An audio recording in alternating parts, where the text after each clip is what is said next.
Chapter 126, Left in the Dust. Watching the ghosts rushing forth from all around, Ye Feng immediately activated Windwalk, his speed increasing by a huge leap as he dashed towards the dilapidated house. Ayo!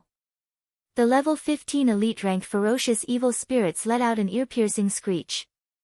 Immediately, more cursed evil spirits dashed over, crowding the private house. Under the command of the ferocious evil spirits, they all stormed into the house in a well-organized manner. The private house was not large, and the place was a mess, with dust covering every surface. Meanwhile, the main door of the house could, at most, fit only 2 people at a time. The moment the cursed evil spirits squeezed through the main door, a small-sized basic frost grenade exploded in the threshold.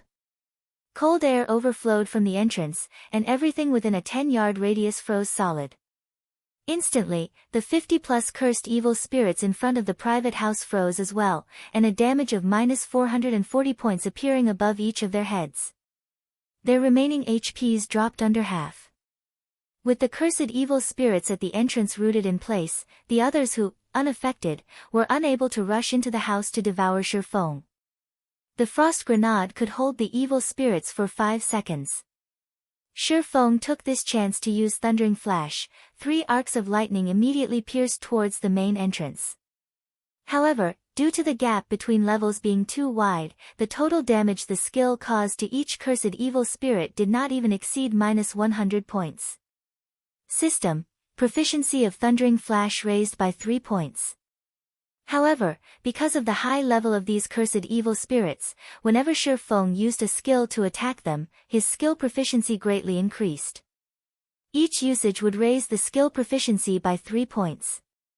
As it so happened, Ye Feng could use these cursed evil spirits to train his skill proficiency while waiting for the cooldown of the frost grenades to end.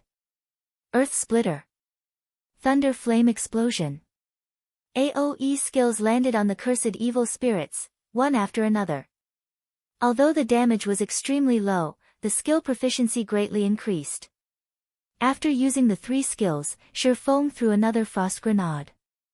Instantly, the 50-plus cursed evil spirits died, transforming into a large sum of EXP for Ye Feng and dropping plenty of copper coins and tiny spirit essences. With the first wave of cursed evil spirits dead, the ones behind rushed forward once more. Ye Feng waited until they started squeezing through the main entrance before throwing a frost grenade. Once again, the cursed evil spirits halted. Ye Feng then used the skills that had their cooldown completed before using another frost grenade to finish off these cursed evil spirits. Countless cursed evil spirits swarmed the 100 Ghost Town. There were also the ferocious evil spirits continuously screeching and luring the other cursed evil spirits over.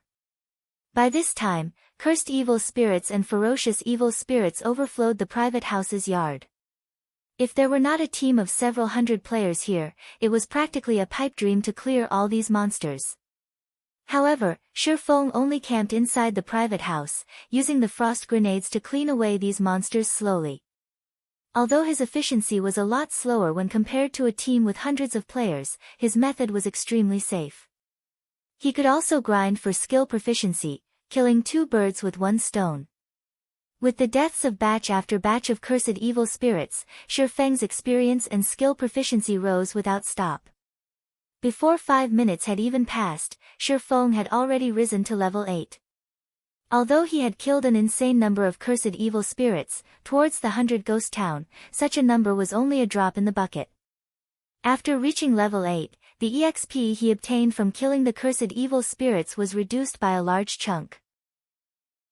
However, the death of each cursed evil spirit still yielded Ye Feng with 4,200 EXP, and his leveling speed was still rising quicker than a rocket. With every wave of monsters killed, his experience bar filled by a large chunk. If others were to see this, their eyes would most likely pop out of their sockets. They could only raise their experience bars by a small chunk after striving for 1 or 2 hours. Yet, Ye Feng's experience bar expanded by a large portion with each passing moment. With the slow decrease of Ye Feng's remaining frost grenades, the number of cursed evil spirits also continuously fell. This situation greatly enraged the ferocious evil spirits, and they worked even harder at summoning their allies. 20 minutes later, a golden flash surrounded Ye Feng's body. He leveled up once more, reaching level 9. Meanwhile, Thunder Flame Explosion had risen to level 2, and Earth Splitter to level 3. If including the skill level bonus from the Abyssal Blade, Thunder Flame Explosion would be level 4, while Earth Splitter would be level 5. Thunder Flame Explosion, Action Type. Level 4. Requires melee weapon. Causes 300 base damage and additional flame and thunder damage to enemies within a 5-yard radius. Enemies struck will be placed in a fainted state for 5 seconds. Cooldown, 36 seconds. Earth Splitter. Level 5. Requires sword. Causes 190 base damage and based on the period of charging power between 0.2 seconds to 3 seconds, a maximum of 360% weapon damage. Attack range of 10 yards. Cooldown, 40 seconds. The cooldown of both of these skills greatly reduced, while their power increased. If both skills were used, common monsters of the same level would die without question. However, the most frightening part was still the fact that Ye Feng had risen to level 9. Even in all of White River City, no one could find another level 9 player. If there were a ranking for levels, Ye Feng would unquestionably be placed at the number 1 spot, while the player in second place was still a great distance from level 8. It could be said that Ye Feng had left others in his dust, and even if the others tried, they could not catch up. After reaching level 9, Ye Feng placed all of his attribute points into agility. With this, Ye Feng's agility finally reached 75 points, satisfying the condition for equipping the Dark Pursuer's cape. After equipping the Dark Pursuer's cape, Ye Feng's attributes greatly increased once more, his agility immediately rising to 80 points. As long as it reached 100 points, he could unlock agility's special hidden skill, greatly increasing his battle prowess. Besides that, Ye Feng's HP had also increased to 1,200 points, his movement speed to 24 points, and his attack speed to 30 points, allowing him to learn the skill, Silent Steps. The next time he met Absolute Heaven, he would not allow him to escape so easily. Now that Ye Feng was level 9, the level suppression from the cursed evil spirits was no longer as significant as before. Furthermore, Thundering Flash, Earth Splitter, and Thunder Flame Explosion had all leveled up as well, notably increasing their might. Right now, Ye Feng only needed to combine one Frost Grenade and his 3 skills to end the cursed evil spirits, saving him a lot of frost grenades. After which, Ye Feng continued massacring the cursed evil spirits for over a dozen minutes, his experience bar rising to 36% of level 9. As long as he continued grinding like this for an hour, he could definitely reach level 10. Unfortunately, Ye Feng had cleared out all the cursed evil spirits that once filled the streets. Finally, those ferocious evil spirits were no longer able to remain idle. They released angry roars, intending to rip Ye Feng to shreds with their own bare hands. The scene frightened the other cursed evil spirits. They hurriedly parted to give way to the ferocious evil spirits. Suddenly, over a dozen incomparably sinister-looking beings stormed the private house, every one of the ferocious evil spirits intending to rend Ye Feng into tens of thousands of pieces. Ferocious Evil Spirit, Elite Rank. Level 15. HP 5000/5000. Compared to the cursed evil spirits, not only did the ferocious evil spirits have larger bodies, but their attack power and movement speed also greatly surpassed the former. They had many powerful melee skills, in addition to their 5000 HP, 70% resistance, and 30% evasion to physical attacks. They were capable of easily decimating any melee class of the same levels. Moreover, the damage of magical attacks used on these monsters only increased by 50%, while magical damage of the same attribute would reduce by 50%. As a result, even mage classes were helpless against them. However, those were still not the most frightening aspects of these monsters. After God's domain underwent its first evolution, common monsters above level 10 all possessed a certain amount of wisdom. Meanwhile, these level 15 elites possessed even greater wisdom, increasing their battle prowess by many folds. In Ye Feng's previous life, these ferocious evil spirits slaughtered many players from Glorious Light. To kill these ferocious evil spirits, Glorious Light had paid with the lives of hundreds of players. Finally here, Despite watching the ferocious evil spirits rushing at him, Ye Feng remained extremely calm. In actuality, there was one thing that Ye Feng had always wanted to know. In God's domain, if these monsters with high intelligence were met with players that greatly surpassed them, just what sort of reaction would occur? Chapter 127, Ghost Rider. Just as the ferocious evil spirits were about to rush into the house, Ye Feng took out an intermediate frost grenade from his bag, throwing it. The ferocious evil spirits already had a rough understanding of the frost grenade's formidable power, and they showed extreme disdain towards it. Without even attempting to dodge the frost grenade, their pitch-black claws abruptly extended forward, slashing towards Ye Feng's heart. However, after the frost grenade discharged, the cold air that expanded was several times colder than before. At this moment, the ferocious evil spirits immediately realized something was wrong. The sinister expression on their faces revealed a hint of fear. In the blink of an eye, cold air invaded the forms of all the ferocious evil spirits, transforming them into ice sculptures. The intermediate frost grenade was the trump card that Ye Feng had prepared. Each one was worth 10 silver coins, which was nearly several days of a pro player's earnings. The intermediate frost grenade also caused -1,320 damage to each of the ferocious evil spirits. With Ye Feng's Demon Hunter title equipped, the ferocious evil spirits only had a maximum of 4,500 HP each, and this attack instantly destroyed a third of their HP. Due to using the intermediate frost grenades for the first time, it achieved the maximum effect. When used the next time, these ferocious evil spirits would possess ice resistance, greatly reducing the potential damage of the intermediate frost grenades. Die! Ye Feng unsheathed his swords, his feet moving to an appropriate position before using Thundering Flash.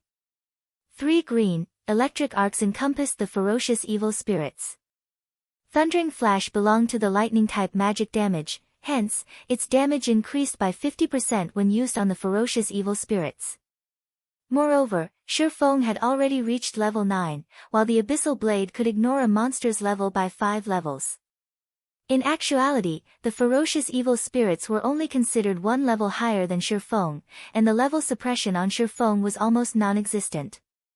The level 5 Thundering Flash dealt damages of -176, -230, and -297 to these frozen monsters. The skill also placed an additional amplification effect on the monsters, increasing the damage they received by 30% over the next 20 seconds. With the ferocious evil spirits unable to move for a full 5 seconds, Ye Feng was able to launch attacks at them freely. Chop. Double chop. Earth Splitter.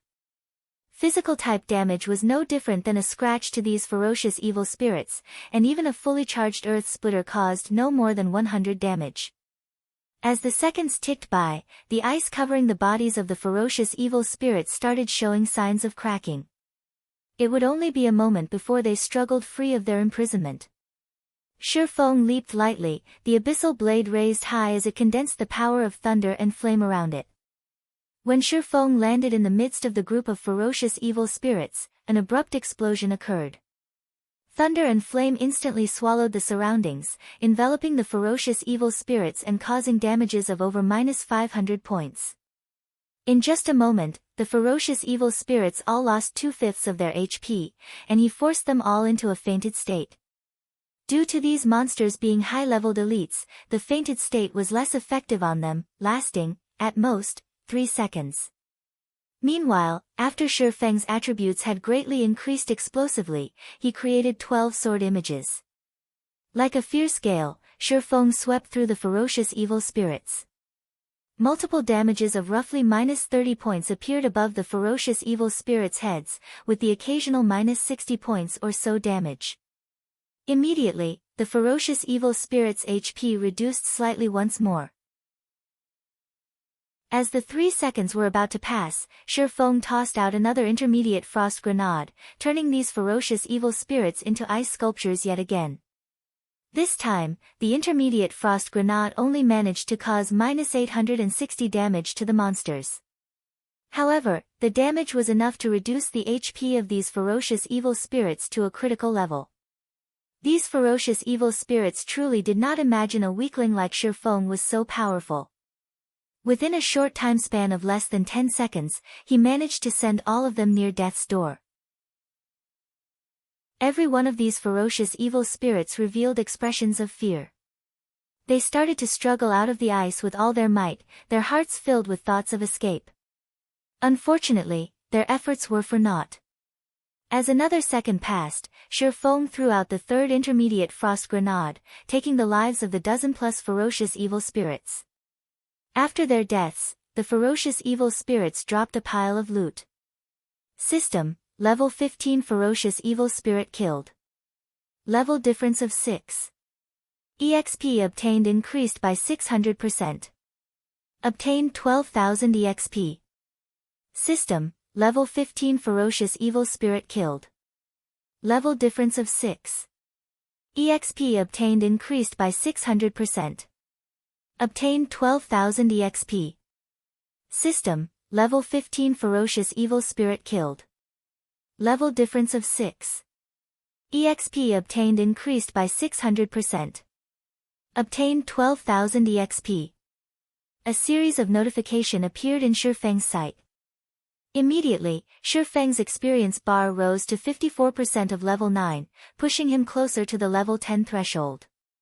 Without the leadership of the ferocious evil spirits, the instincts of the cursed evil spirits towards flesh and blood immediately flared, all of them fervently squeezing through the entrance of the private house. However, Ye Feng quickly dealt with them using the basic frost grenades, and the deaths of the cursed evil spirits increasing his experience to 67% of level 9. In less than 2 hours, Ye Feng rose by more than 2 levels. Although his leveling speed was impressively quick, the money he spent to do so was equally astonishing. Such a method of leveling was only possible to a tycoon like Ye Feng. After all, each basic frost grenade cost 1 silver, 50 coppers. Aside from the fact that Ye Feng had used over 400 basic frost grenades, he also used 3 intermediate frost grenades, which cost 10 silver coins each.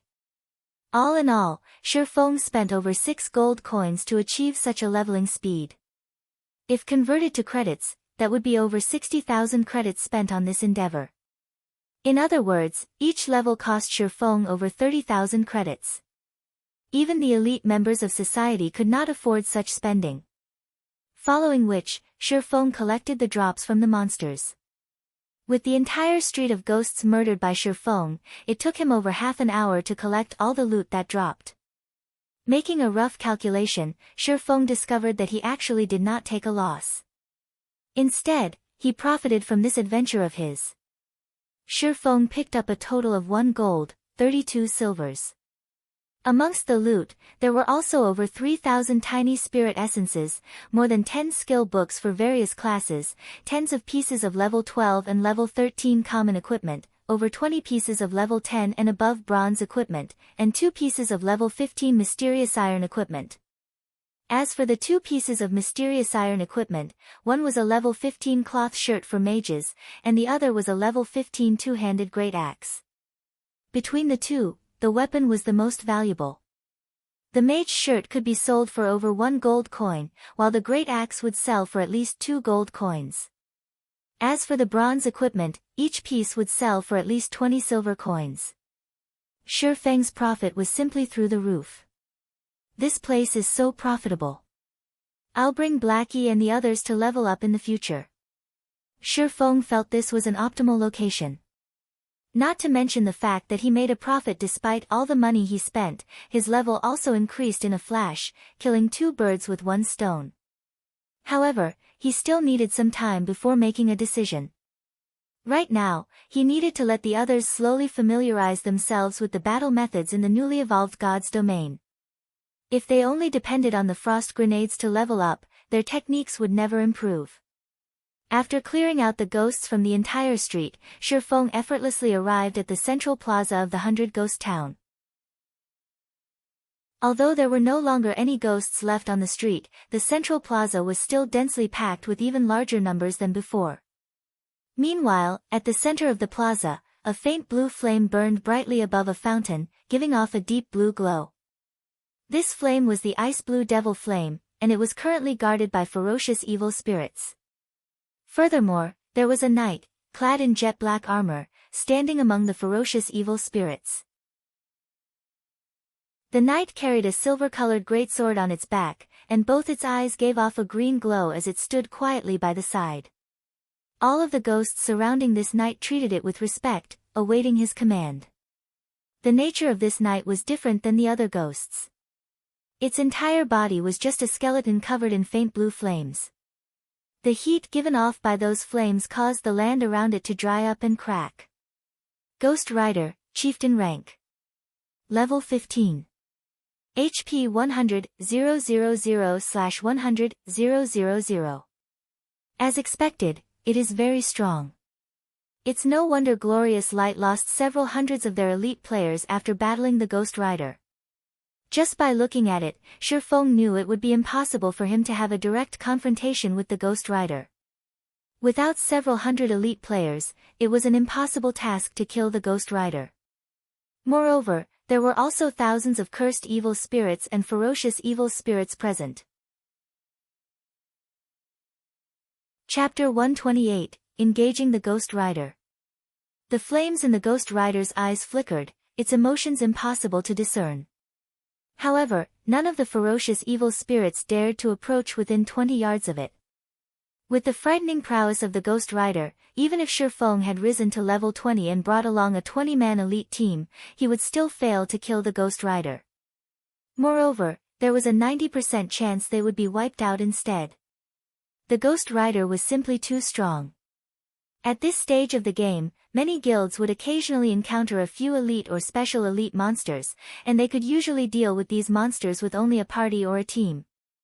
However, after the evolution of God's domain, even only a level 5 chieftain-ranked monster could completely wipe out a 20-man team filled with level 5 elite players. Moreover, a monster over level 10 would have their intellect greatly boosted.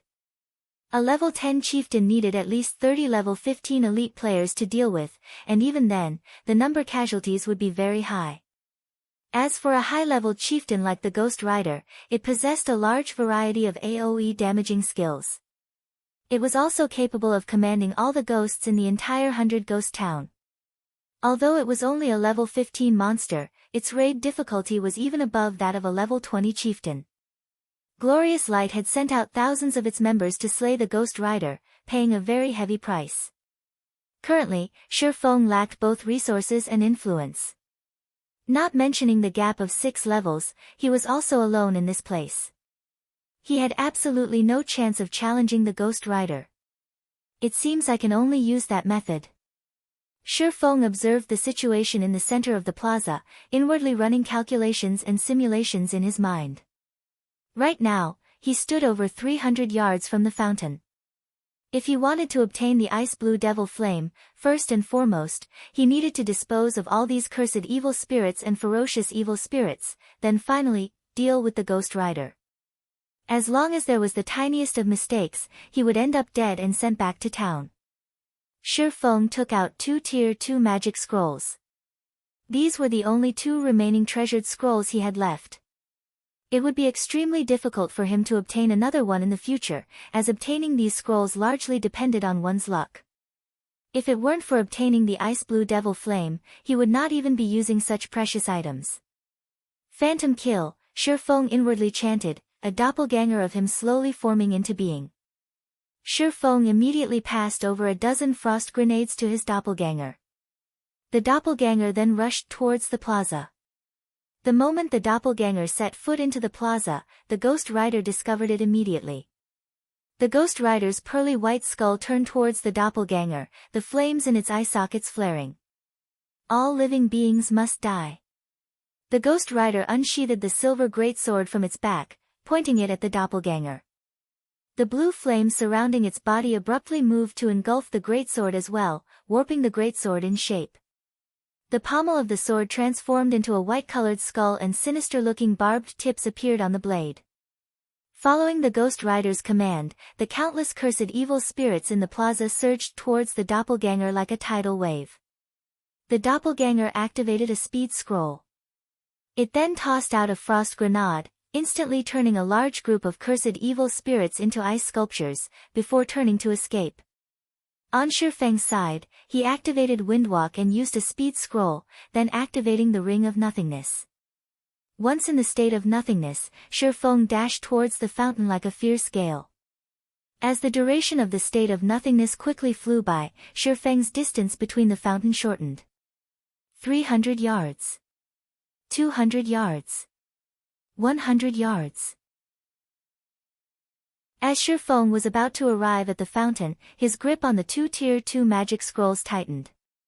His expression became abnormally calm as both his eyes fixated on the heart of the fountain. "Little rat, did you think that you could hide from my eyes?"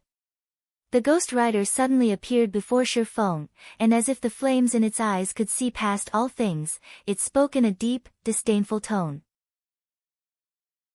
The Ghost Rider then raised its white bone greatsword, the faint blue flame surrounding the sword immediately raising the surrounding temperature to scorching hot levels. With an abrupt wave, the greatsword transformed into a flowing stream of light, splitting apart the air as it descended towards Ye Feng's head. How could it be? Ye Feng was shocked. He did not doubt that the Ghost Rider's sword had the capability of instantly killing him. Hence, both his legs curved into a bend, his body similarly bending downwards. Like a cat arching its body, Ye Feng instantly pulled out both the Abyssal Blade and the Crimson Blade, using parry with both swords. Suddenly, Ye Feng's legs burst with strength, and with the addition of the strength from his lower back, Ye Feng charged directly at the descending greatsword. The three swords colliding with each other created an explosive sound. The Ghost Rider's immense strength caused the ground that Ye Feng stood on to crack apart, dust and debris scattered. Ye Feng's body, as well, was removed from the state of nothingness, revealed beside the fountain. Although Ye Feng did not receive any damage from the collision, the flames of the white bone greatsword were just too blistering. As the Abyssal Blade was a magic weapon, there were no problems with it. However, the secret silver-ranked Crimson Blade was different. Not only was its durability greatly reducing, but the Crimson Blade itself also turned a glowing red and even showed signs of melting. Meanwhile, the Ghost Rider was slightly shocked that its sword did not yield it an immediate victory. However, it waved its sword for a second strike. The flames on the white bone greatsword soared, rising over 5 meters into the air as the sword slashed at Ye Feng. This was the Ghost Rider's Devil Flame Slash. When this move was used, all beings in its path would lose their lives and reduce to ashes. However, contrary to expectations, Ye Feng did not retreat when faced with this attack. Instead, he activated Defensive Blade as he rushed towards the ice-blue Devil Flame. Although the Ghost Rider's Devil Flame Slash landed on Ye Feng, it had no effect at all. Instead, Ye Feng made use of the wave of steam generated by the white bone greatsword to further increase his speed. Just as Ye Feng was about to reach the ice-blue Devil Flame, as if they had been long since prepared for this moment, tens of ferocious evil spirits rushed at him. Become frozen. Ye Feng threw out an intermediate frost grenade, turning all the ferocious evil spirits into ice sculptures. A bunch of rubbish, seeing that its subordinates were actually so useless, the Ghost Rider loudly cursed. It abruptly leaped, its body landing and blocking Ye Feng. Its greatsword then slashed downwards. Die, little rat. Abyssal Bind. 9 pitch-black chains instantly bound the Ghost Rider, saving Ye Feng's life. However, the Ghost Rider's strength was just too immense. In the blink of an eye, one of the chains snapped. Seeing this, Ye Feng dared not stop his movements as he ran towards the fountain. Wretched little rat, you have truly angered me this time, the Ghost Rider roared as it saw that Ye Feng was already beside the ice-blue Devil Flame. It struggled free from the chains binding it, its body turning into a shadow as it swept towards Ye Feng, fully intending to dice him into chunks of meat. Due to the Ghost Rider's flames, the freezing effect of the frost grenades was also greatly weakened. The ferocious evil spirits were quickly thawed from their icy prisons, all of them rushing at Ye Feng once more. Ye Feng only revealed a faint smile at this sight. He spread open the deep blue-colored Tier 2 magic scroll in his hands. Within an instant, the water-attributed mana from the surrounding environment gathered above the magic scroll. Tidal overflow. Ye Feng pointed the magic scroll towards the incoming Ghost Rider and ferocious evil spirits, a dark blue magic circle forming above the scroll. Immediately, a violent torrent poured out of the magic circle, engulfing the Ghost Rider and the ferocious evil spirits. The resulting water pressure even caused a deep pit to form on the ground. The power of a Tier 2 spell instantly killed all of the ferocious evil spirits.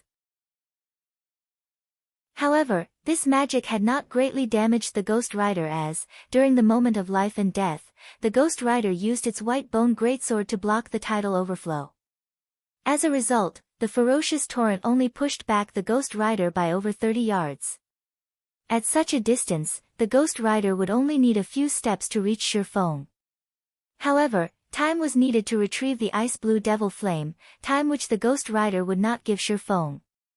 Just as the Ghost Rider took its first rage-filled step towards Ye Feng, Ye Feng took out the last golden-colored scroll in his hands.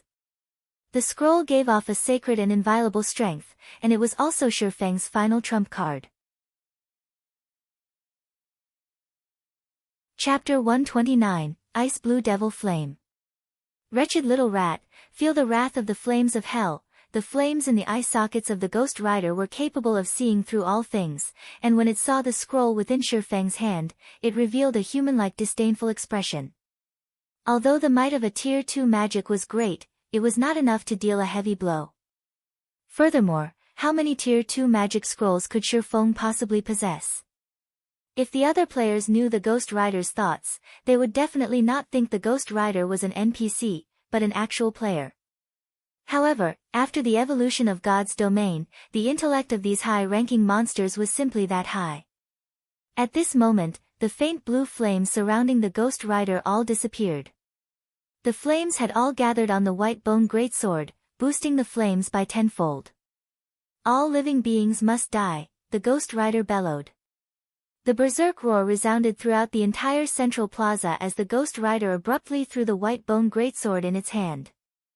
The instant the white bone greatsword left the Ghost Rider's hands, it transformed into a faint blue-colored flame serpent.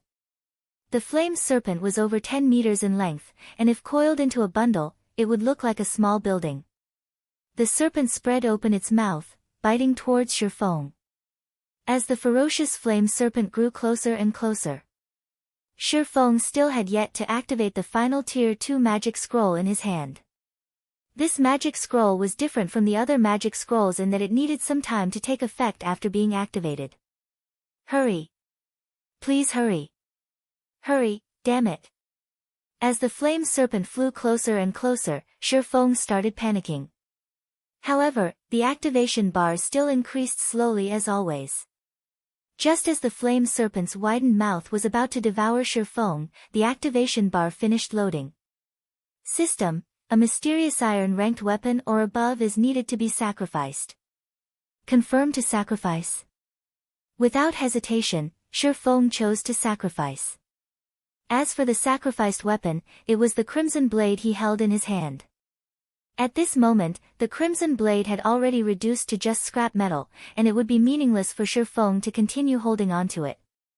In the blink of an eye, the crimson blade in his hand released a bright golden glow, illuminating the entire central plaza. At the same time, with Ye Feng as the focal point, a large golden magic circle appeared. The magic circle then ascended to the skies at high speeds. When the golden glow shone upon the flame serpent, it wailed in agony. Following which, the crimson blade transformed into a stream of light, shooting up to the air. In the next instant, the stream of light transformed into thousands of holy swords of light. The holy swords rained down from the sky, forming a holy domain in a 30-yard radius around Ye Feng. The flame serpent, which was inside the domain, was immediately pinned down by tens of holy swords, its body unable to move even an inch. The flame serpent released an unwilling roar. Made it at the last second. Ye Feng released a sigh as he looked at the thousands of holy swords surrounding him. The holy swords even encompassed the fountain as well. Immediately, Ye Feng started retrieving the ice blue devil flame. This golden magic scroll was the most powerful Tier 2 life-saving magic scroll Ye Feng possessed, the Holy Sword Seal. When used, all attacks within a 30-yard radius would be blocked, while all enemies within the affected area would be suppressed, preventing them from moving even an inch. However, the user would be unable to attack any of the enemies, and any outside enemies and attacks could not enter the Holy Domain. The duration of the Holy Domain was 36 seconds. Due to these effects, the Holy Sword Seal was considered the strongest defensive scroll amongst all Tier 2 magic scrolls. Meanwhile, Ye Feng only needed around 5 seconds to collect the ice blue devil flame. In addition to the cast time of the return scroll, which needed 30 seconds, the total time was just about right. The Ghost Rider outside of the holy barrier instantly entered a violent fury. It pulled out a white bone great axe, swinging it at the holy barrier repeatedly like a god of death. Unfortunately, all its efforts yielded no results. The Holy Sword Seal was the strongest defensive skill amongst all Tier 2 skills. Not to mention a level 15 chieftain's attacks, even if it were a normal Tier 3 skill, it could not easily destroy the holy barrier. Very quickly, Ye Feng finished retrieving the scorching hot Tier 2 mysterious flame, the ice blue devil flame. Though his heart was currently filled with extreme excitement, he suppressed it and activated Defensive Blade. He then started the chant for the return scroll. Despicable little rat, I will definitely make you suffer a living hell. Seeing that Ye Feng had already retrieved the ice blue devil flame, the Ghost Rider suddenly went berserk. The faint blue flames covering its body flared up several times greater than before, and it swung its white bone great axe to the ground with all its might. Boom! The entire central plaza started quivering. The ground of the plaza cracked apart, spitting out tens of pillars of flames, sending countless debris flying. Only now was Ye Feng fully aware of how powerful the Ghost Rider was. The previous exchanges they had were not even a warm-up for the Ghost Rider. Fortunately, Ye Feng had the strongest Tier 2 defensive skill on his side. If it were only a Tier 1 defensive scroll, it could not have fended off the Ghost Rider at all. Time flowed past, little by little. Though the Ghost Rider poured out attacks on the holy barrier like a madman, fortunately, none of them made any actual difference. The Ghost Rider could only watch as Ye Feng completed the chant for the return scroll. With only 2 seconds remaining for the chant to finish, the Holy Sword Shield's duration ended. At this moment, the Ghost Rider revealed a sinister smile as it dashed forward 2 steps, instantly arriving before Ye Feng. With its axe raised, the Ghost Rider struck down at Ye Feng. Pang! The axe was unable to advance any further when it was several centimeters away from Ye Feng's body. Ye Feng was shocked into a cold sweat. The Ghost Rider's speed was just too fast after becoming berserk. Even he could only barely see it move. Fortunately, he had activated Defensive Blade beforehand. The level 2 Defensive Blade could completely resist 4 melee attacks or 7 ranged attacks. Now that the skill blocked 1 attack, only 3 more blocks remained. Seeing that its attack did nothing, the flame in the Ghost Rider's eye sockets congealed slightly. It then started madly attacking Ye Feng. Second strike. Third strike. Fourth strike. Very quickly, all 3 of Ye Feng's remaining blocks were used up. The Ghost Rider then abruptly did a horizontal slash, intending to bisect Ye Feng in half. At the moment of life and death, Ye Feng finished the return scroll's chant a step ahead. He then transformed into a white glow, vanishing. The white bone axe only managed to slice the white glow in half, but not Ye Feng. Ayo! The Ghost Rider was incomparably furious. The ice blue devil flame was its most valuable treasure. The reason it could turn from a cursed apparition into a Ghost Rider was all due to the ice blue devil flame. As long as it had another half a year, it could once more evolve and become a lord. With a lord's strength, it could launch attacks at the living beings in the nearby towns, slowly strengthening its army of ghosts. Now, however, the ice-blue devil flame was snatched away by a wretched little rat right before his eyes. So, just how was he supposed to not become angry? After returning to Red Leaf Town, Ye Feng could not help but wipe away the cold sweat from his forehead. If he were slower by even a millisecond, he would have definitely died. At that time, not only would he have wasted 2 Tier 2 magic scrolls, he would also need to wait a very long period before he could attempt to obtain the ice-blue devil flame again. However, now that he had collected the ice-blue devil flame, everything returned to his control. As for a high-ranking chieftain monster like the Ghost Rider, it was without a doubt a walking treasure trove. If Ye Feng were to kill it off, he wondered just how many good items would drop. Before he went to the 100 Ghost Forest, he once considered forming his own team in the future in order to raid the Ghost Rider. However, after meeting it, Ye Feng decided that it would be too troublesome to deal with the Ghost Rider. It would be much better if he just sold the information about the Ghost Rider. For example, he could sell the information to Gentle Snow or Stabbing Heart. After all, large guilds all love to hunt for elite monsters in the wild, not to mention a chieftain-ranked monster. Every chieftain-ranked monster possessed a great sum of riches. Moreover, only these large guilds could gather hundreds of players in Red Leaf Town within a short amount of time. When they reached White River City, gathering even thousands of players would not be a problem. There would be no problems if thousands of players were used to deal with the Ghost Rider. Only, the losses in doing so would be somewhat heavy. However, with the information provided by Ye Feng, raiding the Ghost Rider would become much easier. Just as Ye Feng was about to go to the Forging Association to take a look at the Ice-Blue Devil Flame's attributes, he discovered that many players in Red Leaf Town were currently discussing a single matter. Did you hear?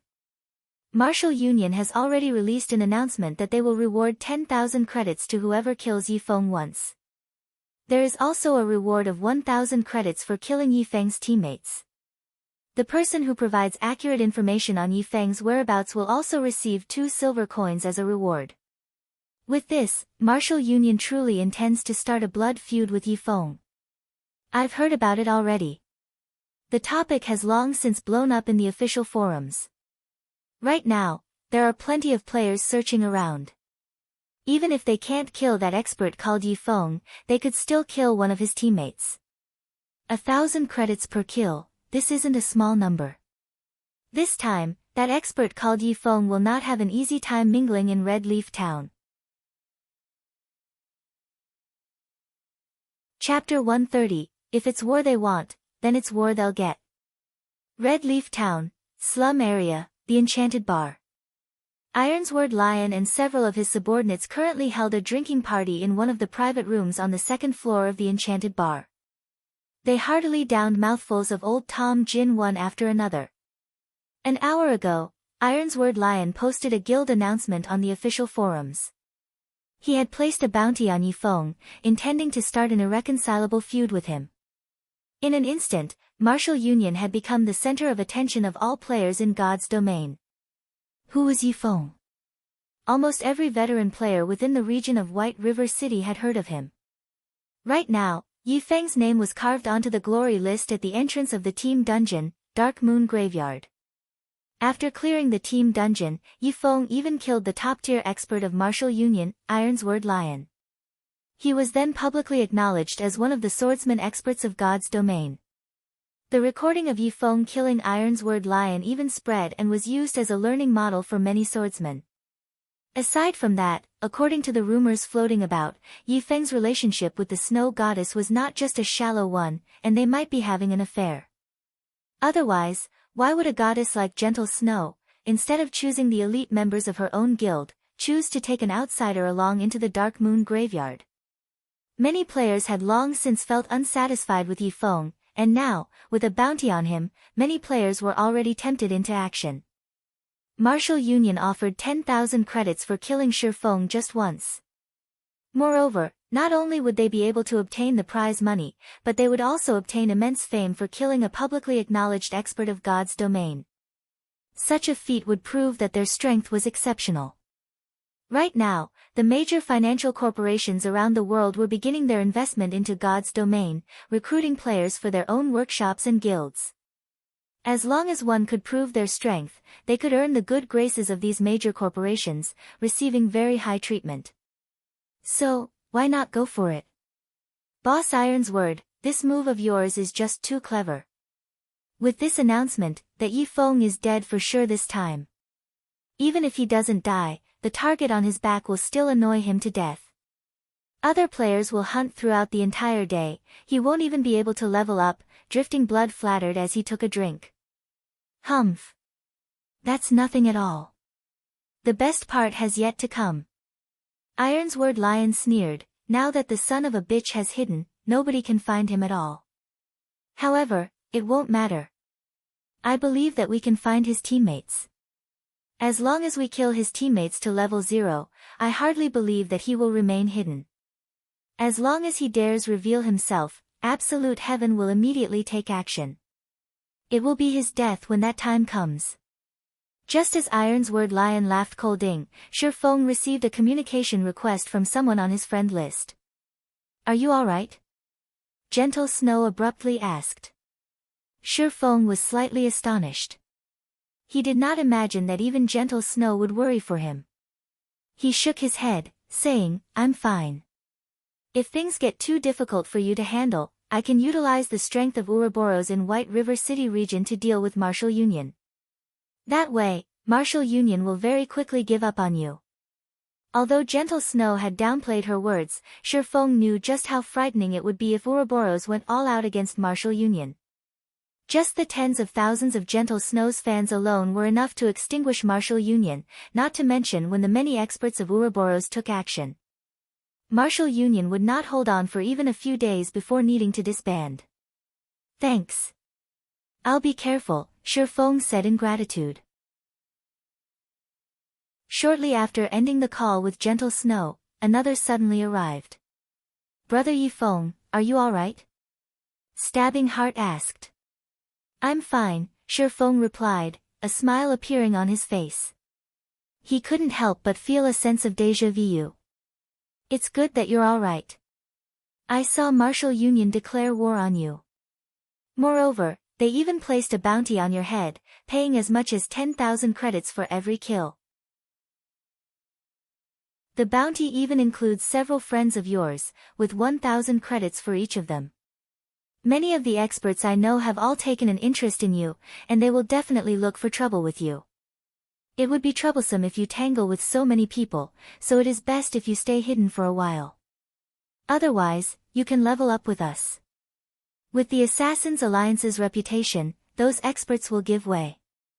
If we meet any fools, my side can also help you deal with them. Ye Feng could not help but feel grateful towards Stabbing Heart's worries. He said, thanks, but I'll deal with this matter myself. On the contrary, would Brother Stabbing Heart be interested in buying some high-level equipment? I have a few pieces, and I can sell them to you at a low price. Ye Feng still possessed plenty of the equipment he obtained from the Moonlight Forest. Right now, the prices for equipment were at their highest. Their values would depreciate if he sold them in the future, so he might as well sell them to Stabbing Heart right now, turning them into money. Ye Feng previously considered selling the equipment to Gentle Snow.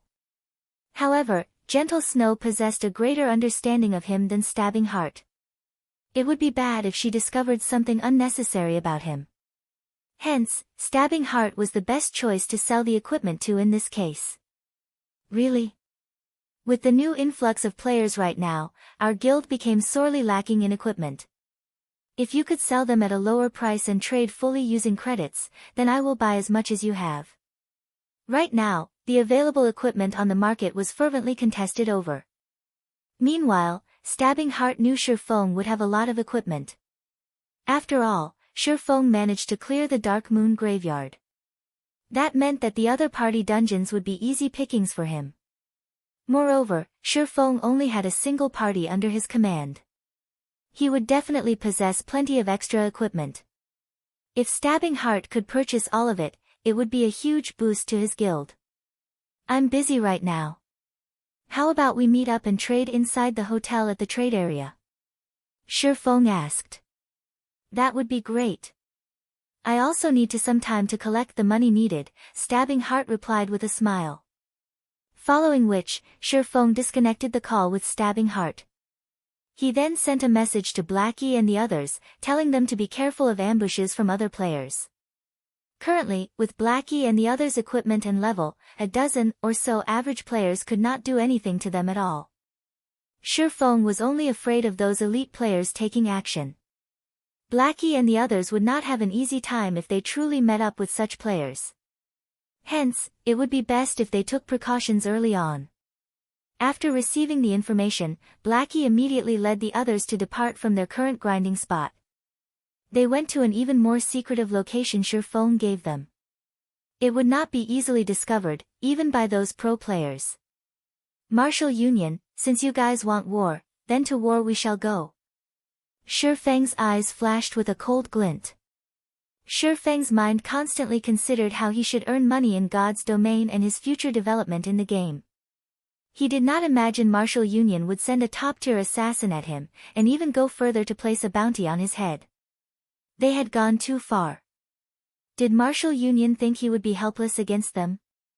Ye Feng immediately logged onto the official forums. Using the name Ye Feng, he sent out a declaration. Martial Union, since you guys want war, then to war we shall go. I now place a bounty on all players from Martial Union. As long as you can kill a normal member of the guild, you will receive a reward of 100 credits or 1 silver coin. For one of the upper echelons of the guild, every kill will earn 1000 credits or 10 silver coins. As for Iron's Word Lion, I will pay you 5000 credits or 50 silver coins for every time you kill him. This bounty will be effective until Martial Union completely disappears from Red Leaf Town. After Ye Feng issued the post, it instantly caused a sensation in the forums of all of White River City region, giving rise to a raging tempest. A single independent player actually dared to declare war against a large guild. This was a first in the entire God's domain. Before this, one would only hear about guilds issuing bounties on a single player. It was the first time players had actually seen a single person place a bounty on an entire guild. The players who read Ye Feng's post were completely astonished. If a large guild acted rich and overbearing, then so be it. However, they never imagined an independent player would also make such a move. Said player even placed bounties on every single member of a guild. Although it was only limited to the area within Red Leaf Town, a large guild would still have several hundreds of players there. The money needed for such a feat was impressive, and such a way of spending was no different than running water. Even tycoons would not dare play in such a way. Chapter 131, Owning a Mysterious Flame. Shortly after Ye Feng published the post, many players replied to it. No way. Such a high bounty. It would be great if I had chosen to start at Red Leaf Town. 1 silver coin just for the regular members, that's already an entire day's worth of my earnings. If I strive hard an entire day, I could kill at least 7 or 8 of them, which would be 700 or 800 credits. If I continued hunting for an entire month, the amount I can earn would be several times higher than my normal salary. Could it be a scam? Wasn't that Ye Feng an expert in dire straits? Where did he get so much money? The commenter above is right. This is definitely a scam. This Ye Feng is just trying to make a name for himself and win the pity of the masses, tricking us into opposing Martial Union. There were many players who voiced out their own varying opinions. Some supported Ye Feng, while some felt disgusted with him. A large number of players cursed at Ye Feng, and an even greater number refused to believe that Ye Feng possessed that much money. After all, making a rough calculation, just killing all the members of Martial Union in Red Leaf Town once would cost a lot, not to mention killing them several times. Even a normal tycoon would not dare carry out such an action, much less a poor expert in dire straits. I am stabbing heart of Assassins Alliance. I am in full support of Brother Ye Feng, and I can guarantee that everything Brother Ye Feng has said is the truth. If you aren't able to cash in your bounties from him, you can collect them from me instead. Just when everyone determined Ye Feng was a scammer, Stabbing Heart's abrupt reply sent a tremor through the forums once more. Although Ye Feng was famous, when compared to a large guild, his prestige was still sorely lacking. On the other hand, the words Stabbing Heart from the Assassins Alliance had written were wholly different. Ignoring the fact that the Assassins Alliance was a second-rate guild, possessing a member count in the tens of thousands, just the dozen years or so fame they had accumulated from other virtual reality games was strongly persuasive. Wow! The Assassins Alliance's Stabbing Heart has appeared. Please let me join the Assassins Alliance. Even Stabbing Heart has already shown himself, so the bounty must be real.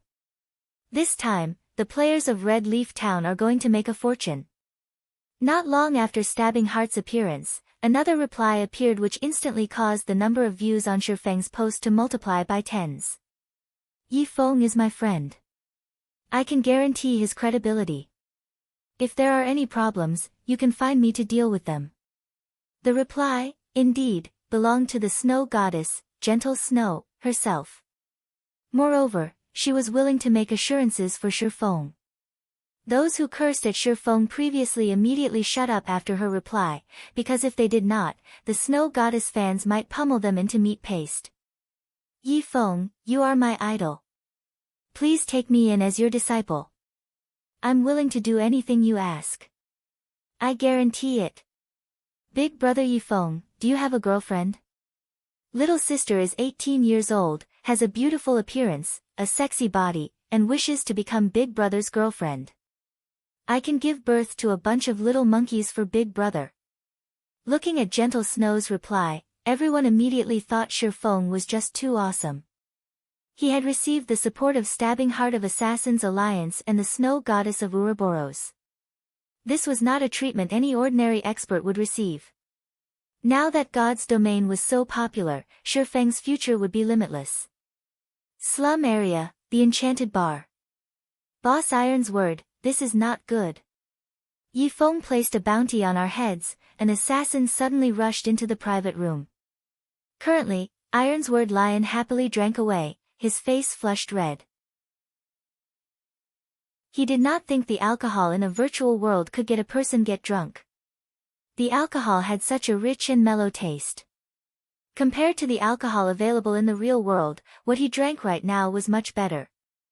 It was no wonder those players that tread on the path of darkness all loved to hang around in this place. At this moment, the person who rushed into the room shouting had immediately interrupting Iron's word Lion from enjoying his drink. Annoyed, he said, "Why are you shouting?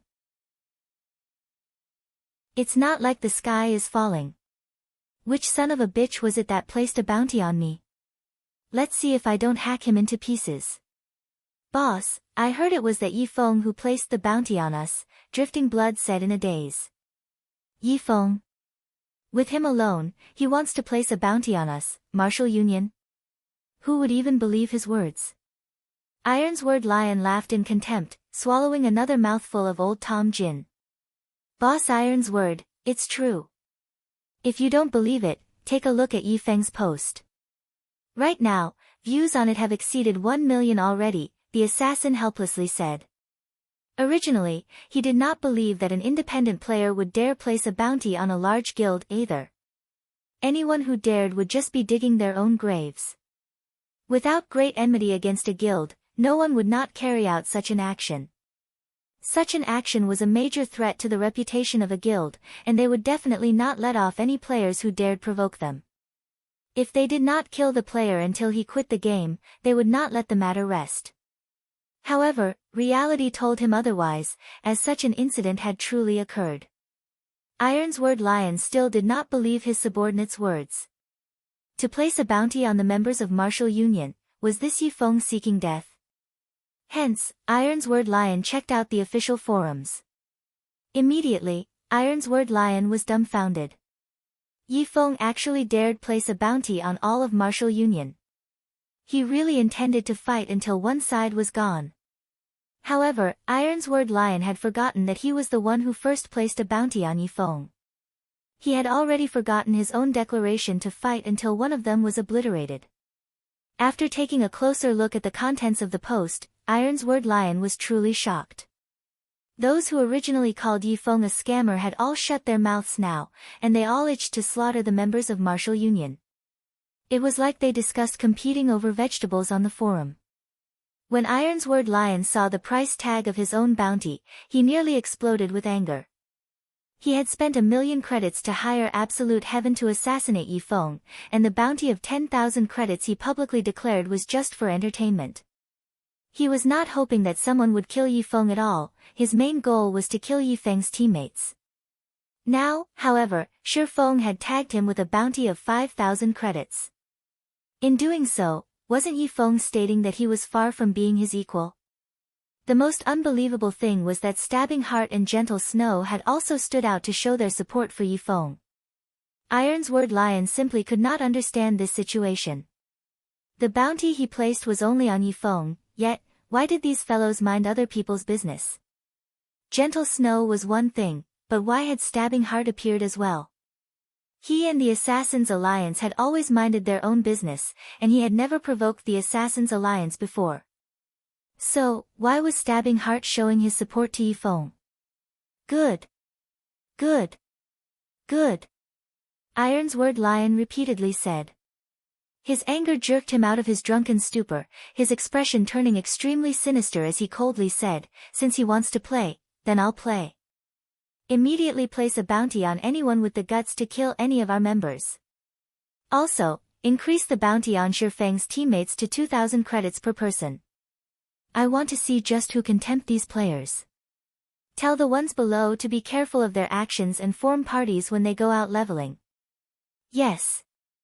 After Ironsword Lion finished giving out his instructions, the assassin turned and left. Following which, Ironsword Lion initiated contact with Absolute Heaven. He wanted Absolute Heaven to take action a little sooner, killing Ye Feng to absolve him of this anger.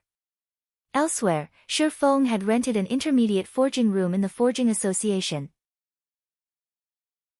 Now that the Ice Blue Devil Flame was in his hands, Ye Feng was prepared to use this time to train his forging, placing all his effort into making the Silver Dawn and other equipment. Ye Feng walked to the furnace, cancelling the Tier 1 mysterious flame provided by the intermediate forging room. He then took out a dark blue flame from his bag. This dark blue flame was just like a flame sprite, joyfully jumping about in Ye Feng's palm. Furthermore, the flame gave off a scorching heat, causing the temperature in the room to rise quickly. System: do you wish to bind the Ice Blue Devil Flame as your personal mysterious flame? Bind? Don't tell me that I can only use it after it's bound. Ye Feng did not know why, but although he held the Ice Blue Devil Flame in his hand, he was unable to glean any information about it. Even a Tier 1 mysterious flame was extremely rare throughout God's domain. In his previous life, he had never come into contact with a mysterious flame, and this was his first time learning that the flame needed to be bound before use. He recalled that the mysterious flame could be placed in the forging room of the guild. That way, all guild members were able to use it while not being able to take it away. So, just why was this mysterious flame a bound item? Ye Feng stopped caring about the details. He immediately chose to bind the Ice Blue Devil Flame, intending to learn its effects. Chapter 132, Evolution Crisis. After Ye Feng chose to bind the Ice Blue Devil Flame, suddenly, the Ice Blue Devil Flame started transforming. The small flame within Ye Feng's palm momentarily burned fiercely, wrapping Ye Feng's entire palm. Ye Feng immediately felt a scorching heat surrounding his hand as if he had just dipped it into boiling water. Previously, he was unable to feel the high temperature of the Ice Blue Devil Flame, and only now did he truly experience its heat. Although he tried to store the flame back into his bag, no matter what he tried, there was no reaction from the Ice Blue Devil Flame. Instead, a binding loading bar appeared, slowly increasing. Successfully fused 3%. 4%. 5%. Isn't it a binding? Why did it turn into a fusion? Looking at the green-colored fusion bar, Ye Feng felt a sense of unease. He could barely endure just the pain he currently felt. However, the temperature of the flame constantly rose, while the fusion rate of the flame was extremely slow. If this situation were to continue, Ye Feng would, sooner or later, die from the pain alone. Just when Ye Feng had called out the pain perception system's interface, intending to turn off all his senses of pain, his flaming hand no longer felt hot. Instead, he felt a cooling feeling on his palm as if it submerged in ice-cold water. Is the fusion complete? Ye Feng took another look at the fusion bar. It showed 8%, still very far from reaching 100%. However, since it was no longer hot, Ye Feng gave up the notion of turning off the pain perception system. However, another moment later, his flaming hand grew colder and colder as if it were inside an ice cube. Ye Feng could not help but shiver at the chilling temperature. Just when he was unable to endure the cold any longer, the flame surrounding his hand turned hot once more. In such a way, the flame constantly alternated between hot and cold. Ye Feng was also able to understand the reason for this phenomena. Just like its name, the ice blue devil flame possessed both ice and fire attributes. However, Ye Feng no longer wished to endure torture by the ice blue devil flame, so he chose to turn off the pain perception system. During the fusion process of the ice blue devil flame, if pain perception falls below 20%, fusion will fail and cause a fixed amount of damage to the player. Are you sure you want to turn off the pain system? Crap. Ye Feng could not help but curse at the despicable system. The system was clearly trying to toy with him. Moreover, it did not mention what sort of damage the fixed damage was. The fusion progress was already at 30%, so he couldn't just give up halfway. Helpless about the situation, Ye Feng could only tune down his pain perception from the original 40% to 20%. That way, he could, more or less, bear through the suffering. However, things were far from over. After the fusion bar reached 50%, the ice blue devil flame started spreading throughout Ye Feng's entire body, turning Ye Feng into a flaming man. Ye Feng's entire body burned with a deep blue flame, just like the Ghost Rider. Compared to the Ghost Rider's flame, however, the flame burning Ye Feng's body was much more pure and dazzling. Even the ground below his feet started showing signs of melting. The floor of the forging room had undergone special strengthening techniques specifically to resist high temperatures. The floors of the forging room were much stronger than even a secret silver weapon. However, this floor could still not withstand the flame surrounding Ye Feng's body. One could just imagine the frightening temperature that was emitted by the flame. Right now, if someone were to attack Ye Feng using a bronze weapon, the scorching flame would, most likely, melt the weapon before it could even come near Ye Feng. Fortunately, Ye Feng had long since familiarized himself with pain. He had also adjusted his pain perception down to 20%. Otherwise, he really could not endure the ever-changing temperatures of the ice blue devil flame.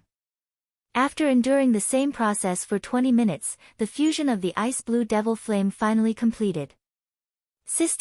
The ice blue devil flame has been bound as player Ye Feng's personal belonging. Fusion of the ice blue devil flame completed. After undergoing the tempering of the ice blue devil flame, player's physique has improved. Strength plus 10, Endurance plus 10, Agility plus 10, Ice resistance plus 20, Fire resistance plus 20. Able to fully control the ice blue devil flame. Even this is possible. Ye Feng was shocked. Ignoring how valuable the ice blue devil flame was to forgers, Ye Feng did not think that it could even improve a player's physique after fusion. Ye Feng had effortlessly obtained 30 attribute points and 20 points in both ice resistance and fire resistance. Resistance was extremely hard to obtain in God's domain, and a single point increase would have a large effect, not to mention an increase of 20 points. Such an increase was enough to instill despair in many mage classes. If fire magic could originally deal 100 damage to Ye Feng, right now, it would be good if could even deal him 30 damage. Ye Feng then chanted a name in his mind, a deep blue flame appearing in the middle of his palm. This was indeed the ice-blue devil flame. Following Ye Feng's thoughts, the flame freely moved about, growing and shrinking. Ice-blue devil flame, Tier 2 mysterious flame. Can be used in battle to increase damage by 20% and an additional 40% damage to ice or fire attributed skills. Simultaneously, it increases the success rate for potion making, forging, and cooking by 10%. These attributes had completely surpassed Ye Feng's imagination. In his previous life, he had never received any information regarding mysterious flames being capable of increasing a player's battle prowess. It was also impossible for the mysterious flames to only increase a player's battle prowess in this life. Hence, the only possibility was that the players who obtained mysterious flames did not leak a single word about it, silently enjoying the fortune. Just the mysterious flame's ability to increase the success rate of forging and potion making was sufficient to send all the major powers in God's domain into an uproar. If the information about it being capable of increasing a player's battle prowess leaked, the competition over mysterious flames would become much more intense. Forgers and potion makers would have no chance to obtain a mysterious flame for themselves at all. Mysterious flames were always said to give the greatest benefits to potion making and forging, but in Ye Feng's view, elementalists who learned potion making were the ones who gained the greatest benefits. Originally, an elementalist's damage was very frightening. They were like human cannons. If they were to receive an upgrade to their ice and fire attributed skills, it would leave others speechless. In addition, the ice-blue devil flame originally increased its user's damage by 20%, which meant that an elementalist who had the ice-blue devil flame would have their damage output increased by 60%. The elementalist possessing the ice-blue devil flame could easily kill an MT of the same level with the same quality of equipment in just 2 or 3 moves. Although Ye Feng was not an elementalist, the ice-blue devil flame still provided a relatively large increase to his battle strength. With the ice-blue devil flame, Ye Feng felt that the future development of his skills should be more directed towards the fire or ice attributes. That way, he could reap the greatest benefits from using the ice-blue devil flame. Following which, Ye Feng took out a pile of hard stones and started making advanced whetstones, increasing his forging proficiency. The success rate for making an advanced whetstone was 60%, with the possibility of increasing proficiency by 1 point with each success. Although the increase was not as much as when he made bronze equipment, the time needed to make an advanced whetstone was much shorter. Ye Feng only needed to burn the hard stones in the ice-blue devil flame for a short while, followed by a couple of knocks from his hammer, then he would have completed an advanced whetstone. If Ye Feng were to make glimmer chest plates, he would not be able to sell them for a lot of money. After all, there were various guilds currently selling that item. On the other hand, making the high-level bronze equipment and mysterious iron equipment from the forging designs he bought from Stonemer Town was not very efficient. It would be much better for him to just upgrade to an intermediate forging apprentice, increasing his success rate a little earlier. At that time, it would not be too late for him to start using those forging designs. Meanwhile, while Ye Feng made the advanced whetstones, tension rose throughout the entire Red Leaf town. However, it was not only due to the matter of Ye Feng and Martial Union placing a bounty on each other. There was also the crisis after God's domain's evolution. Due to the difficulty of the monsters in the wild increasing, the large influx of newcomers, and Ye Feng's stock clearance of the auction house, the prices of items rapidly increased. Within a short 2 hours, the prices of items had already doubled, causing many players to voice out their complaints. Originally, the money they earned within a day was small. They also needed to buy many items they needed in the wild, such as food and beverages, return scrolls, and such items. There were also the regeneration potions and mana recovery potions. However, the prices for all these items had suddenly skyrocketed. Amongst the items with inflated prices, the highest was equipment. Previously, 20 copper coins was sufficient for a player to purchase a piece of level 2 common equipment. Right now, they would need 40 copper coins to do so. As for bronze equipment and higher, the increase in their prices was even greater. However, without good equipment, how could they hunt monsters? Hence, The majority of the players right now all held the thought that they had to obtain a good piece of equipment no matter what, even at the cost of saving up the money meant for potions. With good equipment, they could easily look for a party to join. Their efficiency of killing monsters would also rise as a result, and it was only a matter of time before they earned back their money. As a result, the prices of equipment constantly rose. Similarly, this phenomenon caused plenty of players, who were wealthy in real life, to purchase coins using credits for purchasing equipment, causing the price of coins to skyrocket, too. Looking at this situation, the players in Red Leaf Town became even more attentive towards the bounty put out by both Ye Feng and Martial Union. The players, who were previously uninterested in participating, started to take action. There were many experts who began searching for Ye Feng and his teammates, and there were some who set their sights on Martial Union. Forming a party to hunt Ye Feng's party. Must be level 6 or above, with a complete suit of bronze equipment. Those who fulfill the conditions, please gather at my location. Forming a party to hunt members of Martial Union. Must be level 5 or above.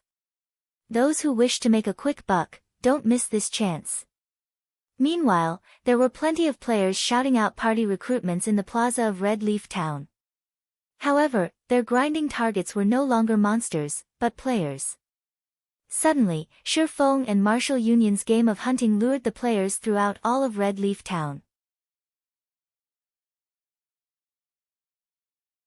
Chapter 133, Fire Dance. Inside the Red Leaf Forest, where the green grass was plush like a cushion. A party of level 5 players currently surrounded a group of 3 level 5 forest wolves. The players advanced and retreated in battle familiarly, steadily pushing the 3 forest wolves towards defeat. In a short moment, one of the forest wolves died from the large fireball that flew at it, while the remaining 2 forest wolves only had a small amount of HP remaining. Leader, we're already level 5. We're tired of constantly killing the same forest wolves. Let's just kill the level 6 grassland lion cubs. I hear the loot is quite good. Moreover, everyone can obtain a larger share of experience there, the bold and powerful shield warrior said as he blocked a forest wolf's attack. Forget it. In these troubled times, you forget that everyone from our Martial Union has a bounty on their heads. Each one of us is worth 1 silver coin, and there are plenty of people looking for this transaction. The party leader, an elementalist, shook his head. He felt that the shield warrior's suggestion was too risky. Leader, since when have you become such a coward? A berserker with waxy skin curled his lips, asking disdainfully. Before, when we snatched elite monsters and equipment and even killed the other players, I've never seen you reluctant before. Regardless of what other people say, Martial Union is a famous large guild in Red Leaf Town. I don't believe that those people would be so foolish, daring to kill us. Even if they come, we can kill them off and make a quick buck. The Elementalist party leader nodded, thinking that his subordinate's words sounded logical. In Red Leaf Town, only Martial Union bullied others. Whoever dared provoke them was only seeking death. The Elementalist party leader then said, "All right. After we kill these 2 forest wolves, we'll go kill the grassland lion cubs." Oh yeah. The shield warrior grinned, using his shield to send one of the forest wolves flying. He then followed up with a heroic strike on the other forest wolf, taking away its remaining HP. Immediately after the party from Martial Union killed the final forest wolf, they suddenly discovered that they were surrounded by a team of over 20 players. Moreover, every one of these players was red-named, and clearly, they had already killed a lot of players. Brothers, our luck is good this time. They are all from Martial Union. A red-named female assassin with a provocative body revealed herself from stealth. She wore a smile as she looked at the players from Martial Union. The members of Martial Union immediately felt chills through their bodies. This female assassin was clearly the scout for this entire team. Although she should have been hiding near their party this entire time, they did not detect her presence at all. "What are you all trying to do?" the Elementalist party leader asked in a cold tone, his eyes observing his surroundings. What are we doing? The female assassin gleefully smiled at the party leader from Martial Union, saying with a laugh, of course, we are here to do some happy things with you. Sister Fire Dance, why are you wasting your breath on them? Let's just kill them and be done with it, one of the rangers standing in the encirclement said, feeling restless. His bow was already knocked and aimed at Martial Union's cleric. The shield warrior from Martial Union knew that they were not a match for these group of players. Hence, he intimidated, you guys better think through this. You will not have a good ending if you become Martial Union's enemies. By the time we take care of that Ye Feng, we will take revenge on those who dared attack the members of our guild. You guys best consider your actions properly. Don't make a mistake. Is Martial Union really that amazing? The female assassin named Fire Dance played with the dagger in her hand. Curling up her lips slightly, she said, why have I heard that you guys suffered a crushing defeat at the hands of my idol, Ye Feng? Moreover, since you guys dared make trouble with my idol, it's no different than seeking for trouble with me. You should all just die, right here. Brothers, take action. Don't let any of them escape. Hearing Fire Dance's command, the 20-plus players surrounding Martial Union rushed forward. Meanwhile, the female assassin named Fire Dance suddenly appeared behind the party leader from Martial Union. She immediately knocked the elementalist unconscious, her icy-cold dagger slashing across his neck. She then followed up with a backstab and eviscerate, instantly taking the party leader's life, her techniques both quick and efficient. The other members of Martial Union were extremely shocked by this scene, their hearts stopped beating completely. Immediately, they turned and ran. However, would it be that easy to run away? Immediately, the ice walls of elementalists blocked their escape, followed by ice spheres reducing their movement speeds. Several berserkers separately used charge on their targets, followed by breaks, greatly reducing the movement speeds of the members of Martial Union once more. With their fleeing speed slower than even a tortoise, the members of Martial Union died within moments. Tidy up the loot quickly. We'll be looking for our next target, Fire Dance issued her command. These fellows sure are fat. They have contributed 3 pieces of bronze equipment to our inventory.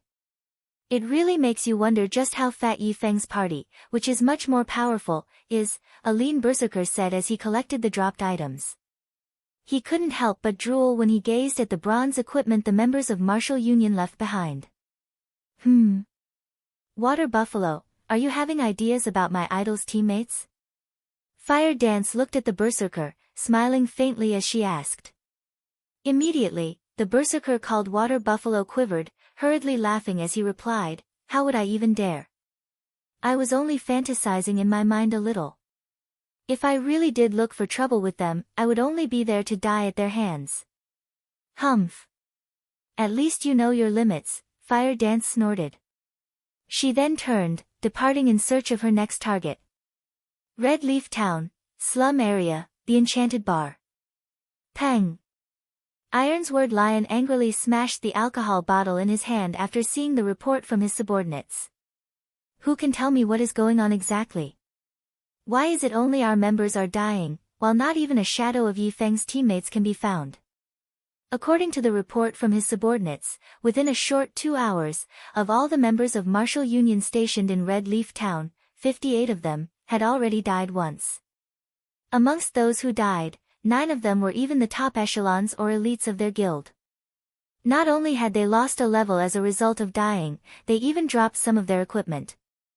This was a huge loss for Martial Union's Red Leaf Town branch.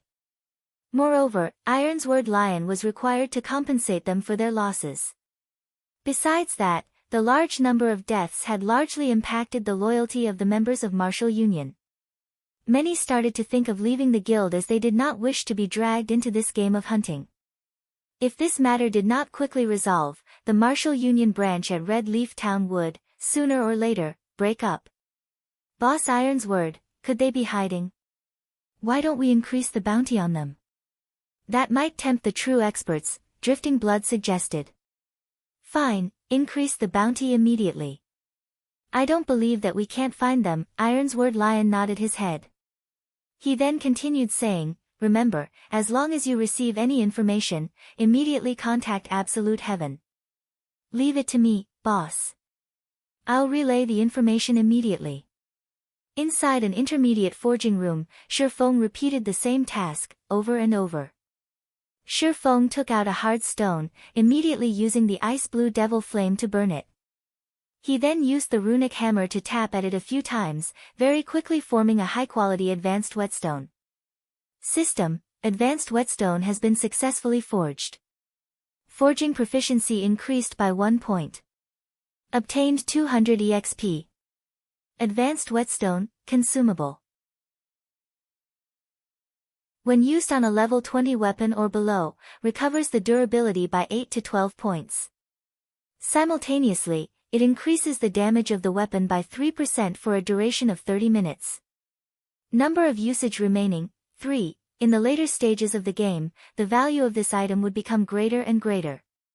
The reason was that the damage to a weapon increased as monsters' prowess increased. It was especially true for monsters that were level 7 and above, as some of them possessed skills that could greatly reduce the durability of a weapon. Hence, whetstones became one of the necessities when grinding and battling in God's Domain's wilds.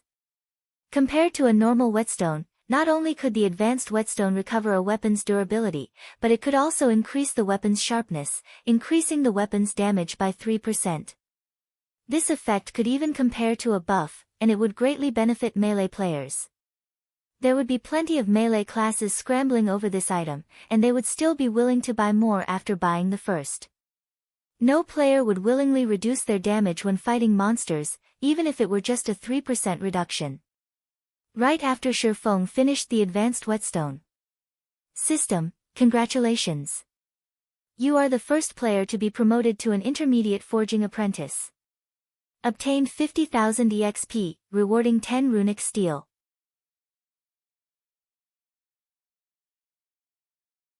Chapter 134, Silver Lake. After seeing the system notification, a faint smile appeared on Ye Feng's face. He finally received the promotion to intermediate forging apprentice after making over 400 advanced whetstones. However, to obtain the promotion to advanced forging apprentice, he needed 3,000 proficiency points. He could not achieve such an amount in a short period. Ye Feng looked at his experience bar. It was currently at 94% of level 9, only 6% away from the level 10 threshold. As long as he strived a little further, he would break through that threshold. In God's Domain, there was a huge boost in attributes every 10 levels. When players obtained their first 10 levels, it was an indication that they could enter a city. In a city, players could enjoy various benefits. Not only could they purchase resources not sold in towns, but they could also obtain plenty of high-leveled quests. Players could even purchase bronze equipment at a low price, though that depended on the player's luck. It would also be much easier for players to make money once they reached a city. Furthermore, players could use the teleportation gates available in the city to transfer to high-level monster areas. They would not need to waste a huge amount of time on travel, quickly arriving at level 10 or higher monster areas. Moreover, the game of God's Domain only truly began after entering a city. When that time came, the players from tens or hundreds of towns would gather in a city. A single city would have, at the very least, over 100,000 players. Moreover, White River City was one of the 5 largest cities located in Star Moon Kingdom. The number of players that would gather there would exceed 1 million. At that time, the various guilds could centralize their influence completely, displaying the true strength of a guild. This would also increase the competition between guilds. It would be a lot less peaceful when the various guilds competed over the limited resources available. This was the case with all virtual reality games. The resources available were limited, and the best resources and leveling spots would only number so many within a city's region. However, with the huge amount of players, if one wanted to level up and upgrade themselves quickly, they needed to compete over said resources. As a result, those without strength would be eliminated and left behind. Not to mention an independent player, even a small guild would have absolutely no chance of surviving inside a city. The large guilds would all monopolize the various high-level resources and valuable leveling areas, while the small guilds and independent players could only hold themselves up in locations with inferior resources. Hence, if one could set foot in the city even a moment earlier, the competition they would face would greatly lessen. However, that did not necessarily mean that one would be safe just by entering the city ahead of others. Instead, the more advantages a person possessed before entering the city, the better off one would become afterward. Take Blackwing City for example. If an average player were to enter the city, they would only be there to gain some knowledge and experience, a purely time-wasting endeavor. However, if it were one of the upper echelons of a large guild, things would be quite different. Aside from being able to form a relationship of mutual exchange with guilds from other countries, they could purchase items unique to Blackwing City in bulk. Such benefits would lead to huge improvements of a guild. Right now, Ye Feng's level was ranked number 1 in White River City, and the others would need at least 2 or 3 days before they could catch up. During this time, Ye Feng wanted to increase the gap further. Only then could he carve out a place for the Zero-Wing Guild he wanted to establish in White River City. So this is runic steel. As expected, this is a treasure.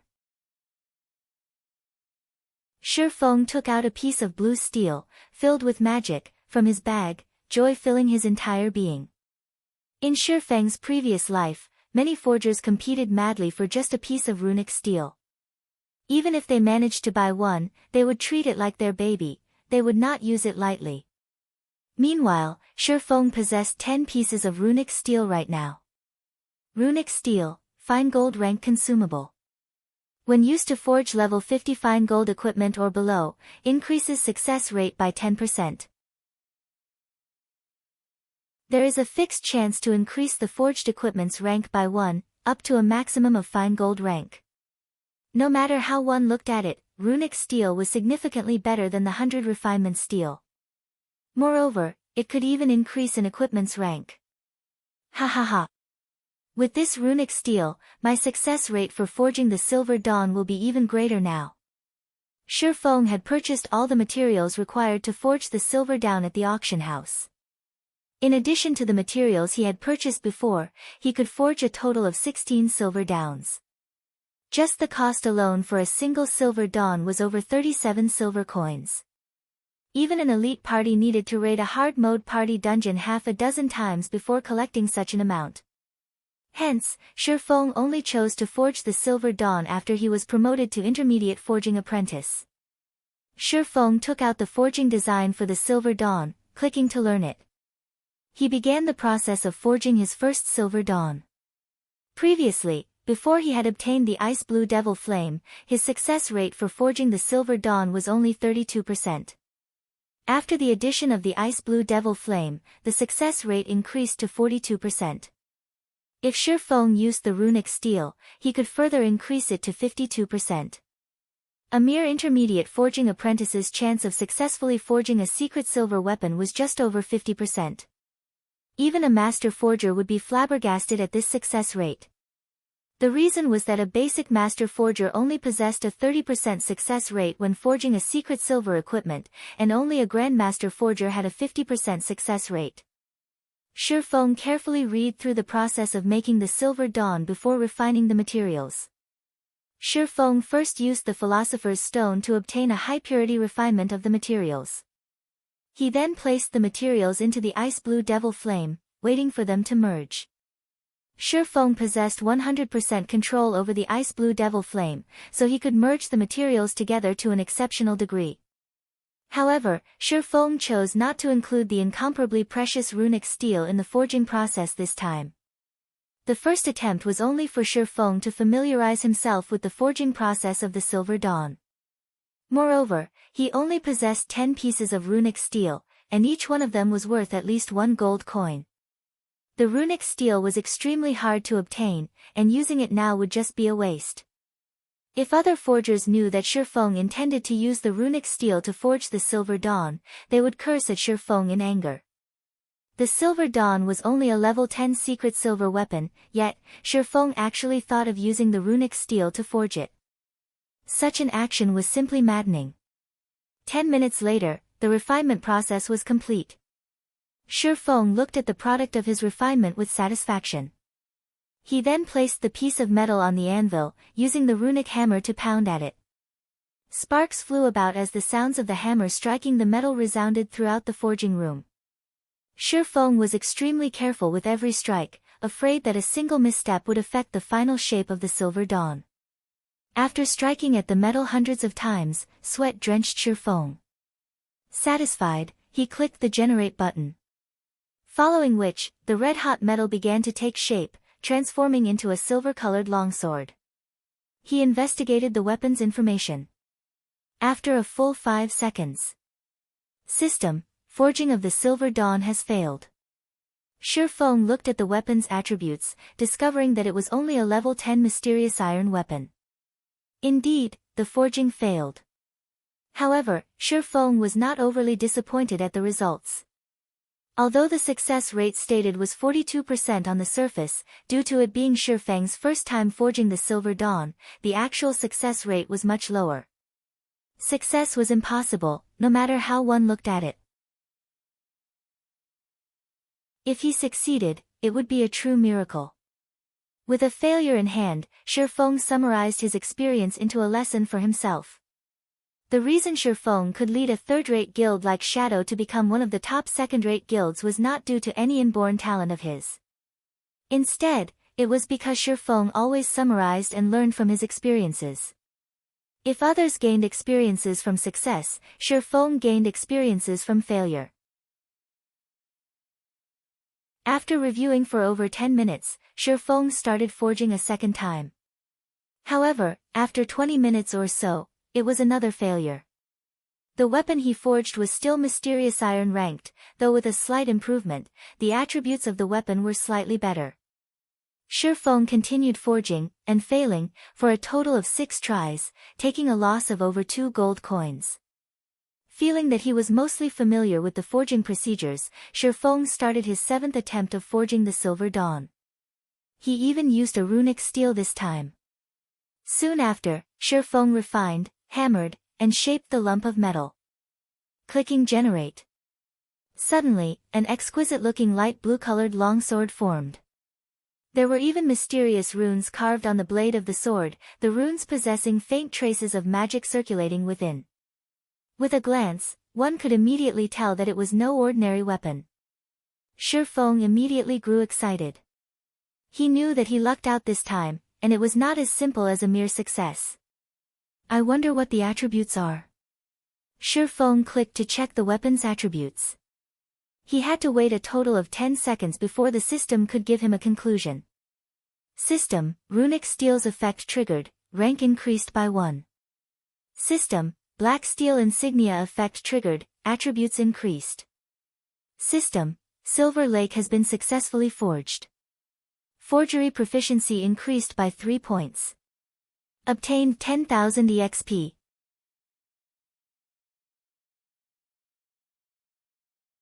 Chapter 135, Personal Exclusive. The series of system notifications startled Ye Feng slightly. He had only made some slight adjustments to the Silver Dawn based on his habits and battle styles. He did not think his luck would be so heaven-defying. Even out of 100 tries, both effects definitely won't trigger together again.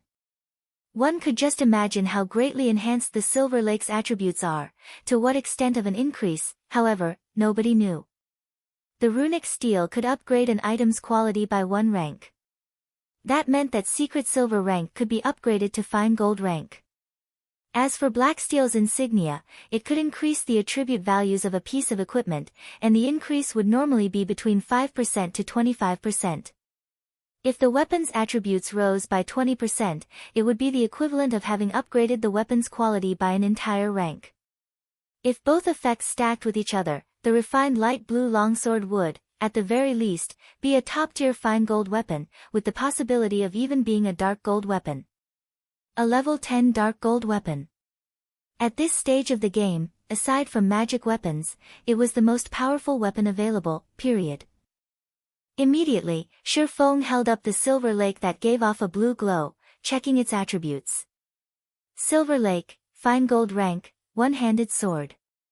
Level 10. Equipment requirement, Strength 45, Agility 80.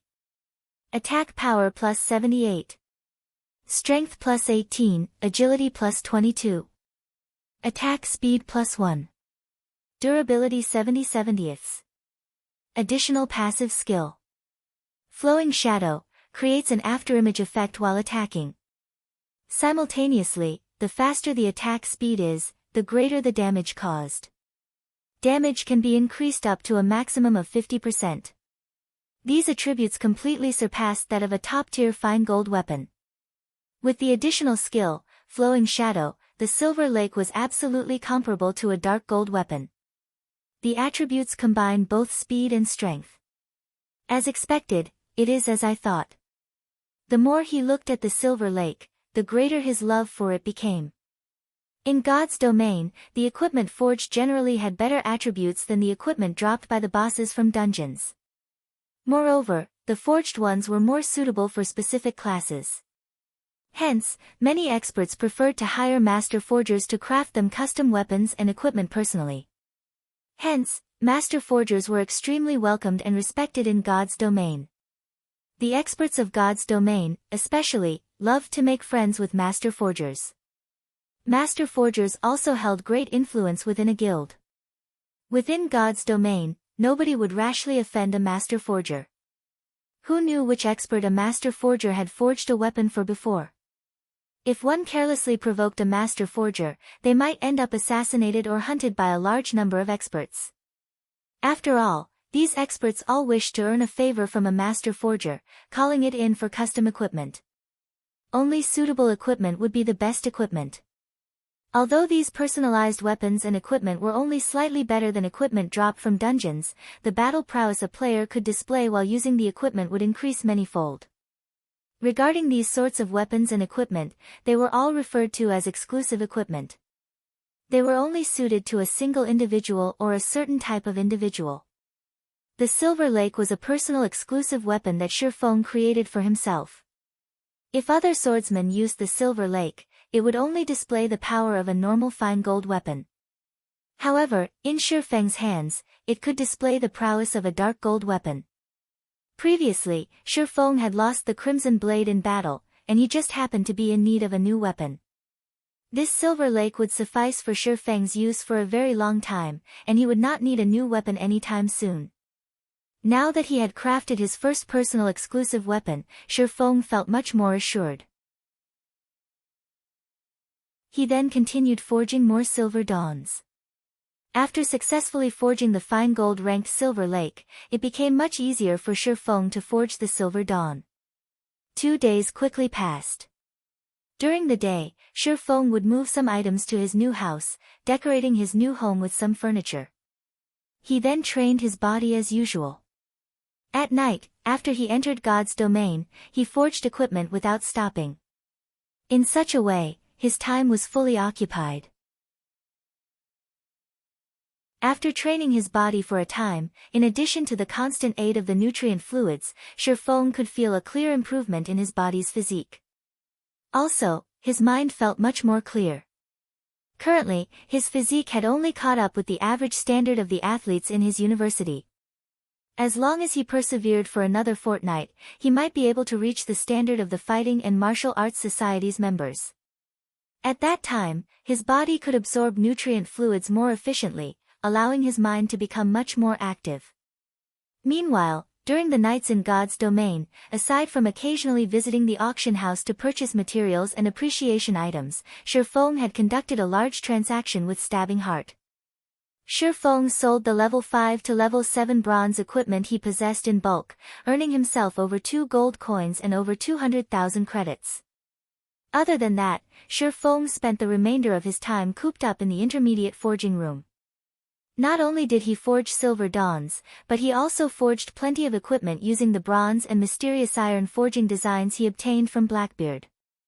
After he spent all his money on forging equipment, he continued making advanced whetstones. In a period of 2 days, Ye Feng had forged a total of 31 Silver Dawns, over 200 pieces of level 8 bronze equipment, over 100 pieces of level 9 bronze equipment, over 100 pieces of level 10 bronze equipment, over 60 mysterious iron weapons, over 70 pieces of mysterious iron equipment, and over 2,000 advanced whetstones. If other forgers saw at these numbers, they might faint from shock. Ye Feng's forging speed was simply outrageous. However, the main reason Ye Feng could create so many items was his low rate of failure. After forging so much equipment, Ye Feng's level had long since reached level 10, and he was not that far from level 11. As long as Ye Feng desired, he could go to White River City at any time. However, he did not plan to make that journey yet.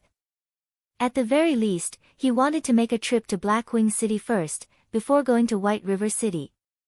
According to Ye Feng's understanding, the average players were mostly at level 6, the pro players at level 7, while only those leveling madmen who played the game 24 hours a day might be level 9. Hence, Ye Feng was not in a hurry. Going from level 9 to level 10, the EXP needed was not a small amount. At the very least, it would take over a day to obtain it. Just as Ye Feng prepared to go to the auction house and sell a few more glimmer chestplate forging designs, Ye Feng suddenly discovered an interesting matter. The members of Martial Union, whom he could previously see on the streets, were nowhere to be found. Could Martial Union have disbanded already? Ye Feng was slightly puzzled. He then called out the bounty system governed by the main god system, checking just how many members of Martial Union have died during this period. The collection of bounties in God's domain could be done through the main god system. As long as a player completed a bounty and submitted the appropriate information, the main god system would verify the information. After verification, the bounty previously registered and stored by the employer would be handed over to the player. There was absolutely no need for the employer to personally verify all information submitted, wasting a lot of time in the process. Previously, Ye Feng stored 5 gold coins and 1,000,000 credits in the main god system, enough to burn Martial Union for a month or two. However, now that Ye Feng took a look, he was immediately dumbfounded. The 5 gold coins he placed were no more, while there was still around 800,000 remaining of the 1,000,000 credits. The bounty on a normal member of Martial Union was only 1 silver coin or 100 credits, 5 gold coins meant 500 kills. If it were an elite member of the guild, the bounty was 10 silver coins or 1,000 credits, and 5 gold coins was the equivalent of 50 kills. Such a number was sufficient to send all the elites of Martial Union in Red Leaf Town back to level 0. Furthermore, there was still more than 100,000 credits used up. It had only been slightly more than 2 days since Ye Feng announced the bounty, and yet, so much was gone already. With this, nearly all members of Martial Union stationed within Red Leaf Town had died, several times to boot. This was a devastating and irrecoverable strike to Martial Union in Red Leaf Town. It was no wonder there were no players from Martial Union on the streets. After looking at the numbers and video evidence, Ye Feng only had one word in his heart. Awesome! Having suffered to such a degree had definitely crippled Martial Union. Among all the kill counts, a female assassin held the record for the most kills. She slaughtered over 50 members of Martial Union and none were repetitive. This attracted Ye Feng's attention. After watching the recordings of the female assassin in action, Ye Feng was incomparably shocked. The girl's techniques were extremely skilled, and in battle, her usage of skills was simply perfect. She was absolutely one of the rare expert assassins. Fire dance? Ye Feng looked at the name displayed at the number 1 spot, his mouth softly reciting it. According to his memories, there didn't seem to be an expert female assassin called Fire Dance. At this moment, a call request suddenly came from Blackie. What happened, Blackie? Ye Feng knew that Blackie would not randomly call without a purpose. The only possibility was that something had happened. Brother Feng, I don't know what happened, but those bastards from Martial Union found us. They also sent many of their elite players to surround us. Among them, there were also a few experts from Martial Union that I have never seen before. We went all out to break out of the encirclement, but because of my inability, Colas sacrificed himself and stayed behind to cover for us. The others also died as they tried to open a path. Right now, Lonely Snow and I are the only ones left alive. Brother Feng, you need to be careful. You definitely mustn't allow them to discover you. If they do, you won't even have the time to use a return scroll, Blackie said with an extremely hurried tone. Both rage and resistance filled his voice. Ever since he started grinding for levels with Cola and the others, adventuring and going through life and death together, they had long since formed a very deep bond. Now, however, to secure his escape, Cola and the others took the initiative to stay behind and stall the enemies, while he could only run away. Thinking up to this point, even more anger filled Blackie over his own inadequacy. If he could become slightly stronger, he might not have to watch his teammates die, one after another. Where are you? I'll come immediately. Hearing Blackie's report, Ye Feng burned with rage. However, he remained calm as he spoke. Brother Feng, you mustn't come here. There are too many players from Martial Union right now. Moreover, there are several experts here as well. I'll try to think of a way to escape with Lonely Snow, Blackie advised. The only reason he contacted Ye Feng was that he worried Ye Feng might accidentally encounter the players from Martial Union. It was not that he did not believe in Ye Feng's strength, but the players from Martial Union simply numbered too many. There were also many experts among them, Ye Feng would have no chance against them. Tell me where you two are, now, Ye Feng said each word coldly, an icy glint flashing in his eyes. Hearing Ye Feng's grave tone, Blackie knew that Ye Feng was serious. Moreover, Ye Feng was very angry. Helpless, Blackie said, we're in Gale Valley. Alright, I'll be there immediately. Be careful not to get surrounded, Ye Feng said. Lonely Snow and I have escaped into the inner regions of the Gale Valley. Shrubs and fog fill this place, so they should not easily discover us. Blackie felt that he should not have contacted Ye Feng. That way, he wouldn't have dragged Ye Feng into this mess as well. Good, then. Since you can't use return scrolls, someone might be using some special skill to stop you. However, you two can still use isolation scrolls. That way, it will be much harder for them to discover you. Find a good place to hide. I'll arrive soon, Ye Feng disconnected the call. Although Ye Feng did not know how Martial Union managed to find another group of players, even with experts leading them, they were gravely mistaken if they thought they could easily bully him. Ye Feng dashed towards Gale Valley.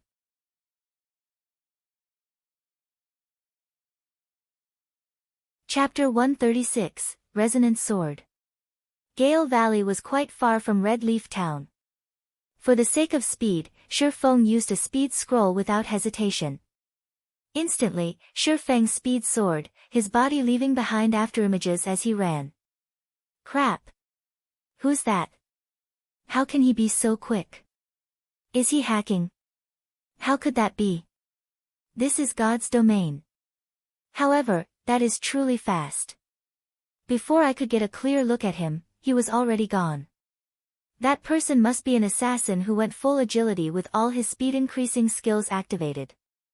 The players who saw Ye Feng running were all shocked by his wind-like speed. He was no slower than a sports car. Ever since Ye Feng reached level 10 and equipped his new weapon, the Silver Lake, his battle prowess was at least double that of at level 9. Moreover, after players reached level 10, all attributes increased by 10 points and HP by 100 points. Due to this increase, there was a large gap between level 9 and level 10 players. However, compared to the average level 10 player, Ye Feng's attributes were much higher. The Ice Blue Devil Flame alone had greatly increased Ye Feng's attributes, not to mention the magic weapon, Abyssal Blade, and the fine gold weapon, Silver Lake. Furthermore, Ye Feng possessed the complete Silvermoon set equipment, coupled with a few independent pieces of secret silver equipment. He also had the title, Might of 1,000, currently equipped. Ye Feng's strength alone reached 93 points. It was absolutely an unreachable amount to the average player. Moreover, Ye Feng's agility had broken through the 100-point threshold, activating the intermediate agility hidden passive skill. Like the wind. It was renowned as a godly skill for battling in the open. With this new passive skill, players' movement speed increased by 15%, attack speed increased by 5%, and the shrubs and brambles of roads and forests would no longer affect him. Simultaneously, consumption of stamina had slightly reduced, greatly improving a player's survivability and ability in battle. Originally, Ye Feng needed to travel for about 2 hours to reach Gale Valley. However, with this new passive skill, it took Ye Feng less than an hour to arrive. The outer region of Gale Valley was a level 8 area, while its inner regions were level 9. Not only was there a large number of monsters in Gale Valley, but the monsters here also traveled in groups. Without a certain amount of strength, one could only seek death by coming to this place. Right now, only a small minority of players dared come here to level up. The Gale Valley was long and narrow. If over 500 players were present, they could perform an inch-by-inch search as they advanced. However, based on the information Blackie provided, Martial Union had only sent around 200 players. It was not enough to create a perfect encirclement of the area, and it would not be easy for them to locate Blackie and Lonely Snow. Moreover, if these 200 or so players wished to locate Blackie, they would have to spread out and form search parties. In regards to jungle battles such as this, Ye Feng had experienced plenty in the past. In his previous life, he had done battle with many second-rate guilds, and even first-rate guilds, in forested areas. Although the players involved numbered in the tens of thousands, he still bloodily massacred his enemies. It could be said that Ye Feng was most familiar with these types of battles. For the players who had only recently experienced the evolution of God's domain, however, their experiences of such warfare was nil. As expected, there is a sentry here. Before arriving at the entrance of Gale Valley, Ye Feng had altered his appearance. After entering Gale Valley, with his extraordinary 5 senses, Ye Feng immediately discovered the 4 level 6 assassins hidden around the valley's entrance. These assassins were all scouts of Martial Union specialized in investigation. They were currently tasked to report back all the players who entered the Gale Valley, determining whether or not said players were here as the enemy's backup. With this information, they could allow their members to prepare beforehand and set up an ambush. Unfortunately, Ye Feng had long since guessed this, hence his alteration of his appearance before entering the Gale Valley. Even if the experts of Martial Union knew that someone had entered the Gale Valley, they would not know it was Ye Feng. They would only see him as an independent player, here to level up, and they would not be wary of him. Ye Feng paid no heed to these assassins. Instead, he went deeper into the Gale Valley. Based on Ye Feng's strength alone, it would be extremely easy for Ye Feng to kill these 4 level 6 assassins. However, he would not. Doing so would only alert the enemy of his presence. If he caused the members of Martial Union to become vigilant, he could not achieve the greatest effect when he ambushed them later on. Boss unstable, there's a player entering the Gale Valley. However, he's not the target, Ye Feng, one of the assassins on guard at the valley's entrance reported. Got it, you guys stay on guard there. As long as Ye Feng enters the Gale Valley, immediately report it to me. Also, remember to tail him, and do not let him discover any of you.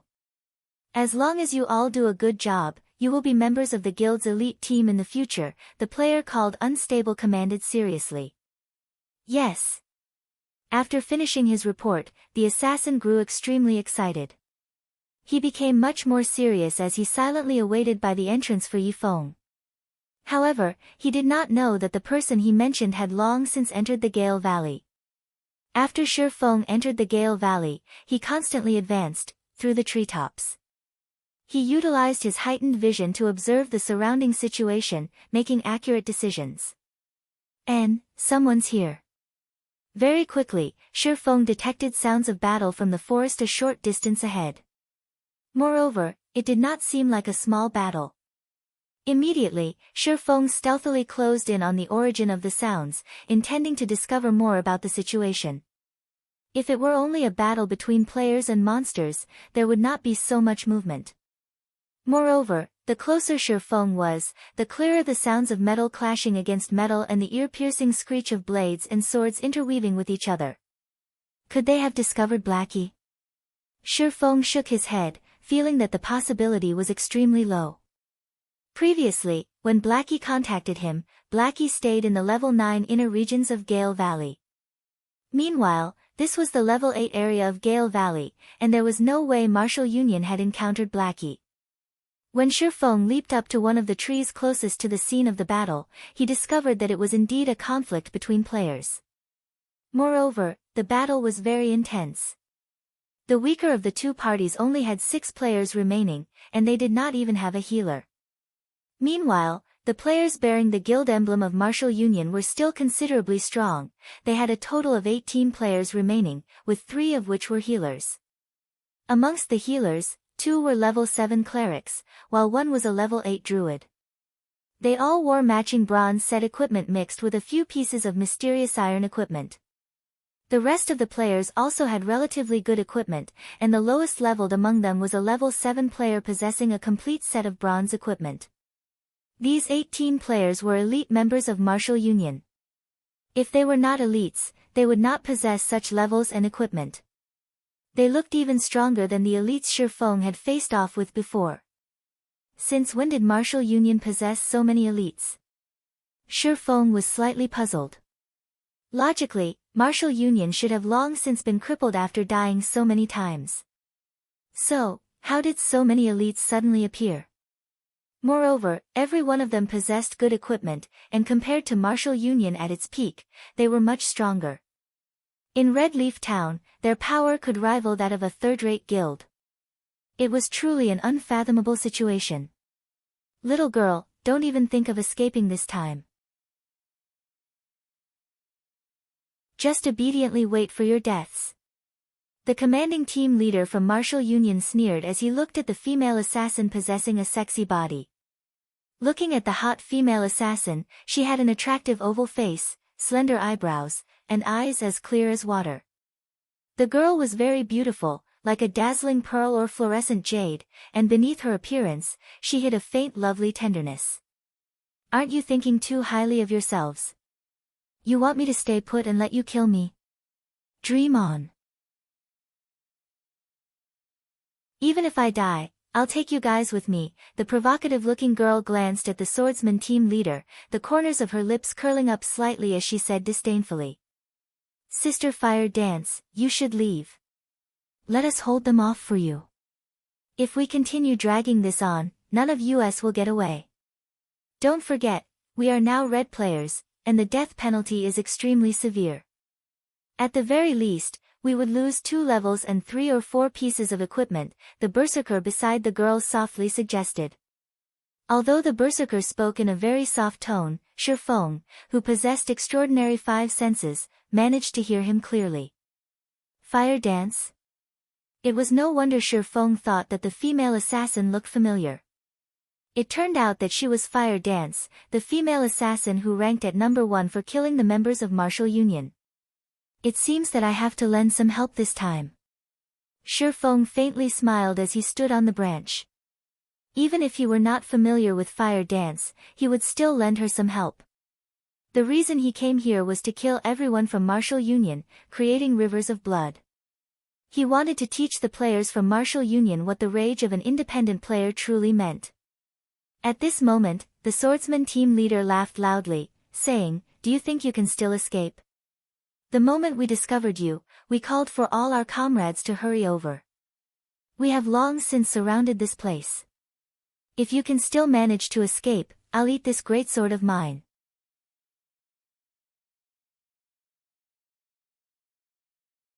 Chapter 137, Monster. It seems they will bury us here. Our only choice is to carve out a trail of blood, Fire Dance said. After hearing the swordsman team leader from Martial Union speak, Fire Dance's expression turned grim, gritting her teeth slightly. Originally, she intended to come here to kill the members of Martial Union. She did not think that she would fall into Martial Union's trap instead. After killing their way out of the encirclement with much difficulty, these players once more surrounded them. Their chances of escaping were already scant, and if another 20 or so enemies arrived, even that tiny hope of escape would vanish. If she and her teammates died now, with the previous crime value they had accumulated, at the very least, her teammates would each lose 2 levels, while she would lose at least 3 levels and all of her equipment. Such a loss would devastate them, and their team would very likely disband, never to rise again. Ha ha ha. It's too late to fear now. Originally, we prepared this ambush for that Ye Feng, but I never thought you guys would send yourselves to death. From now on, the fine equipment that you guys use will belong to us. Brothers, go. Leave that little girl for me to deal with. The swordsman team leader licked his lips as he spoke, his eyes revealing an undisguised greed as he gazed at Fire Dance's sexy body. Naturally, Ye Feng, who was hiding in the forest, heard the entire conversation. Although he knew Martial Union definitely had some hidden plot, it turned out that they planned to set a trap for him all along. Previously, he had stayed inside the forging room, creating equipment. Moreover, he had also altered his outward appearance, making it impossible for Martial Union to find him. Hence, they chose to take action against Blackie and the others, using them to lure him out. At the same time, they would set up a trap and surround him. Unfortunately, although they had prepared for a variety of situations, they missed out on 2 important points. First, Ye Feng possessed the demon mask that allowed him to disguise his character's appearance and information easily. Second, they gravely underestimated Ye Feng's current strength. Brothers, follow me and let's kill our way out. At this moment, Fire Dance chose to take the initiative and launched an attack. In the blink of an eye, she rushed towards the spot where the encirclement had the least amount of players. Before the berserker standing there could react, Fire Dance's dagger had already pierced the back of his head, forcing him into a fainted state. Fire Dance immediately followed up with a backstab, assassinate, and eviscerate, instantly removing half of the berserker's HP. The other members of Fire Dance's team also rushed forward with her, breaking through the encirclement. However, just as the several level 7 players fell to critical health, a dazzling white light surrounded their bodies, recovering over half of their total HP. Moreover, those players were not just weaklings. They stubbornly held back the members of Fire Dance's team, not backing down in the slightest. Mages, go all out. Clerics, cast your shields. Rangers, mark the assassins. Do not let them get away. I don't want to become a laughingstock for the players in Blue Water Town, the swordsman from Martial Union commanded as he similarly charged at Fire Dance. Including herself, Fire Dance's team only had 6 players remaining. Each of them faced off against 2 or 3 enemies. Their enemies also had healers constantly replenishing their health. They had no chance for victory at all. Moreover, with the constant bombardment from the backline mages of Martial Union, Fire Dance lost another 2 of her teammates in the blink of an eye. Is this really it for us? Fire Dance watched her comrades fall in front of her eyes, her heart bleeding at the sight. However, Fire Dance had no time for anger as she faced off against 3 enemies at once. One of the 3 was also the team leader from Martial Union. However, in addition to being outnumbered, she also had to deal with the constant attacks from the mages. As a result, her HP reduced continuously, while a majority of her skills were on cooldown. She could only dodge the incoming attacks to reduce as much damage as possible. Ha ha ha. Little girl, if you wish to blame someone, then blame that Ye Feng of yours for standing out. All who go against Martial Union will earn a fatal ending. However, you can be relieved. That Ye Feng fellow will sooner or later accompany you as well. Just when the swordsman thought that victory was in his grasp, a black figure silently appeared behind Martial Union's healers. Nobody had even discovered the appearance of this person. Without anybody noticing, 2 sword lights pierced through one of the level 7 clerics, causing damages of -397 and -542, instantly killing him. Only when the cleric died did the second cleric and druid notice an enemy right beside them. Moreover, this new enemy instantly killed one of their comrades. My. The other cleric attempted to yell out in fright, yet, he suddenly discovered that he was unable to yell out. He did not know when it started, but at this moment, both his abdomen and neck spurted out fresh blood. Moreover, when he turned to look at the druid beside him, he noticed that the druid was in a similar situation. However, neither of them noticed that, in actuality, they had been attacked at the same time as the first cleric. Only, their reactions were slightly delayed, failing to notice their own HPs had already to 0. Staring at each other, they both fell forward, their visions turning a dull gray. That's 3 down. Ye Feng's eyes flashed with a cold glint. He then shifted his cold gaze to the mages nearby. Based on Ye Feng's current attack power, even if he did not depend on the Ice Blue Devil Flame's damage increase and did not use any of his skills, he could still kill any cloth armor classes of the same level with only 2 strikes from his swords. 2 swords, 6 images. With Ye Feng's current attributes, it was an easy feat, and there were burdens when doing so. Moreover, the faster Ye Feng's sword slashes were, the greater the damage the Silver Lake could cause. If Ye Feng's speed reached its pinnacle, it might even be possible for him to instant kill a cloth armor class with just a single sword strike. In an open battlefield like this, Ye Feng was just like a harvester, reaping players' lives. With Ye Feng's current attack speed, if other players did not activate their extraordinary state, they could not block Ye Feng's attacks at all. Without a doubt, they would instantly die. Meanwhile, the current players able to activate the extraordinary state were usually melee classes, such as the swordsman team leader. Only with it could they possibly have a chance to react and retaliate against Ye Feng. However, even then, it was only a possibility. Ye Feng then activated Wind Blade, rushing towards the nearest elementalist of Martial Union. Are you healers dead or what? Don't you even know how to heal? A low HP assassin of Martial Union cursed. However, the assassin's curses received no replies. Seizing the opportunity, Fire Dance, with her accumulated 3-star energy, used Eviscerate to finish off this assassin. The backline mages witnessing this scene all turned to look at the healers behind them, intending to find out what had happened. However, the moment one turned, he immediately discovered a dark shadow sliding across his neck, with another blue shadow piercing through his chest. His HP bar displayed before him rapidly decreased. Soon after, his vision darkened, and his life extinguished. After killing the elementalist, Ye Feng turned towards the other mage classes. "Leader, there's a monster ambushing us," a summoner at a distance shouted in fright after witnessing this scene. However, before he could even get a clear look at this ambusher, the level 7 elementalist was already dead. Such a scene caused this summoner to have shivers all down his body. "Can't you see that I'm busy here? If it's just a monster ambush, don't you know how to deal with it yourselves?" the swordsman retorted angrily. At this moment, he still exchanged moves with Fire Dance, and he could not afford a distraction. "It's just a monster, where's the need to report even that? Are you an idiot or what?" Hearing no reply from the summoner, the swordsman thought his subordinate turn to deal with the monster. Hence, he focused more on his battle against Fire Dance. In reality, however, the summoner already lay beneath Ye Feng's feet. The 3 mages nearby who attempted to escape were dead as well.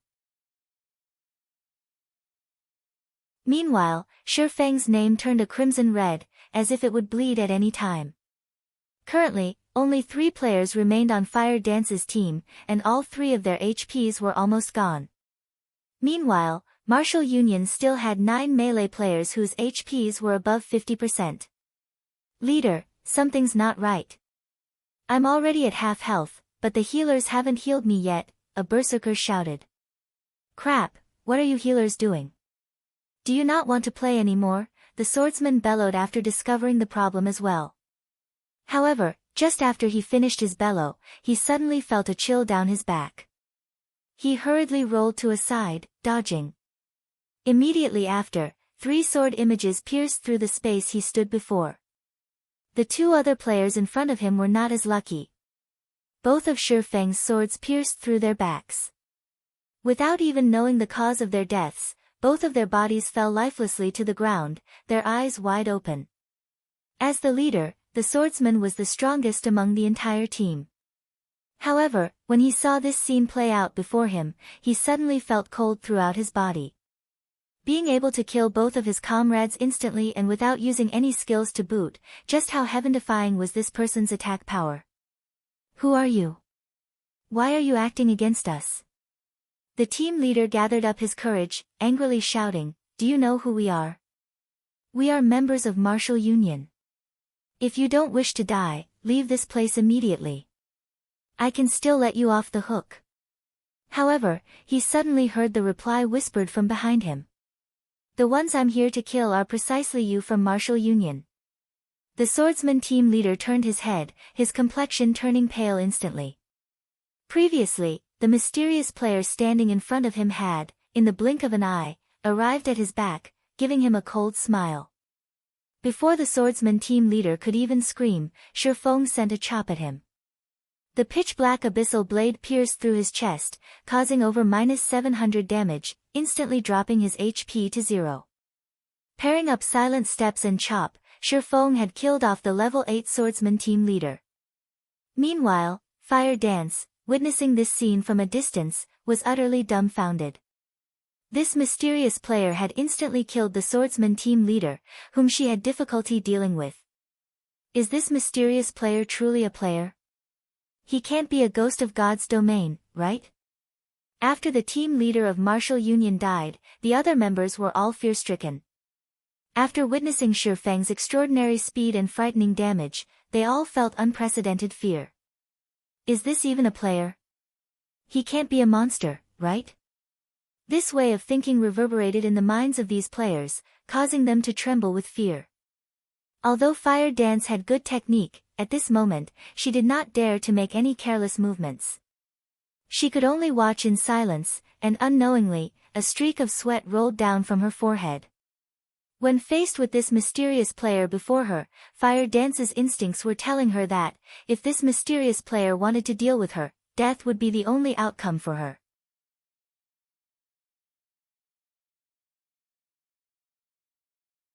Chapter 138, Hidden Expert. Fire Dance's eyes flickered when she saw Ye Feng's figure. Aside from the immense pressure that she felt from him, she could also smell the stench of death on him. From the moment Ye Feng appeared, she was aware of Ye Feng's existence. However, Ye Feng's movements and battle techniques were just too quick, to the point where she even questioned her own senses. Only when the team leader died was she shocked out of her daze. From the death of the first cleric to the death of the swordsman, only a short 5 seconds had passed. Every time Ye Feng revealed himself, another player fell to the ground, blood spurting from their bodies. Ye Feng was like the Grim Reaper, harvesting the lives of Martial Union's members. One could only describe Ye Feng's movements as erratic. Ye Feng also wore a pitch-black hooded cape that hid his face. In addition, the demon mask hid his name, level, and other information. Aside from his HP bar, there was nothing else to see. It would not be strange even if he received the same treatment as a monster. The only reason Fire Dance knew Ye Feng was not a monster was that she had overheard Ye Feng speaking to the swordsman team leader in a low tone. However, the fact that Ye Feng was not a monster, but instead, a player, shocked Fire Dance even more. Just how high were Ye Feng's attributes for him to be so strong? Meanwhile, Ye Feng felt nothing unexpected about the feats he had just accomplished. The attributes of these players was not even half of his own. Virtual reality games were just that cruel. Although the gap of attributes between each level was small, when accumulated to a certain degree, the gap in total strength would be massive. Quick, escape. That's a monster. I'm not fighting anymore, that monster is just too scary. Although they knew that this was just a virtual reality, the remaining 5 players from Martial Union were still utterly afraid, their hearts beating madly. Their team leader, the strongest amongst them, died in an instant. He wasn't even able to retaliate in the slightest. This was no longer a monster that players could handle.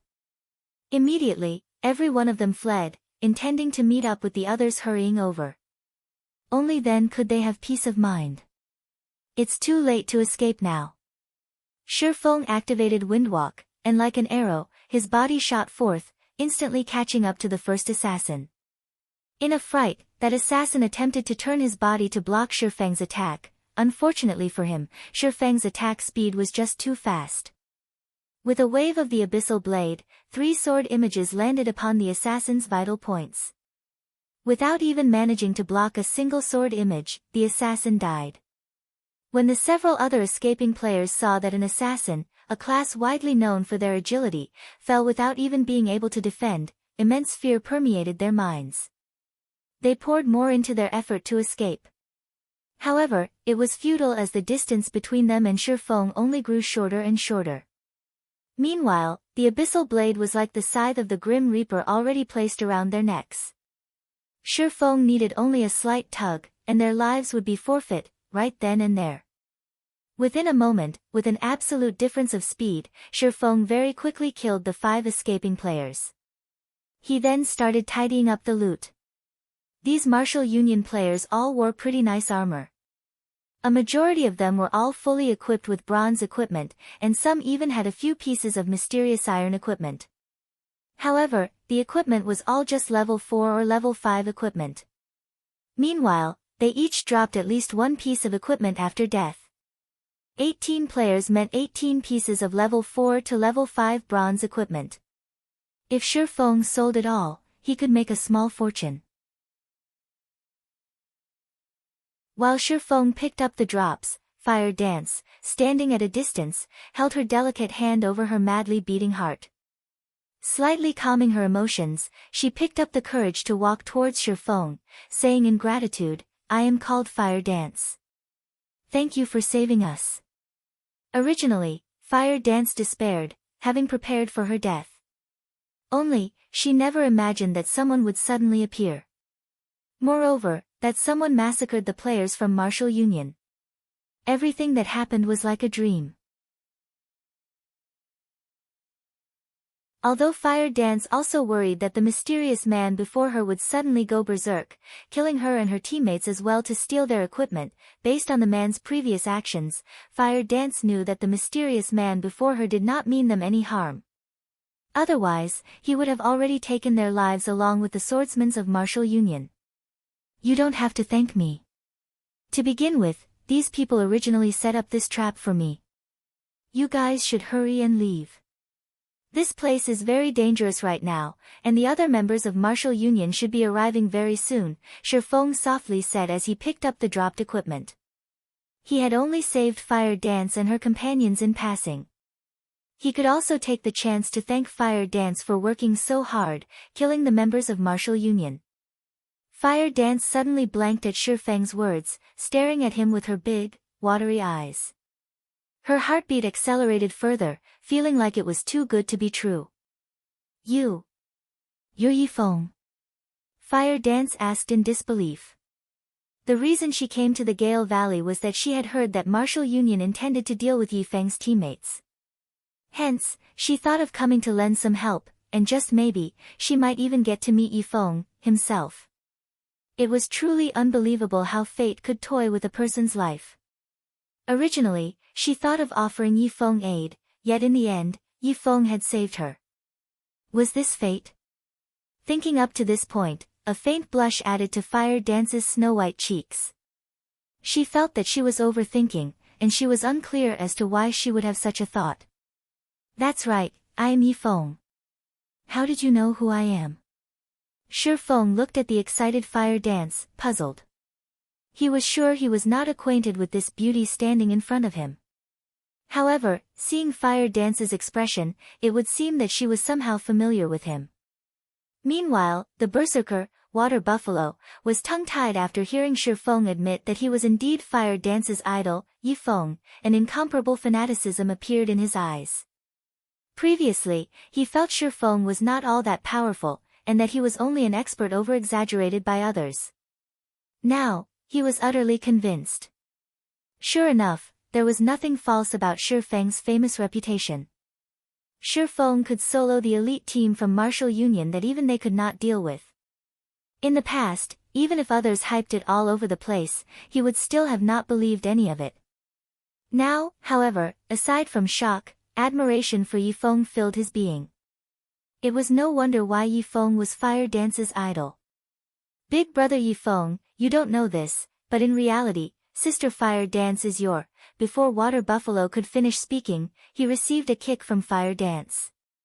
He grimaced from the pain, but when he looked at the expression in Fire Dance's eyes that seemed able to eat a person whole, he immediately chose to cover his mouth, not uttering a single word. Is my what? Ye Feng was puzzled. It's nothing. Water Buffalo is just having an epileptic fit. Big brother Ye Feng, won't you leave with us? Fire Dance slightly shook her head. She then worriedly said, this time, Martial Union has sent over 200 men here.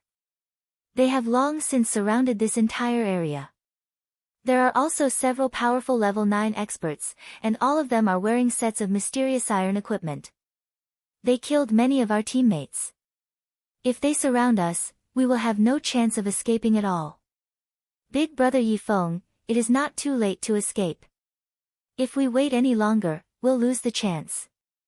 If it weren't for those experts, her team would not have incurred such huge losses. Level 9 experts, is it? Ye Feng was slightly shocked. The current level 9 players in Red Leaf Town were experts at the pinnacle. Now, however, several level 9 hidden experts suddenly appeared here. Moreover, they were all Martial Union's men. However, so what if they were level 9 experts? Since they wished to deal with him, he would receive every one of them. It just so happened that he could use them to test his sword. You guys should hurry up and leave. I'll stay here and take a look at these experts.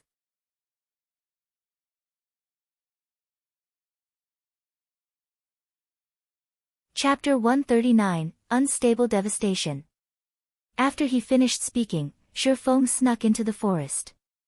Sister Fire Dance, what do we do now? Do we leave?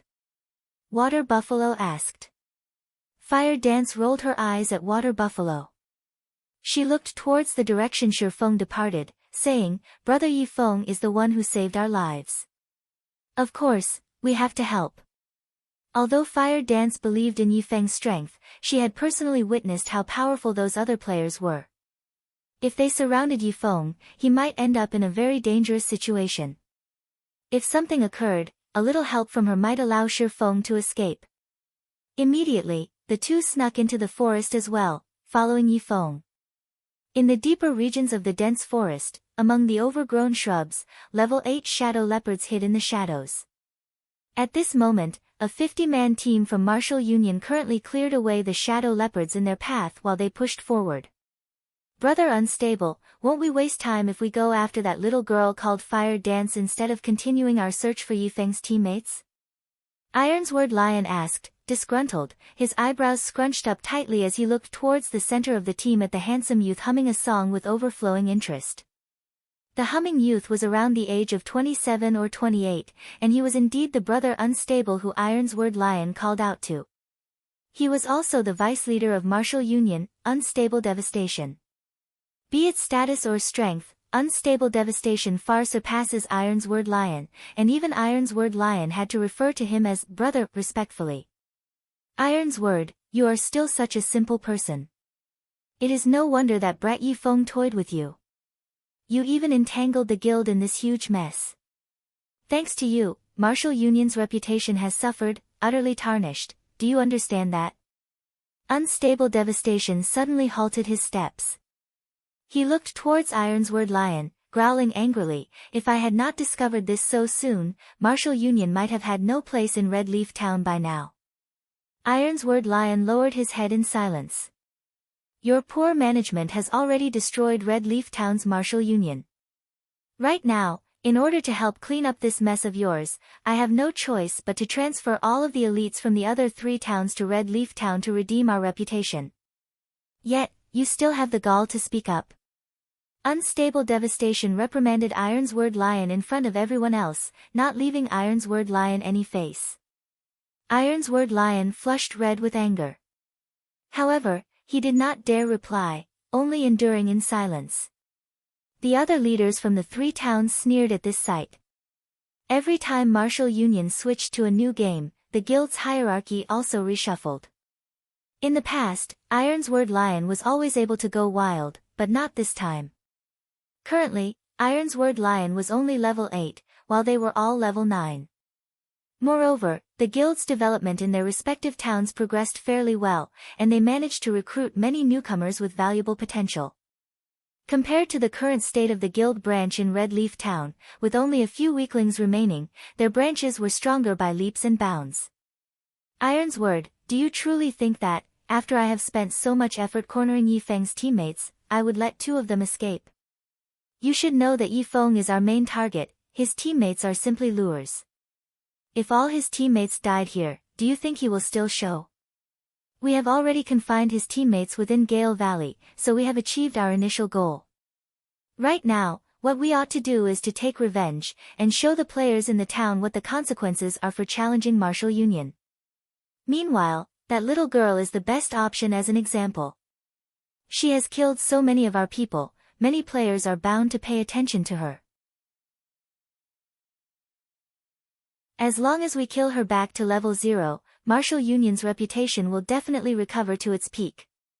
If we manage to kill Ye Feng, then martial union can also use this chance to leap through the threshold of a third-rate guild.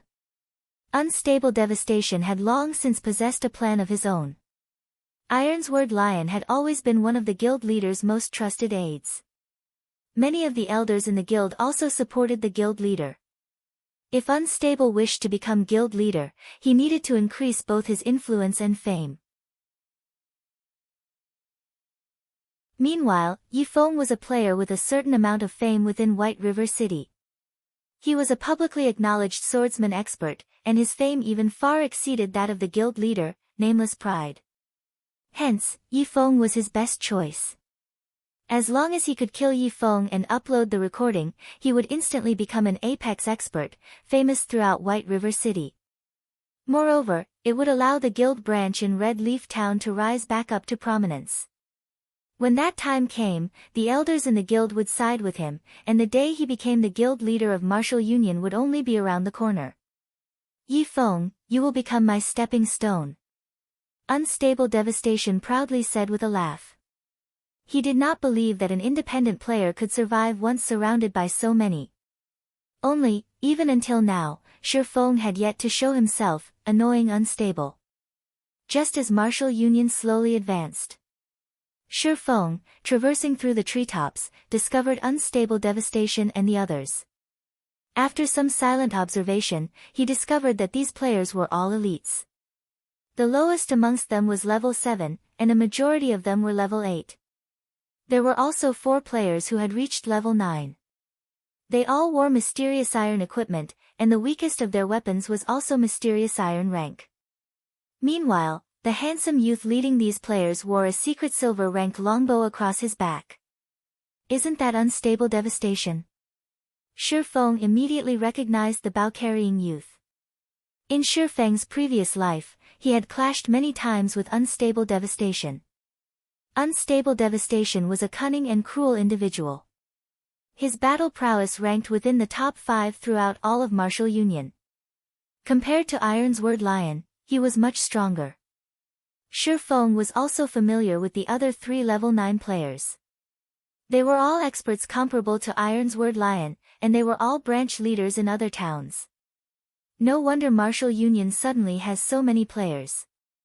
It turns out that they've called over the elites from 3 of the towns nearby. Ye Feng came to a realization. These 3 level 9 branch leaders were very strong.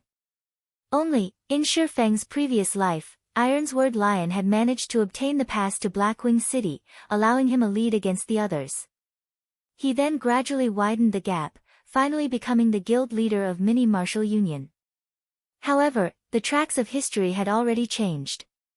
In this life, not only had Ye Feng kill Iron's Word Lion twice, but he also obtained the Blackwing City pass that Iron's Word Lion possessed. Iron's Word Lion's life was fated to end in a tragedy, and he naturally was much weaker than the other 3 branch leaders. If it were during the previous life, if Ye Feng met any one of these leaders, he would have had to proceed with extreme caution. If he met 2 of them together, he would definitely need to avoid them. Now, however, Although all 5 of them were together, Ye Feng had no intentions of leaving. The situation was different this time. Not only did Ye Feng possess a magic weapon, but he had also obtained the ice blue devil flame and many other pieces of equipment that were top tier at this stage of the game. He also had the advantage of levels, so he naturally possessed the confidence to battle. Even if he couldn't win against them, he could still escape them. At this moment, Unstable Devastation had yet to learn that one of his elite teams had been wiped out. That was because players needed to wait 10 minutes before reviving at the graveyard. Within 30 minutes of revival, players could not transmit any information or communication. Hence, Unstable Devastation and the others did not know that Ye Feng had arrived. They were not cautious in the least, and it was a perfect chance for Ye Feng to launch and ambush them. Hence, Ye Feng continued to follow his target's unhurried advancement. While they traveled, the team maintained impressive positioning. Their healers stayed in the middle, while Unstable Devastation and the other experts walked beside them. Moreover, the players in the center of the formation only watched the players at the front battle, with no intentions of killing the monsters themselves. This way, it would be difficult for even a top-tier assassin to attack the healers. Meanwhile, the players in the outer layer would not move further than 15 yards from the center. If something unexpected occurred, they could immediately lend aid. Ye Feng did not seek a frontal confrontation. Instead, he would take advantage of his speed to slowly chip at the outer layer of this team. Soon after, Ye Feng silently closed in on them. Within a short moment, the players of Martial Union met with a group of Shadow Leopards. An extremely ferocious level 8 chieftain-ranked Shadow Leopard King led the small leap of Shadow Leopards. Ye Feng felt that this was his chance. He crept closer to the team, hiding in a bush and waiting. Time passed, bit by bit. The guards around the Shadow Leopard King were all dead, and the king was the only one left. The players of Martial Union grew very excited. Seeing as good equipment was about to drop, they all became much more serious and focused on the battle. They remained completely unaware of Ye Feng, already positioned on the tree above their heads. Make sure to dodge its skills, don't let its claws land on you. As for everyone else, hold off as many strikes as you can. Healers, go all out with your heals. Unstable Devastation was also excited. Immediately, the speed at which the arrows fired from his bow accelerated. Unstable Devastation did not think that his luck would be so good as to allow him to meet a level 8 chieftain. This kind of field chieftain would not just drop a single piece of equipment, but would normally drop several. Based on the Shadow Leopard King's level, at the very least, it would drop level 7 or level 8 secret silver equipment and possibly fine gold equipment. Mysterious iron equipment was considered high quality at this stage of the game. In the entire Martial Union, the total amount of secret silver equipment they possessed was no more than 10 pieces. It was obvious just how precious they were. Meanwhile, the Shadow Leopard King before them had the possibility of dropping fine gold equipment. Compared to secret silver equipment, it was much rarer, and its attributes were much higher. Currently, not a single person in Martial Union possessed a piece of fine gold equipment. Not to mention Martial Union, even those third-rate guilds did not possess a single piece of fine gold equipment. Only second-rate guilds or higher possibly owned such an item. However, only the guild leader or vice leader would have access, while elite members could only look at it. It would be impossible for them to obtain it, as it would be the symbol of a guild status. If they could obtain 1 or 2 pieces of fine gold equipment, killing Ye Feng would be a small matter. As the Shadow Leopard King was a chieftain rank monster, the other branch leaders and Ironsword Lion also participated in the battle, both sides engaging in intense combat. Shadow Leopard King, chieftain rank. Level 8. HP 40,000/40,000. A casual pouncing attack from the Shadow Leopard King could easily end a player's life, while a single swipe of its tail could obliterate more than half the HP of a group of players. When it struck with its sharp claws, if an MT did not defend properly, they would instantly die. If the Shadow Leopard King roared, it could force back the enemies within an 8-yard radius, forcing them into a fainted state for 3 seconds. In addition, the Shadow Leopard King was quite nimble and had extremely high defense.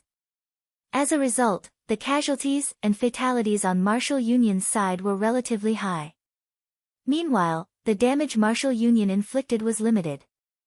The strongest player among them, Unstable Devastation, could only cause -40 to -50 damage to it, while the others could only manage slightly over -10 damage. Fortunately, there were plenty of players on Martial Union's side. With a total of 50 players surrounding the Shadow Leopard King, they managed to shave off a lot of the monster's HP. The Shadow Leopard King's HP steadily fell, and when its HP was about to reach 50%, Ye Feng immediately used Phantom Kill.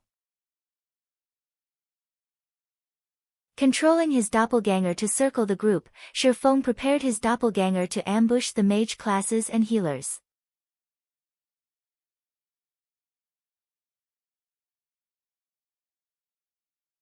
Chapter 140, Shadow Leopard King. The Shadow Leopard King was a level 8 chieftain-ranked monster. As long as its HP fell below 50%, it would enter a berserk state. Both its attack power and attack speed would then increase by 20%, and even an MT geared with a full set of level 5 set equipment could hold it off. Guardian Knights, pay attention to cast Protection Blessing on the Shield Warriors. Shield Warriors, prepare to activate Shield Wall at any time. As long as we can endure its berserk period, we will be victorious. Unstable Devastation knew about the berserk state, hence, he hurriedly gave commands as he saw the Shadow Leopard King's HP reaching 50%. Protection Blessing could reduce the damage an ally received by 50%. A Shield Warrior's Shield Wall could also reduce damage by 50%. With both effects stacked, the Shield Warrior would only receive 25% of the total damage. Even if the Shadow Leopard King went berserk, the Shield Warrior could hold it off completely. Finally, the Shadow Leopard King's HP dropped below the 50% threshold. Oh! The Shadow Leopard King bellowed, its body abruptly expanding. Everything was within Unstable Devastation's grasp. Just as he was about to reveal a victorious smile, the situation suddenly changed.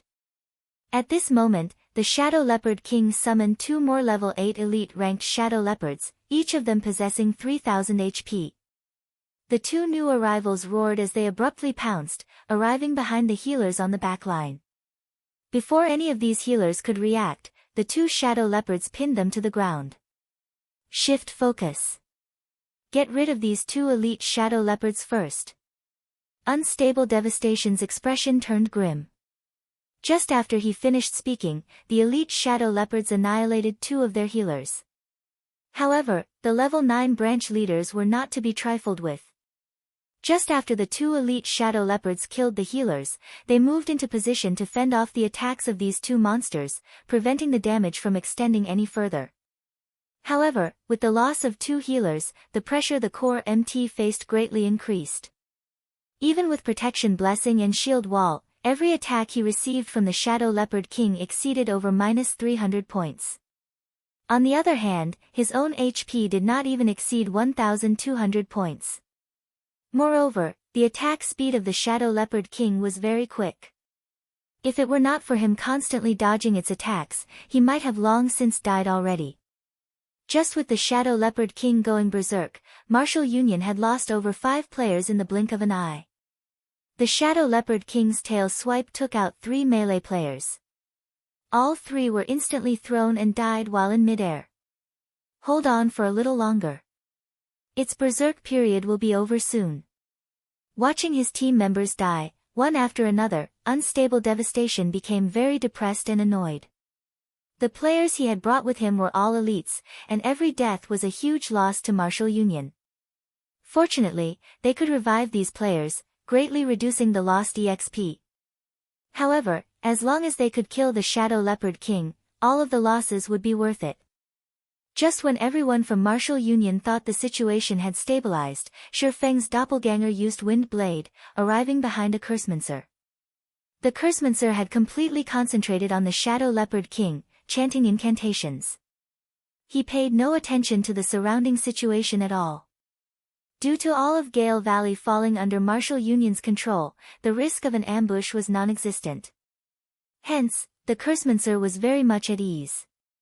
However, such a way of thinking was a big mistake. After the doppelganger's sword pierced through the Cursmancer's back, it then followed up with a chop to the Cursmancer's head. The doppelganger followed up with another normal attack. Although the doppelganger only possessed 50% of the original body's attributes, just 50% of Ye Feng's attributes was terrifying. It could compare to a level 10 swordsman geared with a complete set of level 10 bronze set equipment. Moreover, the doppelganger's target Cursmancer was only level 7, wearing only level 4 and 5 bronze equipment. The difference between them was like the difference between heaven and earth.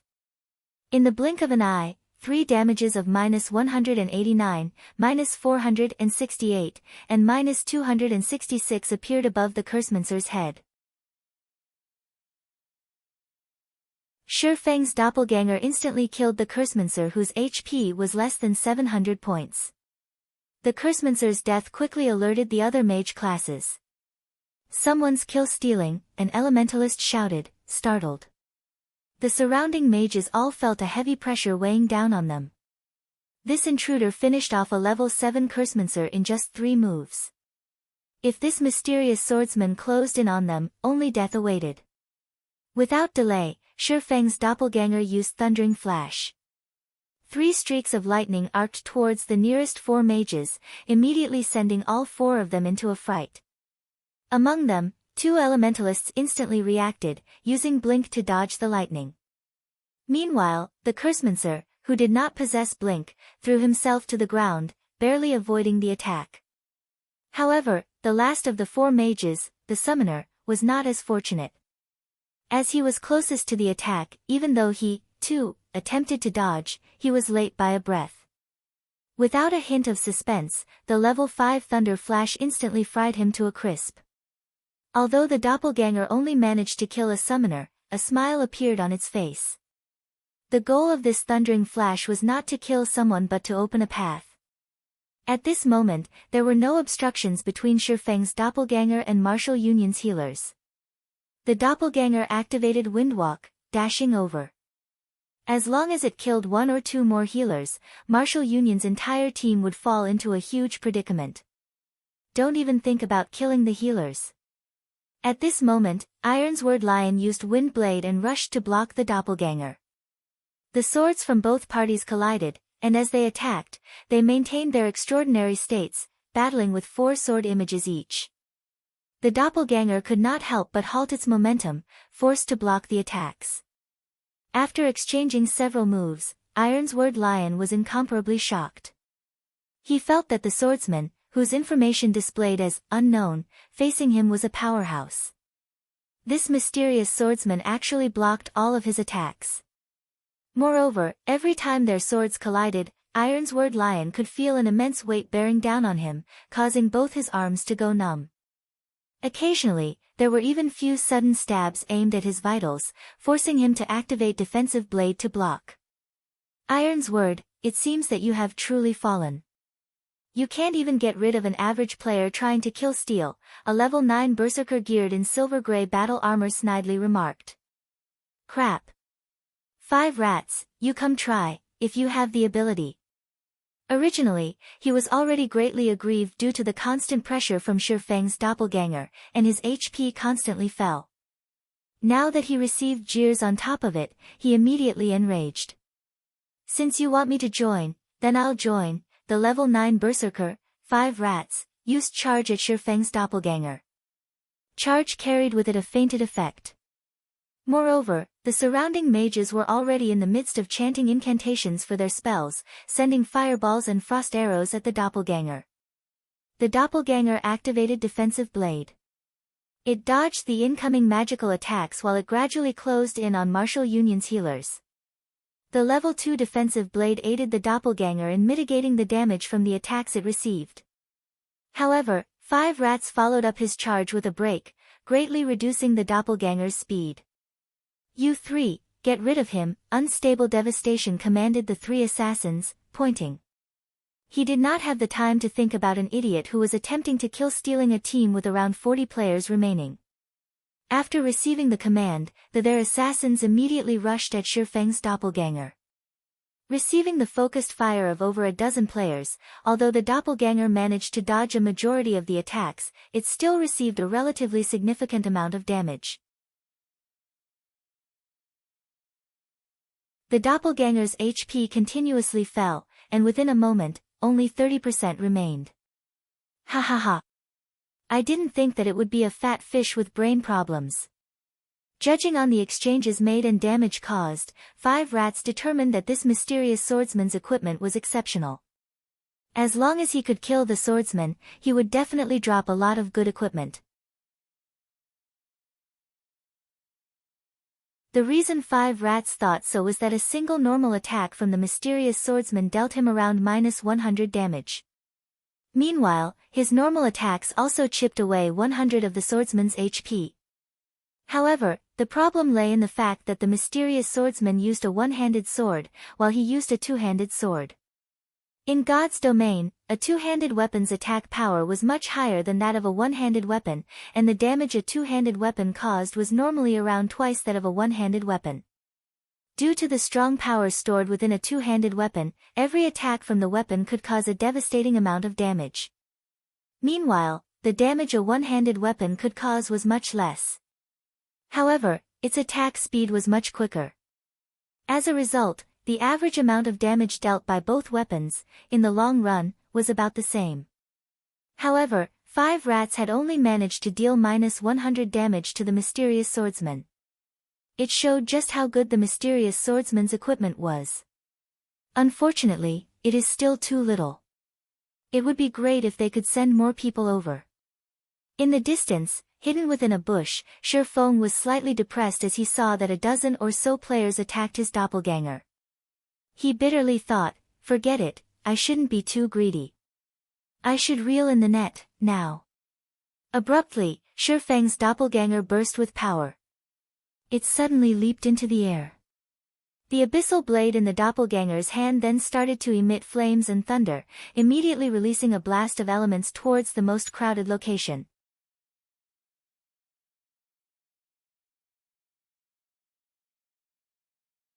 Chapter 141, Ye Feng. The sudden burst of power coming from Ye Feng's doppelganger alarmed the players who were previously behaving indifferently. A vast sea of thunder and flames erupted from the doppelganger's thunder flame explosion. The players present could feel an oppressive feeling that was even more powerful than that of the Shadow Leopard King. As for the ones who were in direct confrontation with the doppelganger's thunder flame explosion, no. A few players immediately cried out in fear when confronted with the approaching fire and thunder. They all turned around and fled immediately. However, thunder flame explosion had an effective radius of 5 yards. Moreover, the skill descended on the players extremely quickly, and they had no time to run out of the area at all. They were only able to watch helplessly as the power of the skill consumed them. The players who possessed life-saving skills immediately activated them. Assassins used wind steps, swordsmen used parry, berserkers used block. As for those who had their life-saving skills on cooldown, all of them were swallowed by the thunder and fire. Without life-saving skills, those with already low HP immediately died. In the end, 4 members of Martial Union died from the doppelganger's thunder flame explosion, while the remaining survivors all heaved a sigh of relief. Humph. Brat, you're dead now for sure, so just accept your fate. The level 9 berserker, 5 rats, glared at Ye Feng's doppelganger, smiling contemptuously. He abruptly brandished his greatsword, casting cleave on the doppelganger. The other survivors also used their explosively powerful skills, launching their attacks towards Ye Feng's doppelganger. Ye Feng's doppelganger suddenly smiled. The doppelganger did not attempt to defend against any of the attacks.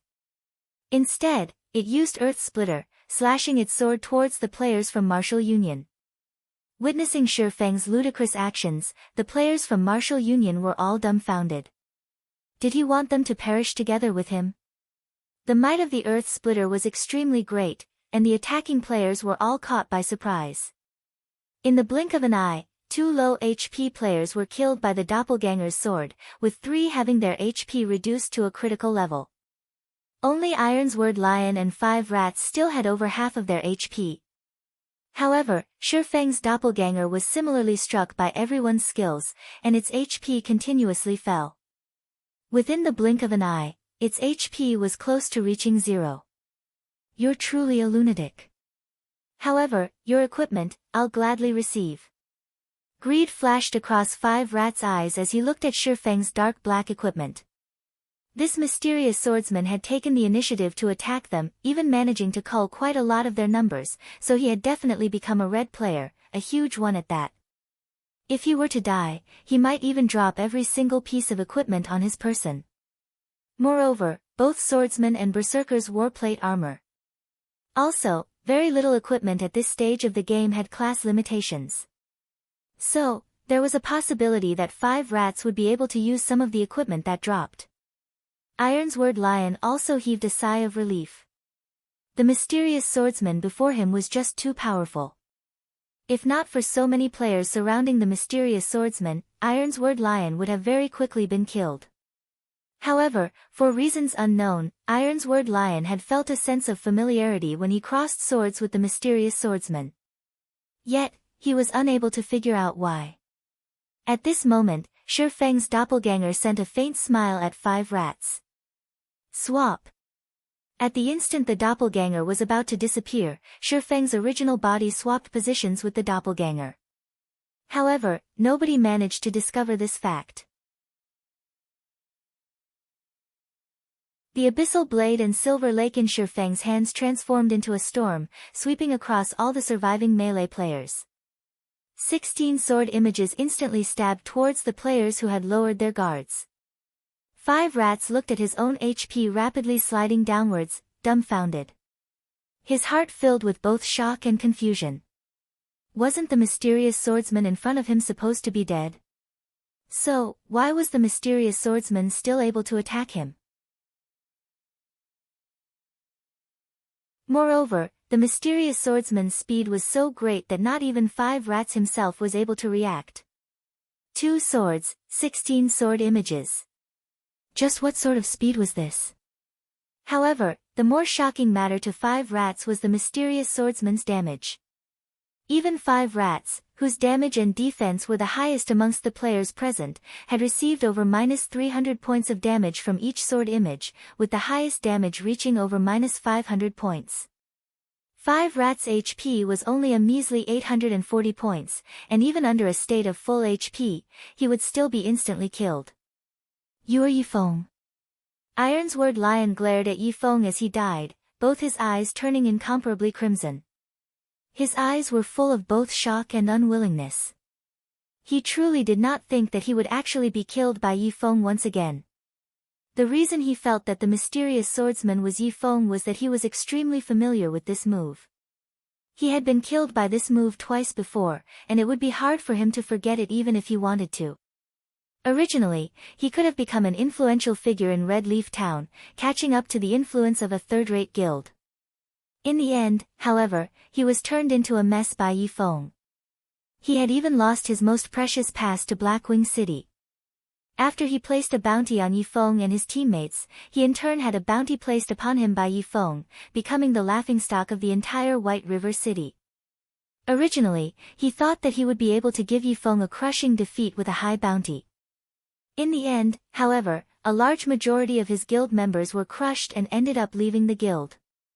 The original member count of Martial Union in Red Leaf Town was quickly reduced from the original 100+ members down to less than 10 players. Martial Union then became the laughingstock of the players in Red Leaf Town. Now, they had prepared to surround Ye Feng, but the results had still turned out as such. Again and again, Ironsword Lion had tried to deal with Ye Feng. Yet, every single time, he ended up with failure. Ironsword Lion even believed that Ye Feng was the bane of his life. Otherwise, how could he explain his continuous series of failures? Now that Ye Feng had killed him for the 3rd time, Ironsword Lion's confidence had been thoroughly shattered. The first time, he used the excuse that he was ambushed by Ye Feng, being killed in just 2 moves. The second time, he used the excuse of not having a full understanding of Ye Feng's strength, being insta-killed in just one move. Now, it was the third time. Ye Feng did not even use a skill this time, yet Iron's Word Lion was still instantly killed in just 2 attacks. A deep fear had been instilled into Iron's Word Lion. Every time he met with Ye Feng, he could feel that the gap between himself and Ye Feng was growing wider and wider. Up until this instance, he did not even possess the qualifications to go against Ye Feng. It was just like how Absolute Heaven had killed him many times over in the past. Although he frantically tried to take revenge, in the end, he would still choose to compromise. Be it Absolute Heaven or Ye Feng, both were existences that he could no longer afford to provoke. When the players from Martial Union heard Iron's Word Lion's dying words, each and every one of them was greatly shocked. Being able to kill 5 players within an instant, with branch leaders like Iron's Word Lion and 5 rats included amongst them. This strength was simply too frightening. So he is Ye Feng. It was the first time Unstable Devastation personally met Ye Feng. Although he tried identifying Ye Feng's information, the results he obtained actually displayed it as unknown, giving him a slight shock. Aside from Ye Feng's HP bar, there was nothing else Unstable Devastation could see. However, the dark black equipment Ye Feng was wearing was undoubtedly an equipment set. Also, due to the hooded cape Ye Feng was wearing, Unstable Devastation was unable to get a clear image of his appearance. Ye Feng held a sword of unidentifiable quality in one hand, and a treasured sword that gave off a light blue glow in the other. The treasured sword was at least secret silver ranked. Judging from Ye Feng's performance in the battle before, Ye Feng was much stronger than what Iron's Word Lion had stated. If Ye Feng was already so powerful right now, he would definitely become unstoppable in the future. If Unstable Devastation were to meet Ye Feng before, he definitely would not have provoked Ye Feng, no matter what. However, Ye Feng already had an unresolvable grudge with Martial Union, so Unstable Devastation would not be courteous with him anymore. Before Ye Feng grew to unreachable heights, he needed to thoroughly nip the bud. While everyone else was observing Shi Feng's information, Shi Feng himself did not stay idle. He bent down, picking up all 5 pieces of equipment that dropped on the ground and storing them in his bag. He would be able to sell the equipment for a large sum of money. Seeing Ye Feng take away 5 pieces of equipment that were above level 5, Unstable Devastation trembled in rage. This equipment all belonged to their Martial Union, yet Ye Feng actually dared take it away right before his eyes. Shi Feng simply did not place any importance on him. Originally, I was still worried that you were an extraordinarily calm person, and that you would not show up no matter what. However, I never imagined that you were just a simple fool. Since you have arrived, I'll just deal with you as well. Unstable Devastation squinted his eyes, a chilling glow coming from them.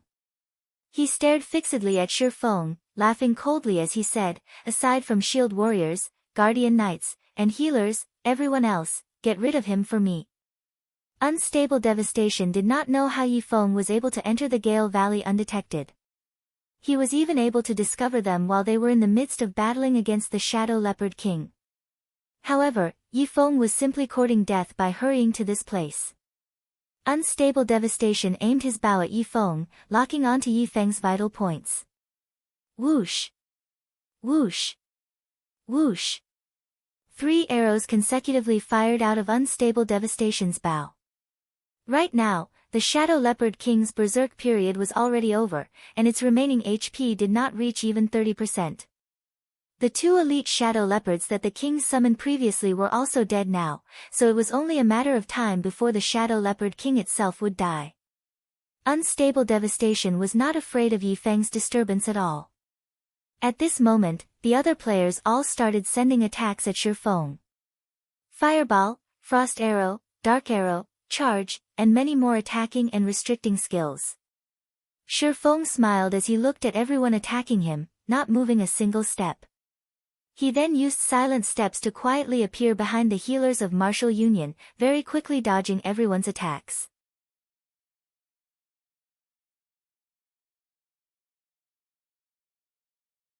Chapter 142, Turnabout. Ye Feng's silent steps allowed him to move behind a target within a 40-yard distance. Although it was not as convenient as an elementalist's blink and had a longer cooldown, its range was much farther than blink. Moreover, there were no activation gestures required for the skill. The skill could be activated wordlessly, making it extremely hard to discover. No! Run! Unstable Devastation abruptly shouted when he observed his surroundings, suddenly discovering Ye Feng behind their healers. Although the healers heard Unstable Devastation yelling, they still turned their heads to look at him. They had no idea what Unstable Devastation was trying to say. Why did they need to run? Too late. Naturally, Ye Feng would not give them any chances. To save time, he did not even use a skill. Instead, he instantly created 12 sword images, instant killing the 4 defenseless healers. Ye Feng. Unstable Devastation glared at Ye Feng, both his eyes emitting flames of rage. He bellowed, "You're courting death." Unstable Devastation was truly furious now. With all their healers dead, they would definitely have to pay an extremely high price to deal with the Shadow Leopard King. There was even a possibility of them team wiping, and the main culprit of this was Ye Feng. In the blink of an eye, Unstable Devastation retrieved 5 pitch-black arrows from his bag. He aimed and shot all of them at Ye Feng in succession. Fatal shot. The 5 arrows almost instantly pierced Ye Feng's vital points. They blocked Ye Feng's path. You guys enjoy yourselves. I'll leave first. After killing all of the healers, Ye Feng revealed a faint smile at the arrows flying towards him. He dared not stay any longer. If he fell under the restricting skills of other classes, he would end tragically. It would be better for him to depart now and observe the tigers battle each other. Hence, Ye Feng activated Windwalk, leaving behind an afterimage as he disappeared towards the forest. In the end, the 5 arrows only sliced through the afterimage Ye Feng left behind.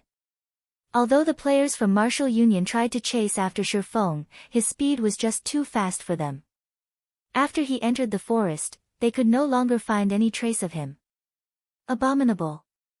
Watching Ye Feng escape, Unstable Devastation's expression turned indignant, his fists tightening. "Boss Unstable, are we still giving chase?" an assassin carefully asked. Unstable Devastation shook his head, dismal, "No." With all their healers dead, if they were to simultaneously search for Ye Feng while they battled the Shadow Leopard King, there would only be one ending for them, a complete team wipe. That would even allow Ye Feng to reap the benefits. Just the battle prowess Ye Feng displayed was enough to give Unstable Devastation a headache. If he sent only a single party to chase Ye Feng, it would be no different than serving them up on a silver platter. Without a full team, they would have no way of dealing with Ye Feng. Moreover, if Ye Feng used that extraordinary speed of his to engage in a getaway battle, a single team would not be enough to deal with him. If they rushed into the forest to chase after Ye Feng, he would simply pick them off, one by one, while they would be completely helpless. Everyone, retreat. Don't bother with the Shadow Leopard King anymore, and prepare for an ambush by Ye Feng. Notify the other teams, and tell them to gather here immediately. If he thinks he can take advantage of me, he should think again. Unstable Devastation said in a calm tone.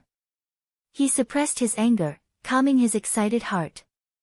The Shadow Leopard King still had 20% of its HP remaining, and they would need to throw away a lot of lives to kill it. Although it was unfortunate to give up on the Shadow Leopard King, Unstable Devastation did not believe that Ye Feng would not return to take advantage of the injured. Not only could he get rid of them this way, but he could also obtain the loot from the Shadow Leopard King.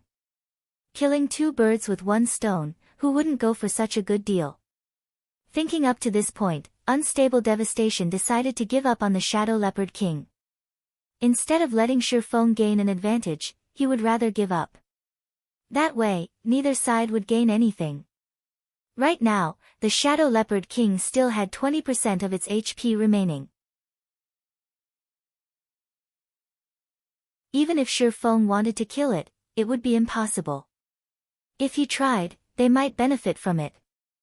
Not only would they get to kill Ye Feng, but Ye Feng would also have reduced the Shadow Leopard King's HP even further. If Ye Feng did not intend to deal with the Shadow Leopard King, that, too, would be fine. As long as their other forces arrive, the Shadow Leopard King would still belong to Martial Union.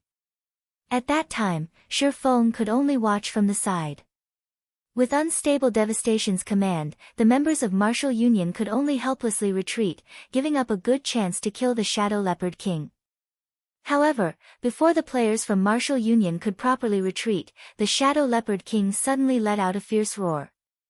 It summoned forth 2 elite Shadow Leopards once more to chase after them. As Martial Union's players retreated and the Shadow Leopards pursued them, they discovered a peculiar matter. The Shadow Leopard King did not seem to intend to give up the chase whatsoever.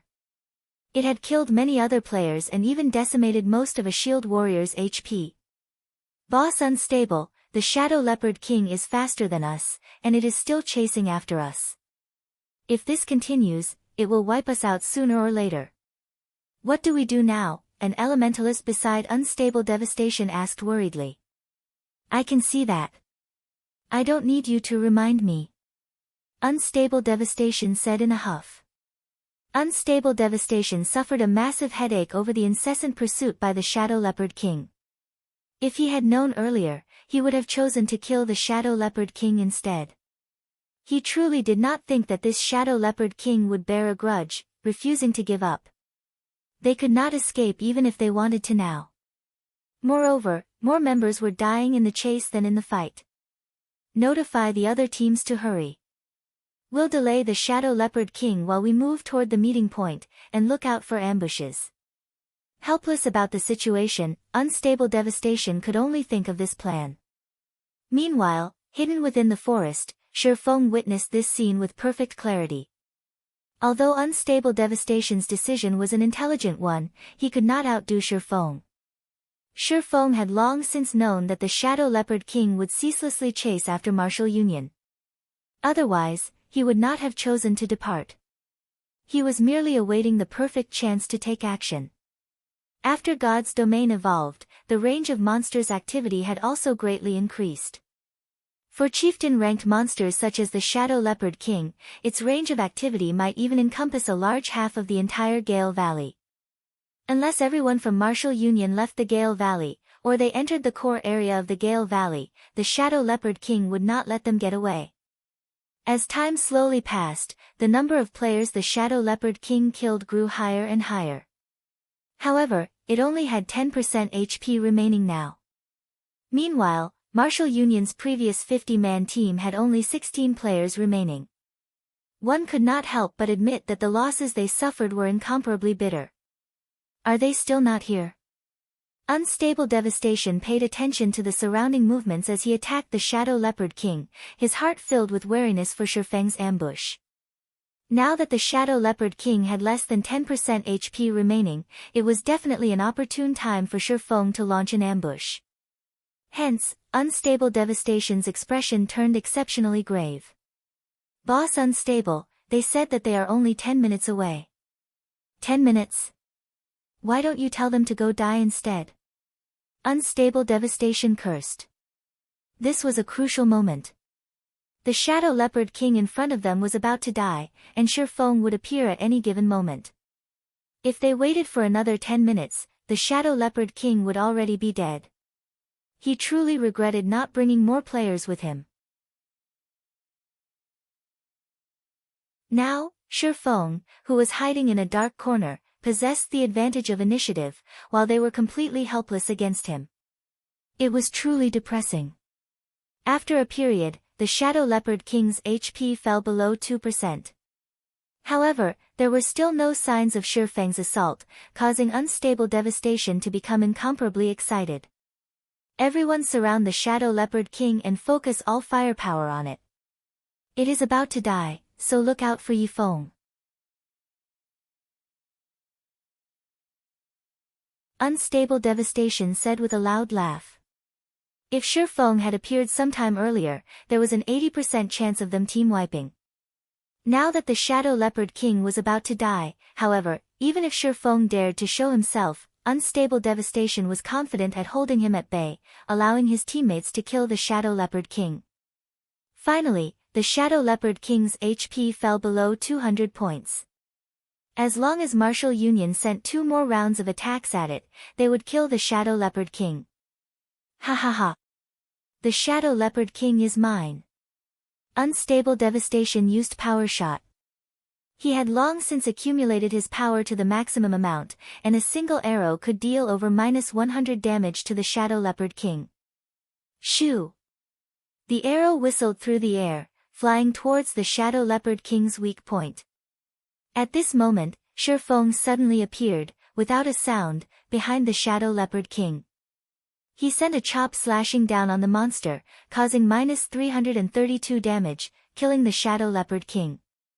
Meanwhile, Unstable Devastation's arrow merely shot the Shadow Leopard King's corpse. In God's domain, if players of a different party or team dealt with the same monster, the player who delivered the final strike would obtain 60% of the monster's EXP. Due to the Shadow Leopard King being a level 8 chieftain, the EXP it gave was extremely bountiful. Within an instant, Ye Feng's experience bar greatly rose. Meanwhile, the dozen or so players only shared the remaining 40% EXP amongst themselves. Immediately after the Shadow Leopard King died, it dropped a large pile of items. There were over 10 items, and it was one of the rarely seen mammoth drops. Get rid of him. Unstable Devastation bellowed, his eyes bulging. Immediately, more than a dozen players surrounded Ye Feng, giving him no chances to escape. Each and every one of them used their restricting skills on Ye Feng. Ye Feng paid no attention to them as he activated Defensive Blade. He then frantically picked up the drops. Streaks of magic struck Ye Feng's body, one after another, but they were all blocked by Defensive Blade. In the blink of an eye, Ye Feng had picked up 9 pieces of the loot. Among them was even an item that gave off a dazzling black glow. A single look and one could immediately tell that the item was nothing ordinary. It was definitely priceless.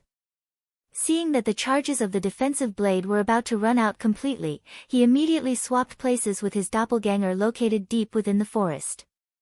He instantly escaped from Martial Union's encirclement, while his doppelganger received attacks from all directions. Until the moment the doppelganger died, it managed to kill another 5 members of Martial Union, including a level 9 Elementalist branch leader. When Unstable Devastation discovered that the Ye Feng they killed was only a doppelganger, he truly exploded. Ye Feng, just you wait. Unstable Devastation's bellow resounded throughout the forest. He had spent so much effort and had lost so much. Yet, in the end, all he did was pave the way for Ye Feng. Even if Unstable Devastation wanted to calm down, he could not. He swore that he would definitely kill Ye Feng back to level 0. Meanwhile, in a tree a short distance away, both Fire Dance and Water Buffalo had witnessed the entire scene from start to end. After they witnessed a team, composed of 50 elite players, fall into such a state, they were both utterly dumbfounded. Only now did Fire Dance and Water Buffalo know that there was actually such a battle style in God's domain.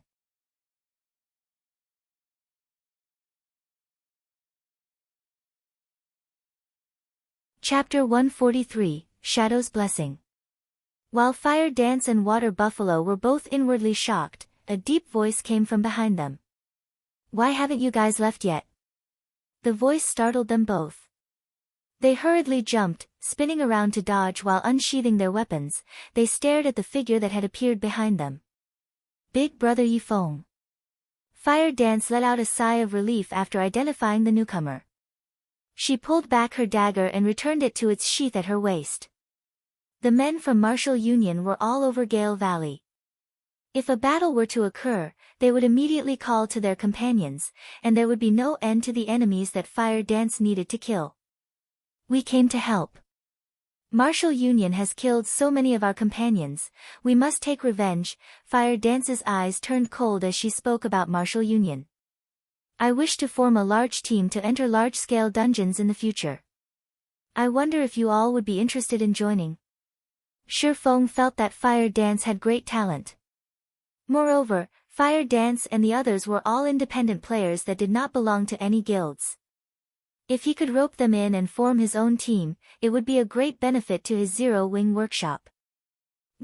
Fire Dance was slightly hesitant after hearing Ye Feng's proposal. Water Buffalo also turned taciturn. Do you guys already have your own large team? Ye Feng inwardly lamented. After entering White River City, there would be many large-scale dungeons. They were the main source of equipment, materials, and many other resources. If an independent player wished to obtain good equipment, they needed to raid these large-scale dungeons. Moreover, if a guild wished to level up, conquering large-scale dungeons was a must. Hence, if one wanted to develop at all in God's domain, conquering large-scale dungeons was one of the necessary conditions. However, it was extremely difficult for independent players to form a large team capable of raiding a large-scale dungeon. The most common large-scale dungeons were all 50-man dungeons, while there were even some 100-man dungeons available. Gathering so many players was a near impossible task. Not to mention whether the entire team possessed sufficient strength, just the degree of trust and the distribution of equipment would be a huge hurdle. In this, however, the elite teams of guilds and large-scale workshops had it much easier. No, we don't have our own large team. Our team currently only consists of players who prioritizes amusement and don't really care much about other matters. Could you give me some time? Fire Dance explained.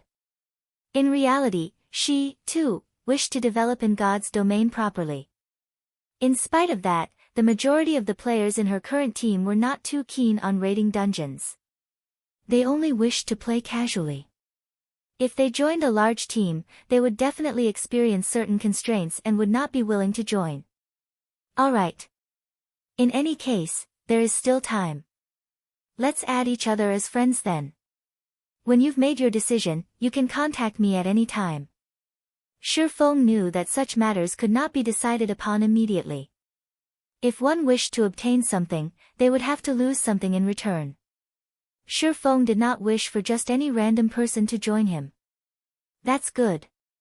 I'll contact you after discussing it with them, Fire Dance nodded. She also felt that it was about time to make a decision. Soon after Ye Feng added Fire Dance as his friend, he ran towards the deeper regions of the Gale Valley in search of Blackie and Lonely Snow. On his way there, in order to avoid Martial Union's patrols, Ye Feng hid in the treetops and waited for the players of Martial Union to move past. Since he had nothing better to do, Ye Feng took out the loot from the Shadow Leopard King. He wanted to see just what valuables the monster dropped. Isn't my luck just too good? The profits from a chieftain monster are impressive. Ye Feng was slightly shocked after looking at the drops. Among the 9 items, there were 2 secret silver weapons, 3 pieces of mysterious iron equipment, 2 rare materials needed to make secret silver equipment, 1 bronze-ranked cooking knife, and 1 secret silver accessory. The 2 secret silver weapons were a level 8 staff and a level 8 two-handed axe. The mysterious iron equipment was also level 8. Moreover, the usefulness of the bronze-ranked cooking knife was also not small. It could increase the speed and success rate of one's cooking. However, the most valuable item among all these items was the secret silver accessory, the Shadow's Blessing. It was one of the most precious items that the Shadow Leopard King could drop. Shadow's Blessing, secret silver rank, necklace. Level 8. All attributes plus 5. Luck plus 3. In God's domain, accessories were extremely rare. Even when players reached level 20 or above, they would, at most, possess 1 or 2 bronze accessories. Moreover, these accessories would all be below level 10. Meanwhile, the accessory in Ye Feng's hands was secret silver rank, and it was much more precious than a fine gold weapon of the same level. The luck attribute was extremely rare in God's domain, and it was capable of increasing the drop rate of items when killing monsters. There was once a player who calculated that, with 1 point in luck, the drop rate would nearly double. However, the higher a person's luck was, the less effective every additional point would be. At 3 points in luck, a player's drop rate would only triple. Besides that, the luck attribute also held a great effect for lifestyle classes, so its value would never depreciate. If Ye Feng estimated correctly, the Shadow's Blessing would only be worth 2 to 3 gold coins to the average player. However, to Ye Feng, this item's value was around 10 gold coins. Immediately, Ye Feng equipped the Shadow's Blessing. That way, when he killed high-level monsters in the future, the amount and quality of the equipment he would obtain would increase. After some time, the team from Martial Union finally left. Ye Feng then continued his journey into the depths of the Gale Valley. Blackie, where are you guys right now? Ye Feng sent a voice call, asking. We seem to be beside a swamp. I don't know where this place is, but the monsters here have very high levels. I'll send you the coordinates. Blackie sighed in relief after learning that nothing had happened to Ye Feng. He then sent his coordinates. Don't go any deeper, and stay where you are. I'll be there soon. Ye Feng immediately knew Blackie's whereabouts after glancing at the coordinates. He truly did not think that Blackie could actually survive in the Silent Swamp. There were 2 entrances to the Gale Valley. One was where Ye Feng entered, and the other was at the Silent Swamp, which led to the high-level monster areas. The Silent Swamp was a level 15 to level 20 monster area.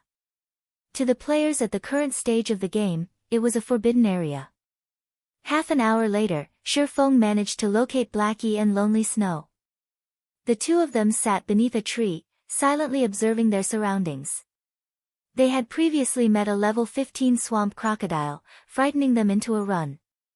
The swamp crocodile had nearly turned them into its chow, but fortunately, they had speed scrolls and isolation scrolls, allowing them to escape. After this meeting, they no longer dared roam. As expected of Brother Feng. You avoided Martial Union's search and arrived here safely. Blackie immediately felt that there was hope for them when he saw Ye Feng walking over. Let's leave this place immediately. This place is simply too dangerous. Lonely Snow nodded in agreement. They were only level 8, and the gap between them and the level 15 swamp crocodiles was just too massive. It was extremely dangerous for them to stay here. No, let's stay here to level up. Ye Feng shook his head, saying, I've previously killed quite a lot of Martial Union's members, so they should be frantically looking for me right about now. It would be too difficult to get you guys out of here without discovery. Hearing Ye Feng, Blackie and Lonely Snow finally discovered the bright red marker displayed above Ye Feng's head. This mark was deeply crimson, and it was a wonder just how many players Ye Feng had killed in order to turn it into such a state. However, it was only right when one thought about it. Martial Union's men currently filled the Gale Valley, and it would be impossible for Ye Feng to arrive without being seen. Ye Feng would have encountered some players from Martial Union on his way. With Brother Feng's skills, he would have no problems facing 3 to 4 players at a time. He has definitely killed a lot of players on his way here.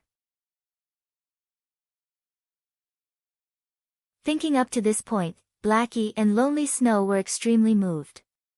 Although Ye Feng spoke in a casual manner, they knew that his journey must have been filled with extreme dangers. Alright, I'll party you 2 up. You guys should change into this equipment first. Saying so, Ye Feng passed the staff and 2-handed axe, dropped by the Shadow Leopard King, over to Blackie and Lonely Snow. When the 2 of them received the weapons, they were shocked. Level 8 secret silver weapons were the most top-tier weapons currently available. Though they did not understand just how Ye Feng managed to obtain them, they did not attempt to look into it too deeply. They knew that some questions were not meant to be asked, and such a situation would be beneficial to both parties. After partying up, Blackie was immediately startled when he looked at Ye Feng's level. He asked, voice trembling, Brother Feng, you're level 10 already. They reached level 8 after continuously grinding monsters and leveling up in Gale Valley. Even if their levels were not the highest amongst all the players throughout God's domain, they were still considered close to the top. However, after not meeting for only a few days, Ye Feng had left them behind by 2 levels. Such a leveling speed was simply frightening.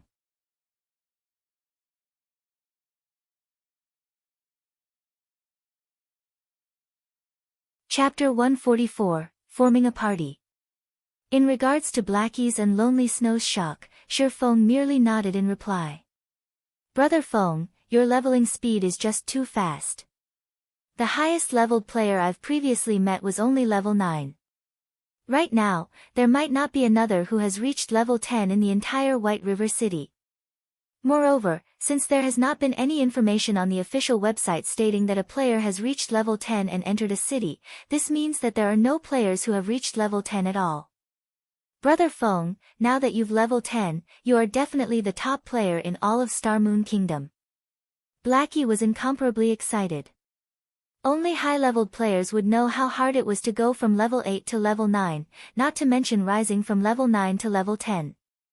The difference in EXP required was at least several times higher. Right now, Ye Feng was far ahead of everyone else. If the players from Martial Union found out about this, their intestines would turn green with regret. Every gamer knew that once you got ahead, you stayed ahead. The small gap during the initial period of the game would only grow wider later on.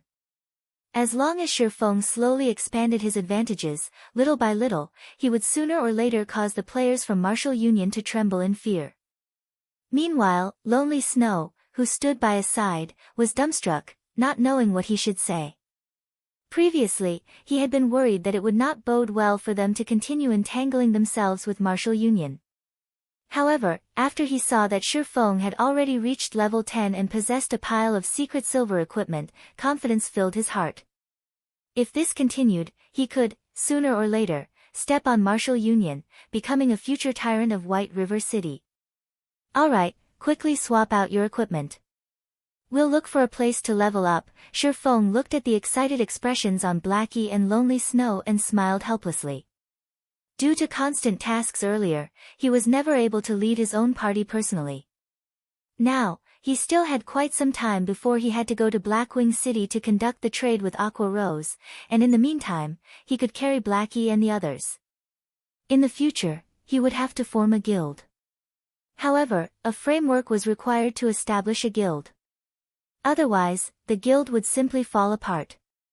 The members of his current party would become the framework of his future guild, so Ye Feng decided to upgrade the overall strength of his party from now on. If the members of his party could reach level 10 a step earlier and enter White River City, it would be a tremendous help to him in the future. Blackie and Lonely Snow looked at each other, smiles on their faces as they changed into their new equipment. Previously, the two of them wore level 5 to level 6 bronze equipment, mixed in with a few pieces of mysterious iron equipment. Now, however, the majority of their equipment consisted of level 8 mysterious iron equipment, matched with a few pieces of level 8 secret silver equipment. Their strengths greatly increased with this. If they met Martial Union now, they would not end up in such a sorry state. Brother Feng, if we are going to level up here, what will happen to Cola and the others? They say that they're under constant surveillance and going out into the fields to level up is extremely dangerous, Blackie worriedly asked. Relax, I've already told them to do something more meaningful in town. We'll call them over after Martial Union leaves the Gale Valley. At that time, you two might even have a fright when you meet them, Ye Feng said with a smile. Seeing Ye Feng's mysterious smile, curiosity swarmed both Blackie and Lonely Snow about the task Ye Feng had given Cola and the others. Just what sort of quest could it be to shock them? Alright, let's level up then. Ye Feng wordlessly smiled at the two's puzzled expressions.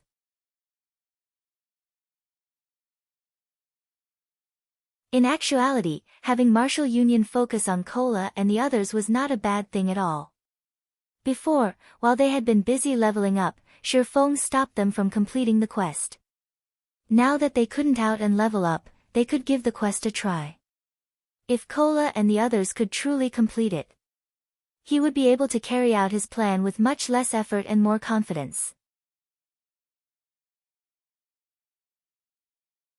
Although the Silent Swamp was a level 15 to level 20 monster area, the outer edge of the swamp was only a level 15 monster area, while the inner regions were level 16 to level 18 monster areas. Level 20 monsters would only appear in the core region of the swamp. With the Abyssal Blade, Ye Feng could reduce the level suppression by 5 levels, making the outer region a perfect fit. Let's go there and take a look. Looking at the system's map, Ye Feng pointed to the bubbling black pool of water in the distance. Although Blackie and Lonely Snow did not voice out about it, they were overcome with worry. After all, level 15 monsters owned this place.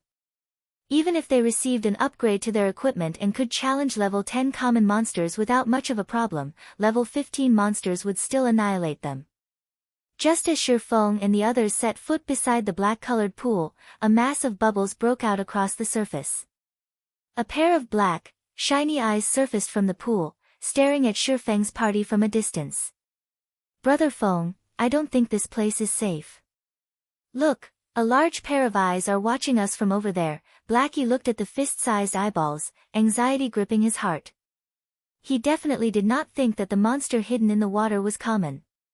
While Blackie spoke, the monster in the pool surfaced, its gigantic figure slowly revealing itself to the party. Steel-skinned hippo, elite rank. Level 15. HP 6000/6000. Brother Feng, let's leave. That's a level 15 elite. If it chases us, we'll suffer the consequences. Blackie panicked as he watched the steel-skinned hippo closing in on them. Naturally, Ye Feng knew that Blackie and Lonely Snow could not contend with a level 15 monster, not to mention an elite. However, Ye Feng had his own strategies for dealing with monsters with special weaknesses, and the steel-skinned hippo belonged to this category. After the evolution of God's domain, everything in the game became more realistic. The weaknesses of these hippo-type monsters also increased as a result. As long as players could find a way to deal with said weaknesses, these monsters would be very easy to deal with.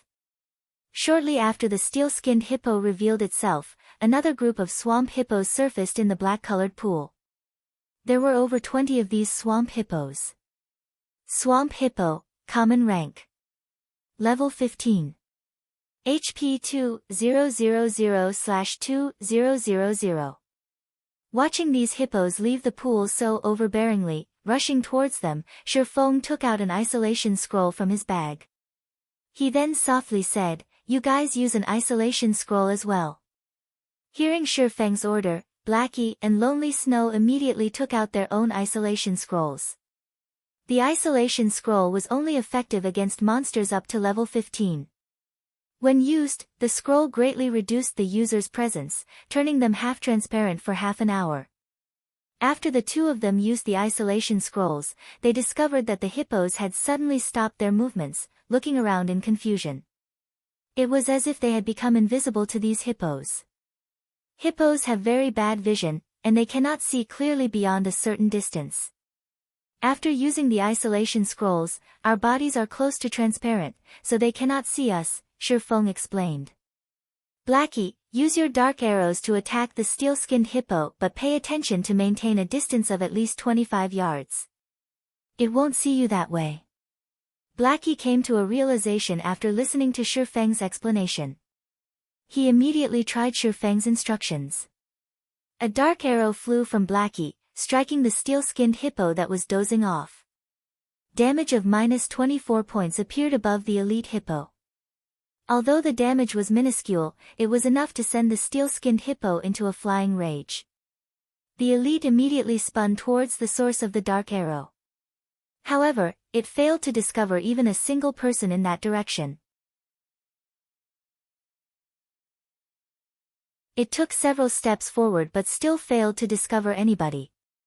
Just when it was about to return to the pool of water, another dark arrow struck its body. The steel-skinned hippo was truly enraged now.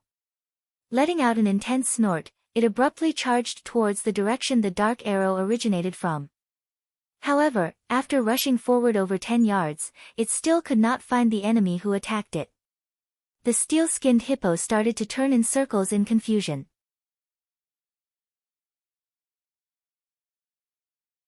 Blackie watched the stupid-looking steel-skinned hippo in the distance, inwardly laughing at it.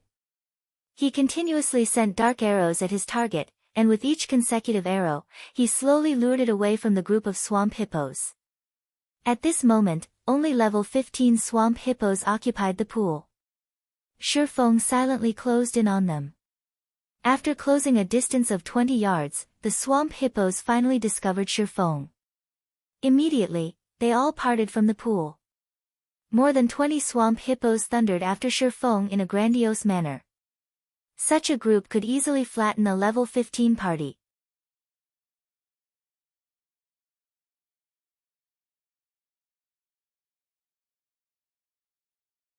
Chapter 145, Might of the Devil Flame, 1. The swamp hippos were each the size of a small car. When over 20 of them charged forward, it was like being run over by 20 cars going full speed. The earth trembled under the combined weight of the swamp hippos. Their imposing aura surged forth, instilling shock and awe into all observers. In the distance, Lonely Snow, who observed this scene, wore a nervous expression. He tightly gripped the secret silver-ranked great axe in his hands. He wondered just what their party leader, Ye Feng, intended to do. This was a group of over 20 level 15 swamp hippos. Not only did these monsters possess thick hides and sturdy muscles, but they also possessed 2000 HP each. Just judging by how the earth trembled with each step, one could easily tell just how powerful these swamp hippos were. If that kind of body plowed into Ye Feng, the consequences would be unimaginable. However, Ye Feng remained extraordinarily calm as he silently awaited the arrival of the swamp hippos. 15 yards. 10 yards. 5 yards. Just as the swamp hippos were right before him, Ye Feng finally took action. As Ye Feng raised the pitch-black abyssal blade, it released a chilling glow. Green arcs of electricity abruptly appeared on the blade, producing crackling sounds. Ye Feng then slashed down, the abyssal blade pointing at the incoming swamp hippos. Thundering flash. 3 electric arcs chained towards the swamp hippos, one after another. When the swamp hippos leading the charge noticed these arcs of electricity moving towards them, their bodies instinctively trembled. Though they tried to halt their feet to dodge these electric arcs, the swamp hippos at the back crashed into them. As a result, none of them managed to dodge the incoming attack. In the end, they received all 3 hits. After the electric arcs flashed by, the squealing of pigs at slaughter filled the surrounding space. The smell of something burning also filled the air. A series of damages appeared above the 20-plus swamp hippos, creating a dazzling sight. Every swamp hippo received frightening damages of -356, -481, and -648. Some even received critical hits, suffering damages of over -1000 points, their HPs immediately falling to 0. The remaining dozen or so swamp hippos were burnt black. Their HP bars also dropped to dangerous levels, turning a bloody red color. Moreover, a debuff icon appeared beside their HP bars, damage amplification. All damage received increased by 20% for 20 seconds.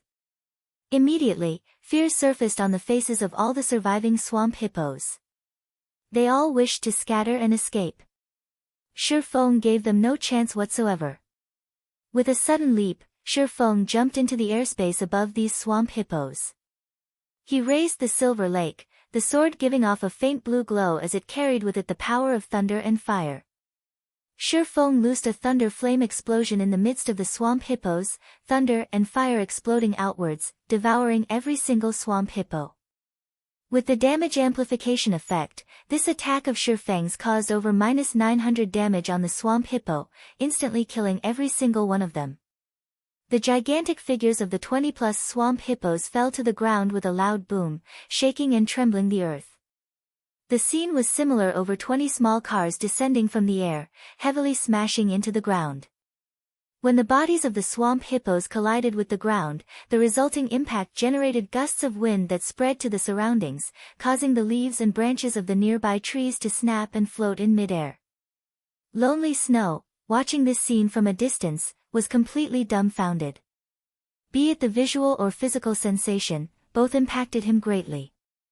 Ye Feng caused over -1000 damage to the level 15 swamp hippos, ending their lives in just 2 moves. Just how high of an attack power was required to achieve such a feat? If Ye Feng fought against average players, wouldn't he kill one with every strike? Lonely Snow even started to suspect that he and Ye Feng were not playing the same god's domain. The difference in strength between them was no longer just several stages. It was practically the difference between the sky and the earth. Lonely, you pick up the loot. I'll go help Blackie, Ye Feng instructed before turning to chase after the steel-skinned hippo.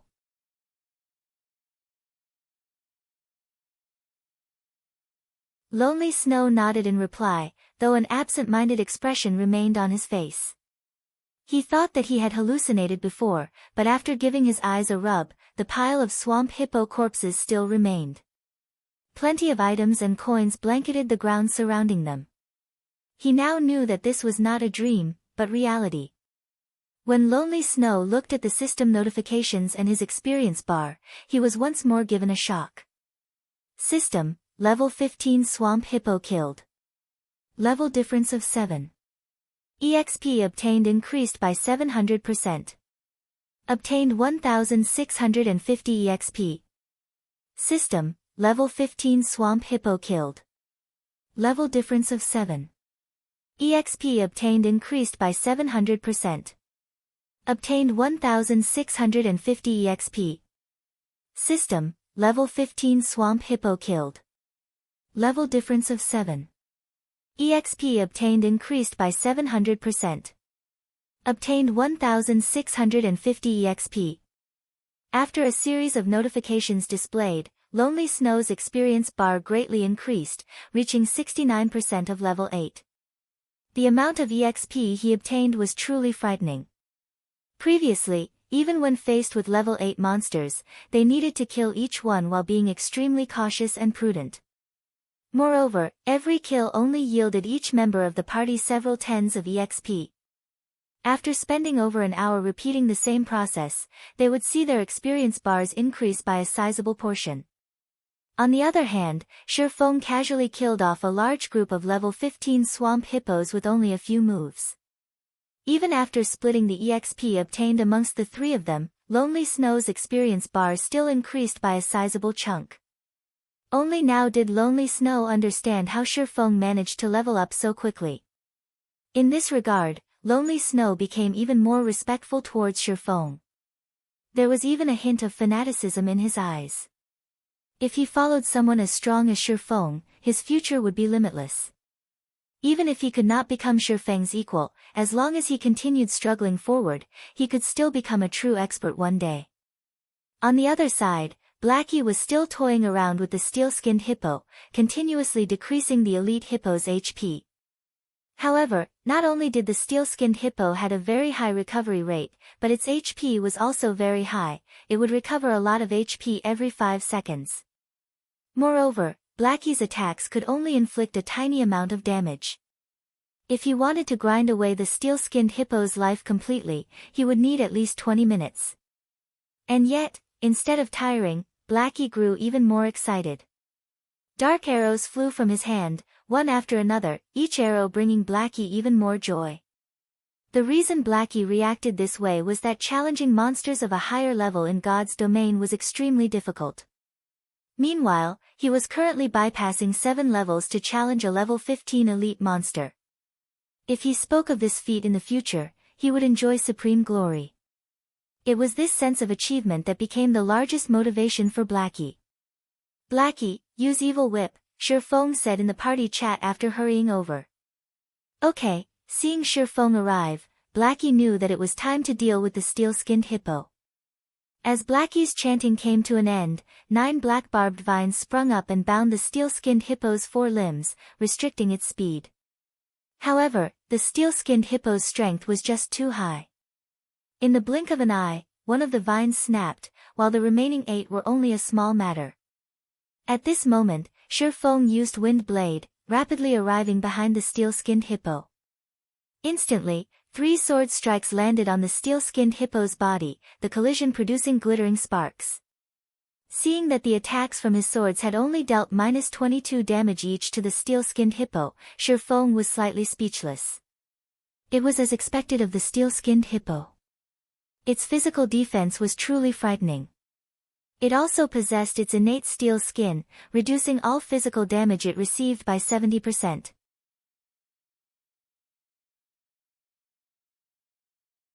If even Ye Feng could only cause slightly over 20 damage to the steel-skinned hippo, a normal physical damage dealer would most likely cause 2 or 3 damage. This rate of damage certainly could not contend with the steel-skinned hippo's regeneration speed. Ye Feng's attacks had yet to end.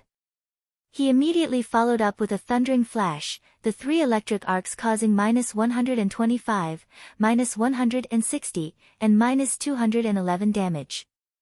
The steel-skinned hippo was instantly enraged. It spun around, charging at Ye Feng.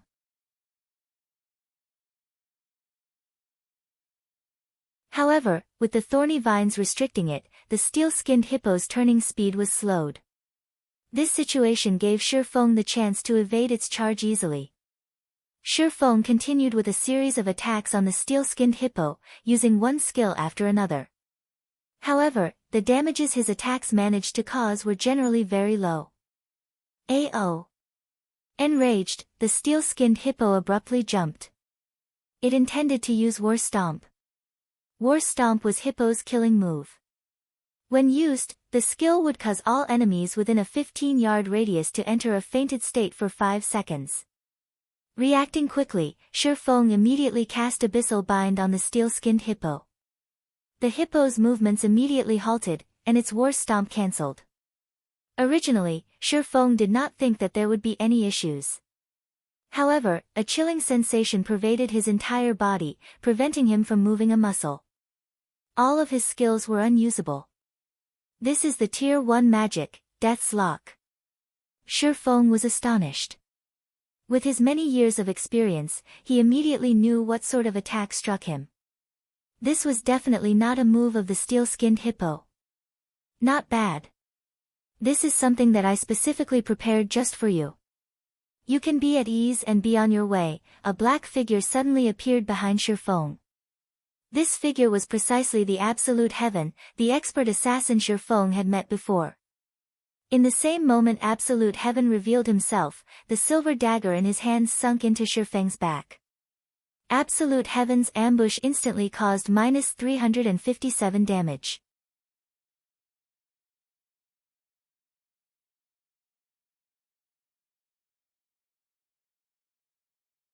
Chapter 146, Might of the Devil Flame, 2. A single ambush instantly devoured 1/4 of Ye Feng's HP. Blackie, who stood at a distance, was dumbfounded by this scene. He did not understand why an assassin suddenly appeared here and attacked Ye Feng.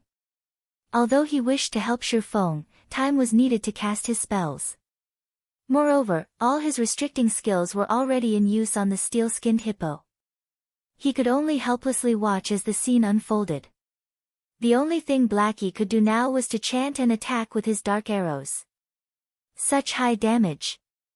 Watching his HP abruptly decrease by a large portion, Ye Feng was inwardly shocked. Previously, when Ye Feng faced the level 9 Berserker, 5 Rats, the maximum damage Ye Feng received was only slightly over -100 damage. Yet, one of Absolute Heaven's ambushes caused over -300 damage. Compared to 5 Rats, Absolute Heaven's attack power was much stronger. Assassins had very fast attack speeds, so generally, their attack damage could not compete with that of a Berserker's. However, they could complement their low attack damage with the number of attacks they could dish out.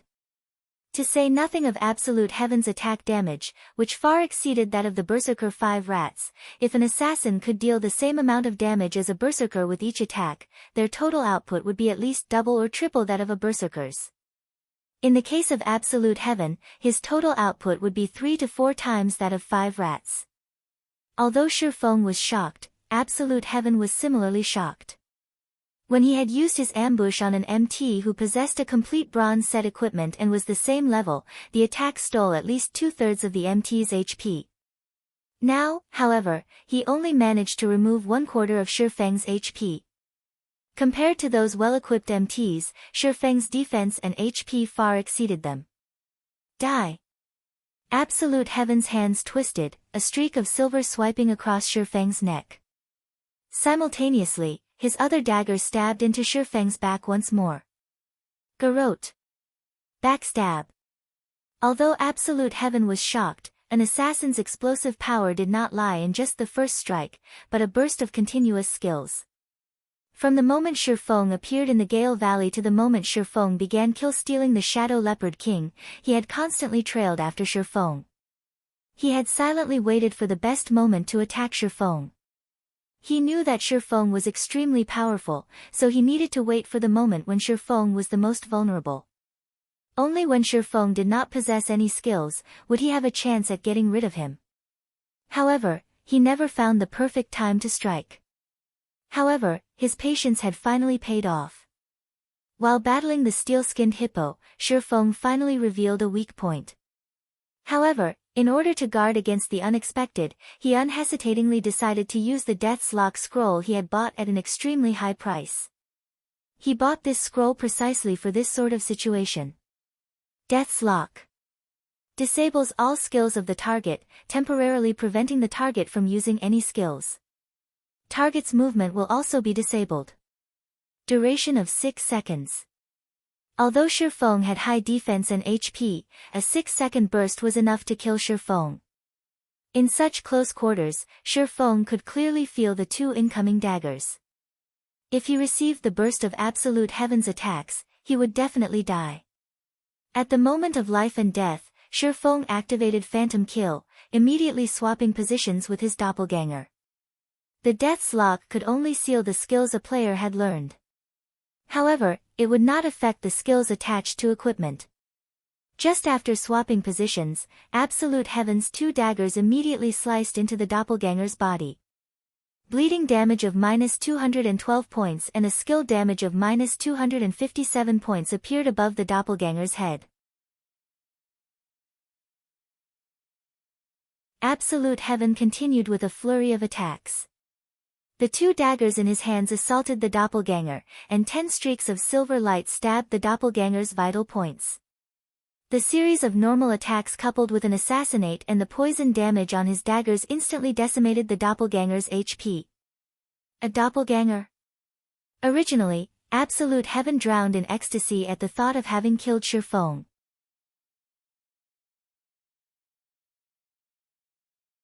However, he did not expect that, after all of his effort, what he had killed was only a doppelganger. Absolute Heaven's expression turned grim. He squinted his eyes as he observed his surroundings. Very quickly, he discovered Ye Feng a distance away, behind him. He immediately spun, charging towards Ye Feng.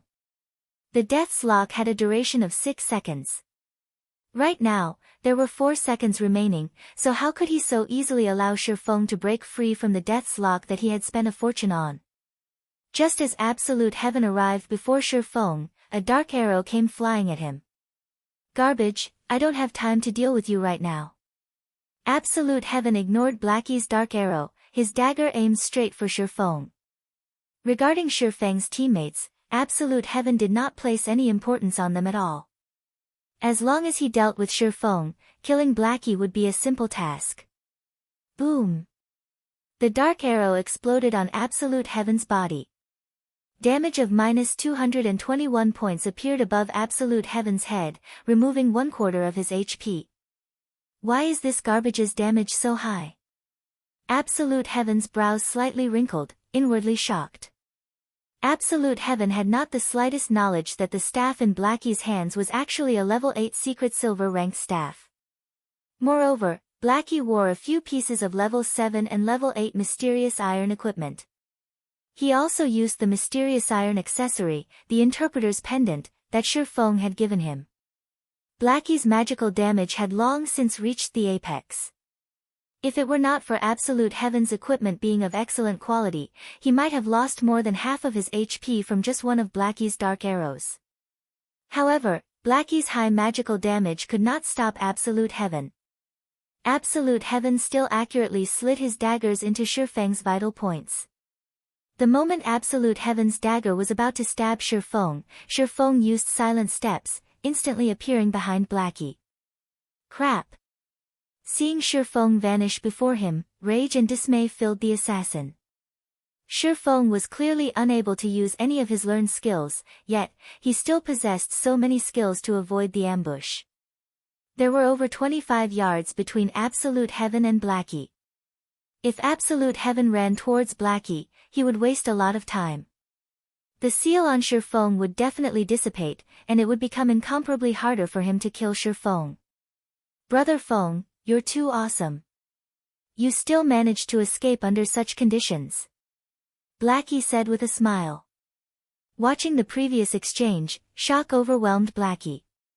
The assassin's speed was impressive. If Shi Feng had reacted a bit slower, he would definitely have lost his life. Blackie couldn't help but break out in cold sweat as he had watched the scene unfold. However, now that the distance between them was sizable, that assassin would be at his wit's end. Stop fooling around and be more careful. That assassin is not someone simple, Shi Feng warned as Blackie still seemed to be in a joking mood. Got it, leave it to me. The cooldown on my skills have already finished, Blackie confidently said. However, just as Blackie turned to look at Absolute Heaven, he discovered that Absolute Heaven was missing. He could only see an enraged steel-skinned hippo, bellowing as it searched for its enemy. Brother Feng, that person's gone missing. Did he just choose to run away since he failed his ambush? Blackie said with a laugh. Just as Blackie turned to look at Shi Feng, his expression immediately turned grim. The assassin from before stood right behind Shi Feng. Causing me so much trouble, you guys should be proud of yourselves, Absolute Heaven sneered, his hand holding some flash powder. He tossed the powder at Blackie. Blackie instantly shrieked as both his eyes lost their vision, causing Blackie to lose his battle prowess. After restricting Blackie, Absolute Heaven's dagger immediately stabbed Shi Feng. Shi Feng did not think that Absolute Heaven could actually learn a high-tier skill like Shadow Steps. Assassin's Shadow Steps allowed them to instantly appear behind an enemy and increased the damage of their next attack by 15%. However, Shi Feng still could not move. Moreover, he did not have any skills left to avoid Absolute Heaven's attack. He could only grit his teeth as he activated the Silvermoon set equipment's second set effect, the Tier 2 Life Shield.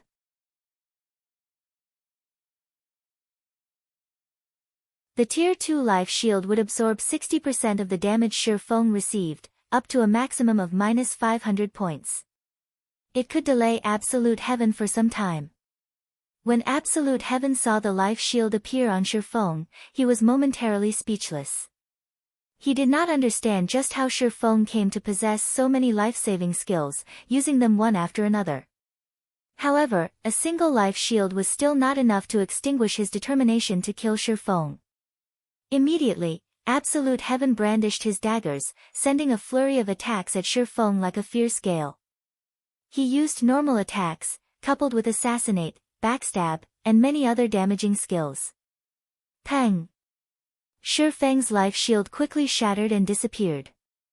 Shi Feng had less than 500 HP remaining. Die! Absolute Heaven excitedly shouted. Immediately, he placed all 5 skill points that he had held on to into his finishing skill, Eviscerate. With all his might, he prepared to use his most powerful damaging skill. Soon after, Absolute Heaven's dagger swiveled, accurately sailing towards Shi Feng's back. Finishing skill, Eviscerate. A plume of blue flame suddenly appeared above Shi Feng's palm.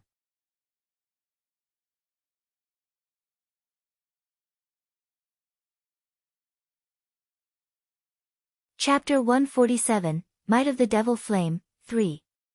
Absolute Heaven suddenly convulsed in shock when he saw the clear blue flame floating above Shi Feng's palm. Although this flame looked minuscule, the heat it gave off was extraordinarily hot. Within an instant, he could already feel his mouth drying up. However, since the arrow was knocked, he had no choice but to let it loose. Within an instant, the ice-blue devil flame covered Shi Feng's entire body, turning him into a man on fire. The ice-cold dagger suddenly stabbed into Shi Feng's back. You can move already? Absolute Heaven was greatly shocked. To a top-tier expert like himself, he had a very precise grasp on time. At worst, there was only an error of 0.1 seconds.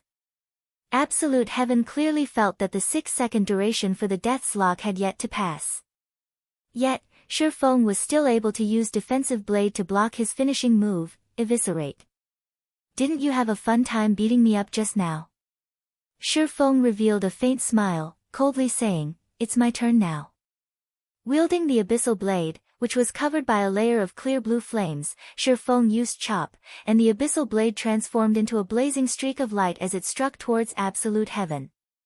You have less than 500 HP remaining right now. Do you think you can defeat me? Absolute Heaven sneered, retaliating. The instant the two weapons collided, a trace of shock immediately appeared on Absolute Heaven's frosty expression. It was as if the opponent he was facing against right now was not Ye Feng, but a humongous bear. Ye Feng's strength had thoroughly numbed his arm, and he was forced to retreat several steps before stabilizing his body. How can he have such great strength?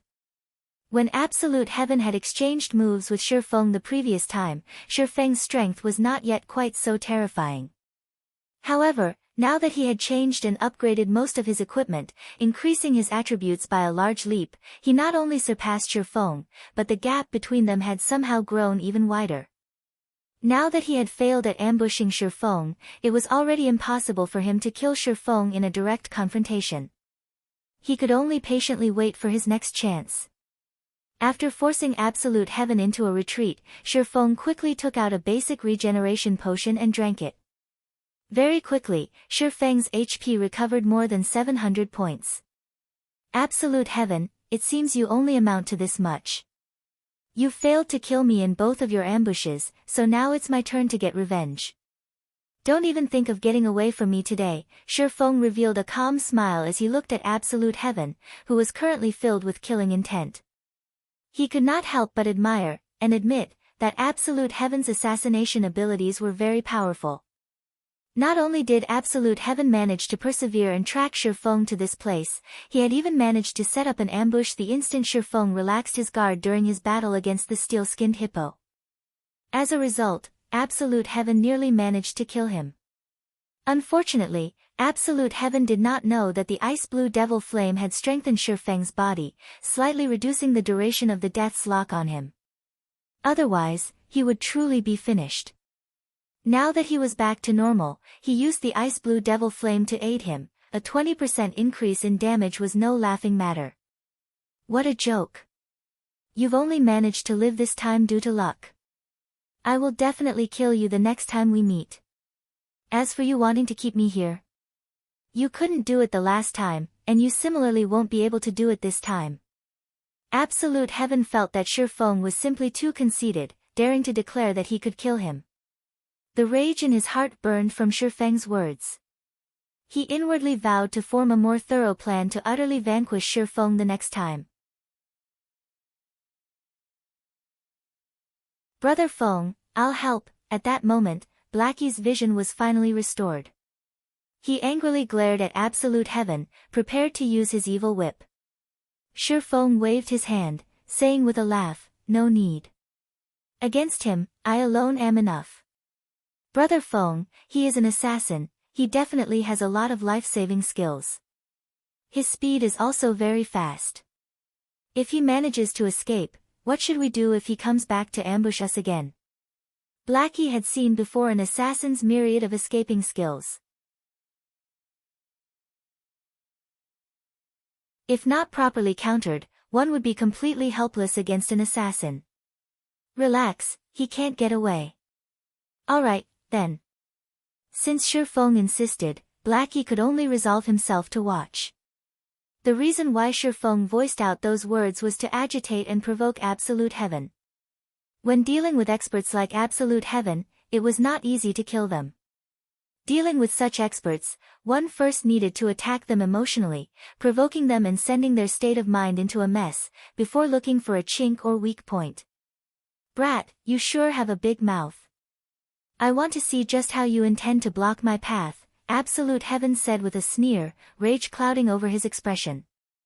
We'll know once we try, Ye Feng revealed a calm smile. He activated Wind Blade, his body piercing towards absolute heaven. Originally, Ye Feng's speed was already very fast. Now, with Wind Blade activated, Ye Feng's speed was on a whole nother level.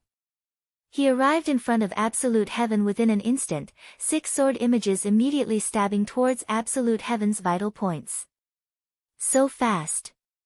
Absolute heaven was awe-shocked, hurriedly using his daggers to block the attacks. Peng! Peng! Peng! With the added power from the ice blue devil flame, Ye Feng's attacks were not something that absolute heaven could easily block. Immediately, absolute heaven was in a disadvantageous position. He desperately blocked and dodged Ye Feng's attacks, and he was forced into a retreat with every consecutive attack. After exchanging several moves without using any skills, absolute heaven was struck once by Ye Feng. As a result, absolute heaven lost over 300 HP within an instant. Damn!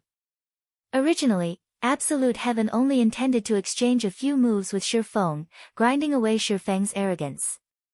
Never would he have imagined that he would instead be forced into a constant retreat. Yet, his pride as an expert was unwilling to admit that he had actually lost against Ye Feng in a normal exchange. Seeing as the flaming sword was about to hit him, absolute heaven gritted his teeth, using the skill block to defend against this attack. If he was to receive another attack from that flaming sword, then he would very well lose his life. Not good, time to leave. The gap between our attributes and attack power is just too wide. After coming to grips with Ye Feng, he clearly understood the gap between the two of them. It was especially true for that clear blue flame. Every time his equipment came into contact with it, their durability would continuously fall. Though his secret silver-ranked dagger was better off, only losing a little durability with each clash, the armor he obtained with much difficulty was only of mysterious iron rank. Just a single stab from Ye Feng's sword had reduced over a quarter of the armor's total durability. If this situation were to continue, then his equipment would all soon turn to waste. Without the attributes provided by his equipment, he would definitely die under Ye Feng's swords. Hence, he immediately turned and ran. You can't escape. Ye Feng gave absolute heaven no chances at all, activating Windwalk immediately. As fast as a ghost, Ye Feng caught up with absolute heaven in the blink of an eye. He then let loose his most powerful strength, creating 16 sword images in the blink of an eye. The sword images fully surrounded absolute heaven, the flames released by them looking as if they intended to devour absolute heaven. Absolute heaven was greatly shocked. There was no way at all for him to stop so many sword images. He then hurriedly activated Wind Steps, using the 1-second invincibility to block all the incoming attacks. With his speed greatly increased, he immediately entered stealth mode. I said, you cannot get away.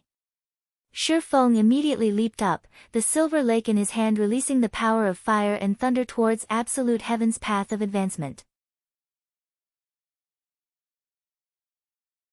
Absolute heaven knew that this move of Ye Feng's was immensely powerful. He immediately used Vanish, the 1 second of invincibility allowing him to avoid the damage and fainted effect of the thunder flame explosion. After successfully blocking the thunder flame explosion, absolute heaven no longer possessed any life-saving skills in his arsenal. Just like last time, he was prepared to leap up into the trees, shaking off Ye Feng's pursuit.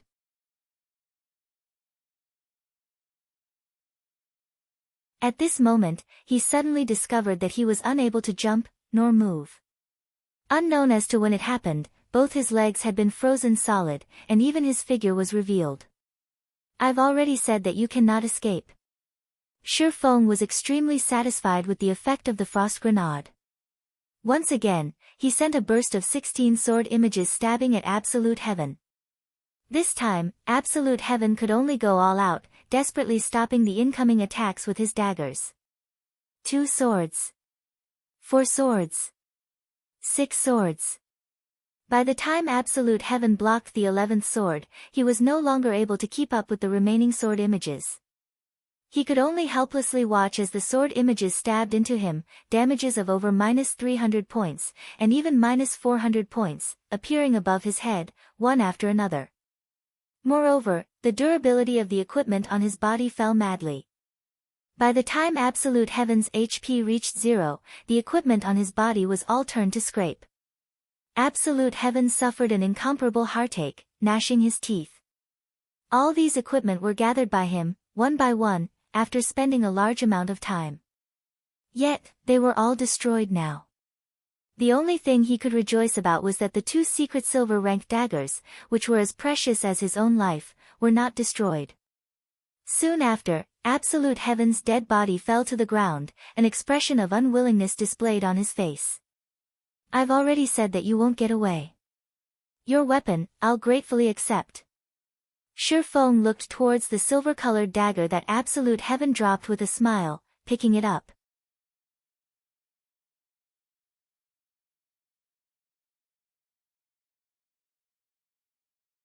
Chapter 148, Underworld. Absolute Heaven disappeared with the wind after he died. Ye Feng toyed around with the dagger Absolute Heaven dropped. The edge of the blade seemed capable of slicing air apart. A dagger with such a degree of sharpness was definitely a rarely seen item. Blade of Assassination. Ye Feng took a look at the dagger's introduction, discovering that the weapon was actually an exclusive item for assassins.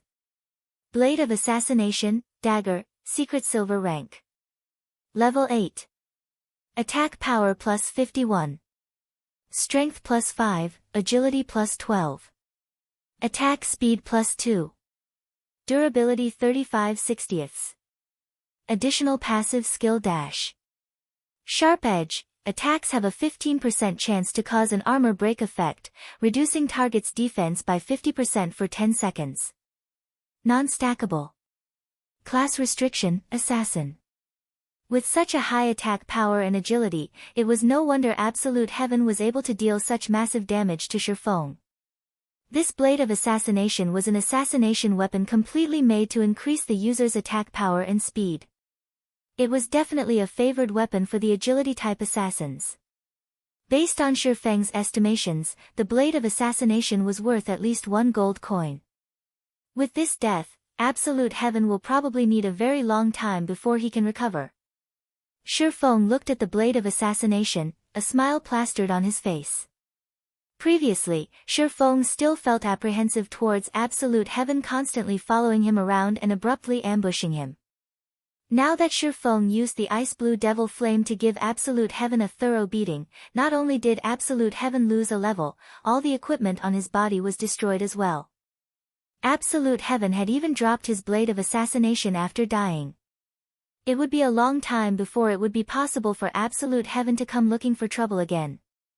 Brother Feng, you're just too awesome. You were like the incarnation of the fire god just now. Just looking from afar, I could already feel myself being burned. I didn't think that swordsmen would have such a skill. If I had known about it earlier on, I would have chosen to play as a swordsman as well. If I were to use this skill to pick up chicks in the future, I would definitely catch one with every hook I send. Blackie excitedly ran up to Ye Feng, his eyes filled with endless envy as he looked at the ice-blue devil flame covering Ye Feng's body. As for the matter of Ye Feng managing to kill Absolute Heaven, Blackie paid no attention to it at all. In Blackie's eyes, although Absolute Heaven was indeed an expert, he was still just an elite player of martial union. Ye Feng being able to kill him was all too normal. On the other hand, the elegant-looking clear blue flame surrounding Ye Feng was the truly shocking matter. Hearing Blackie describing the ice-blue devil flame as a tool to pick up girls, Ye Feng became speechless. He did not understand just what was going through Blackie's mind every day. This flame isn't a swordsman's skill. It is a mysterious flame, and it can increase a player's attack damage, Ye Feng explained. Mysterious flame? Blackie's face filled with confusion. Although Blackie did not know what a mysterious flame was, but hearing that it was able to increase a player's attack damage confirmed it was definitely an extremely precious item. Seeing that Ye Feng possessed such an item, instead of becoming envious, his heart filled with joy. With the mysterious flame, Ye Feng could become even stronger than before. When the time comes, let's see who still dared to bully them. At this moment, Lonely Snow also hurried over after finishing picking up the loot from the swamp hippos. When he saw that Ye Feng's entire body was covered in flames, giving off a scorching hot temperature, and that Ye Feng was even able to control these brilliantly beautiful clear blue flames, he too became incomparably shocked. He nearly regarded Ye Feng as a hidden class.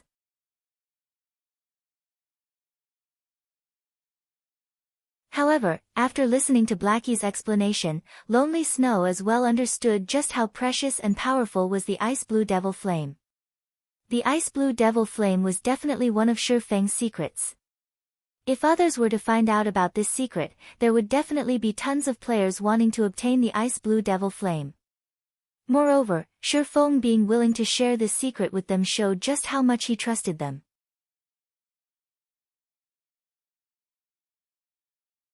Just this piece of trust alone was enough to let Lonely Snow feel that it was worth striving for Ye Feng. Let's not chat for now. We should get rid of the steel-skinned hippo and quickly leave this place. After Absolute Heaven revives, he might tell the other players from Martial Union to come here and surround us. Ye Feng no longer continued to explain, turning around and charging towards the steel-skinned hippo. Blackie knew that they could not stay in this place for too long as well.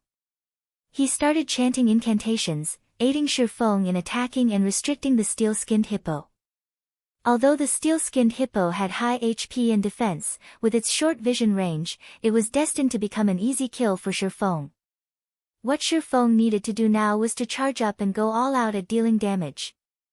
After bursting out all of his skills, he would then turn to escape. Meanwhile, Blackie would desperately attack from a distance, and as long as Ye Feng finished using all of his skills, Blackie would use Evil Whip to restrict the steel-skinned hippo. Lonely Snow would then use Charge and Break before escaping as well. After Ye Feng was more than 25 yards away from the steel-skinned hippo, the steel-skinned hippo would lose its target, dumbly rushing about. When the cooldown for Ye Feng's skills ended, he would then continue with another round of bombardment, repeating the cycle all over again. This time, Ye Feng did not keep his strength hidden away. He immediately used the Ice Blue Devil Flame, increasing his damage output by 20%.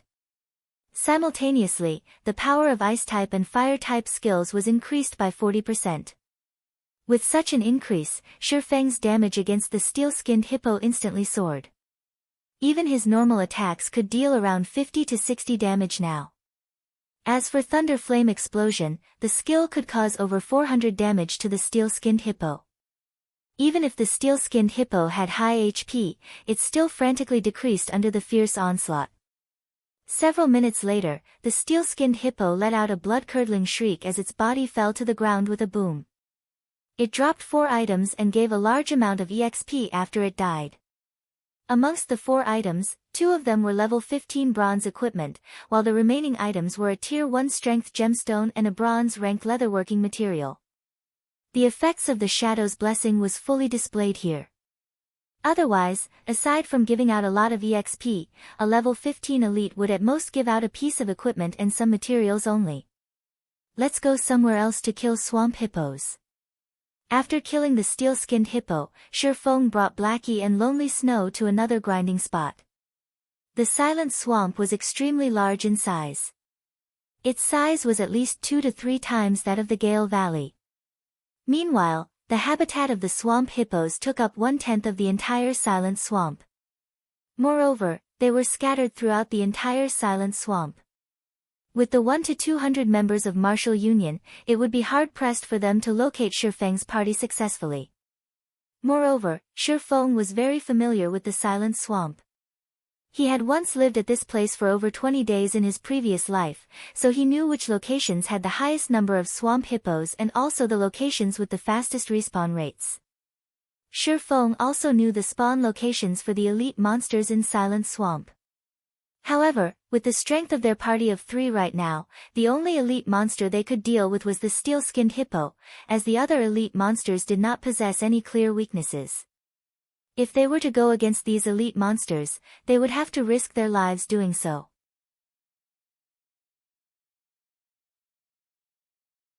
Leveling up at this place is just too awesome.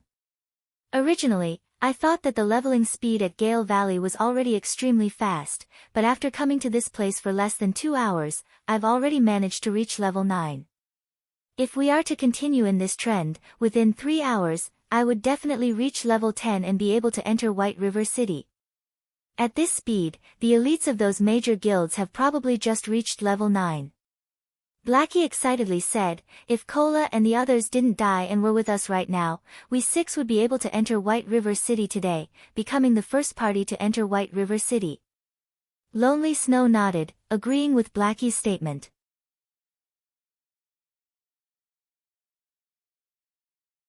He too could not help but admit to the invigorating feeling of having Ye Feng power leveling them. This leveling speed was at least 10 times faster than the other players. Even if martial union surrounded them and killed them once right now, with Ye Feng carrying them, they would quickly recuperate their losses. They did not need to fear having a confrontation with a large guild like martial union at all. Red Leaf Town, slums. Absolute Heaven was currently drinking away his sorrows in the enchanted bar. When the others saw Absolute Heaven, they all obediently distanced themselves to a corner, not daring to go near him at all. The reason was due to the waves of killing intent radiating off of Absolute Heaven. There was nobody who was willing to come into contact with that aura. Damn! I made a huge loss this time. Sooner or later, I will definitely have my revenge. Though Absolute Heaven did not feel heartache over the loss of his levels, it was a different story for the equipment he lost. It was especially true for the Blade of Assassination. As long as he put some time into it, he could easily catch up in terms of EXP. However, it was a different story for equipment. It was especially true for top-tier equipment. Those top-tier equipment were only obtainable through killing monsters or doing high-level quests. They were not something that could be obtained within a short amount of time. The opportunity was also needed to obtain them. Just what is that clear blue flame? After equipping his weapon, he could actually destroy my mysterious iron equipment with such ease, and even greatly reducing the durability of my secret silver weapons. Recalling the ice blue devil flame that surrounded Ye Feng's body, Absolute Heaven could not help but shudder in fear. To every player, the destruction of their equipment was much more terrifying than facing death itself. Just considering the future, every time he fought Ye Feng, he would once again risk the possibility of all of his hard-earned, top-tier equipment being destroyed. It was truly a nightmare. Brother Absolute Heaven, long time no see. I see that you still love drinking like always, a short-bearded man wearing a black cape said as he sat opposite to Absolute Heaven. South Wolf, why do you have the time to come looking for me? When Absolute Heaven looked at the person speaking to him, his previous indifferent attitude was completely gone. Of course, it is to congratulate you, the man named South Wolf said with a laugh. Didn't you always want to join Underworld? Right now, the higher-ups have already recognized your potential, and you already have the rights to become an outer member of Underworld. In the future, you too will be one of Underworld's members. I think you should know what this means, right? What? I passed the test. Absolute Heaven nearly jumped up from excitement. The frustration and depression Absolute Heaven felt from being killed by Ye Feng before were immediately swept clean. He no longer minded even the loss of the Blade of Assassination, as there was nothing more joyous than being able to join Underworld. In order to join Underworld, Absolute Heaven had spent 3 full years undergoing over a dozen assessments and tests. Now, he finally obtained Underworld's recognition, officially becoming one of Underworld's outer members. Underworld was a very mysterious organization. Its strength in the real world was extremely terrifying. The resources, influence, and information it possessed was not something any outsider could imagine. Just based on some of the identities of the outer members of Underworld that Absolute Heaven knew of was enough to astonish him greatly. However, for reasons unknown, Underworld started investing into virtual reality games some 10 years ago. In order to join Underworld, the real-world assassin, Absolute Heaven, had also started playing virtual reality games. Right now, Underworld was paying unprecedented attention towards God's domain. Hence why Absolute Heaven decided to fully devote himself into God's domain. Now that he finally managed to become an outer member of Underworld, how could he not be excited? Absolute Heaven, weren't you level 9 the last time I saw you? Why are you level 8 now? You couldn't have been killed by a player, right? The man named South Wolf joked as he downed his drink. He was extremely clear about Absolute Heaven's strength. Absolute Heaven was definitely a top-tier assassin. Moreover, the equipment on him was all of excellent quality, and he even had secret silver weapons. He also learned plenty of rare advanced skills. There were only a scant few players in Red Leaf Town who were capable of directly confronting Absolute Heaven. Moreover, the majority of these players would not have a win rate of over 60%. As for players who would have a win rate of 80% and above, in the entire Red Leaf Town, only the famous Snow Goddess could possibly achieve such a feat. It was absolutely impossible for other players. Moreover, if Absolute Heaven were to put all his might into escaping, even the Snow Goddess would not be able to hold him down. Now that Absolute Heaven lost a level, there was a high possibility that it was due to him accidentally dying while carrying out a high difficulty quest. However, after hearing South Wolf say so, Absolute Heaven's expression abruptly turned gloomy, his mood turning extremely sour. It can't be, right? Were you really killed by someone? Who did it? Don't tell me you went and provoked the Snow Goddess, Gentle Snow. You couldn't have been so foolish, right? Daring to provoke even her. Looking at Absolute Heaven's dark expression, South Wolf immediately knew that he guessed correctly. He couldn't help but abruptly spit out all the alcohol in his mouth.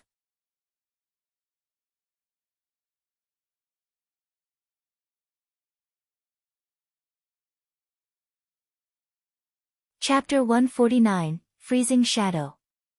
I'm no fool. Why would I dig my own grave by provoking Gentle Snow? Absolute Heaven shook his head.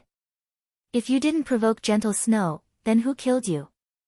I doubt that there is another expert like her in the entire Red Leaf Town. South Wolf could not help but become curious. Based on the information he obtained, the experts in Red Leaf Town only numbered so many. If it wasn't a top-tier expert like Gentle Snow, could there possibly be another top-tier expert appearing in Red Leaf Town without him knowing? South Wolf's curiosity deeply pierced Absolute Heaven's pride. He tightly gripped his fist to the point where blood almost came out. He had spent such a long time planning and preparing so many measures. Originally, he had a 100% possibility to kill Ye Feng. However, the rate at which Ye Feng increased his strength had far surpassed Absolute Heaven's estimations. Looking at Absolute Heaven's silence, South Wolf could not help but let loose a smile. He was now even more interested in the expert that managed to kill Absolute Heaven. Absolute Heaven, you know what my job entails, right?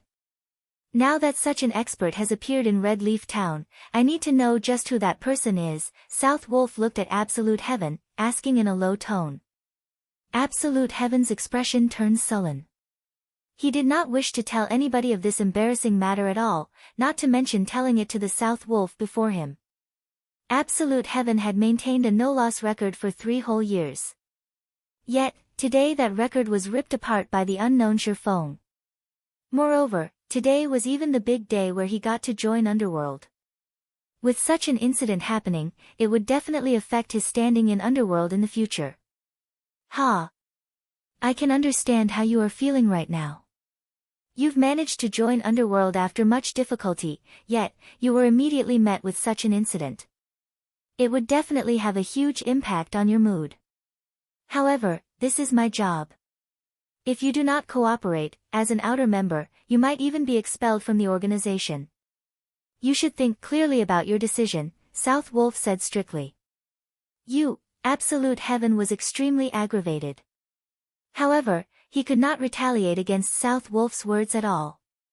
He could only forcefully suppress the burning rage in his heart, saying in a low tone, the person's a swordsman called Ye Feng. Swordsman Ye Feng. Isn't that the Ye Feng that cleared the hell mode of the Dark Moon graveyard together with Gentle Snow? South Wolf entered into deep thought. I've seen his battle recording before, and I've also analyzed his strength. He is indeed an expert, but it is only up to a normal standard. He has no qualifications to join Underworld at all. Now that he has actually managed to kill you, however, it would seem that he has previously hidden quite a lot of his strength. What hidden strength? It's just dumb luck. I don't know where he got it from, but that flame of his was extremely powerful. It was able to destroy my equipment during battle, and that flame greatly reduced even the durability of my secret silver weapons. If it wasn't for that flame, he would have no chance at killing me at all, Absolute Heaven said in disdain. Flame. It could even destroy equipment, and not even secret silver weapons could block it? South Wolf became even more curious. I recall that swordsmen do not possess such a skill. It should be some sort of special equipment skill. However, if not even a secret silver weapon could block it, the skill is definitely not anything simple. This special equipment quality must be extremely high. It must be a dark gold ranked special equipment or item. However, even dark gold items would not have such a strong effect. There is a substantial possibility that it is an epic ranked item. Epic rank. Absolute Heaven was greatly astonished. It can't be, right? Right now, I haven't even heard the news of someone obtaining a dark gold ranked item. Yet he, as an independent player, could obtain an epic ranked item? What's there to be surprised about? God's domain is filled with mystery. Even if it is only at this stage of the game, there is no surprise at obtaining an epic ranked item.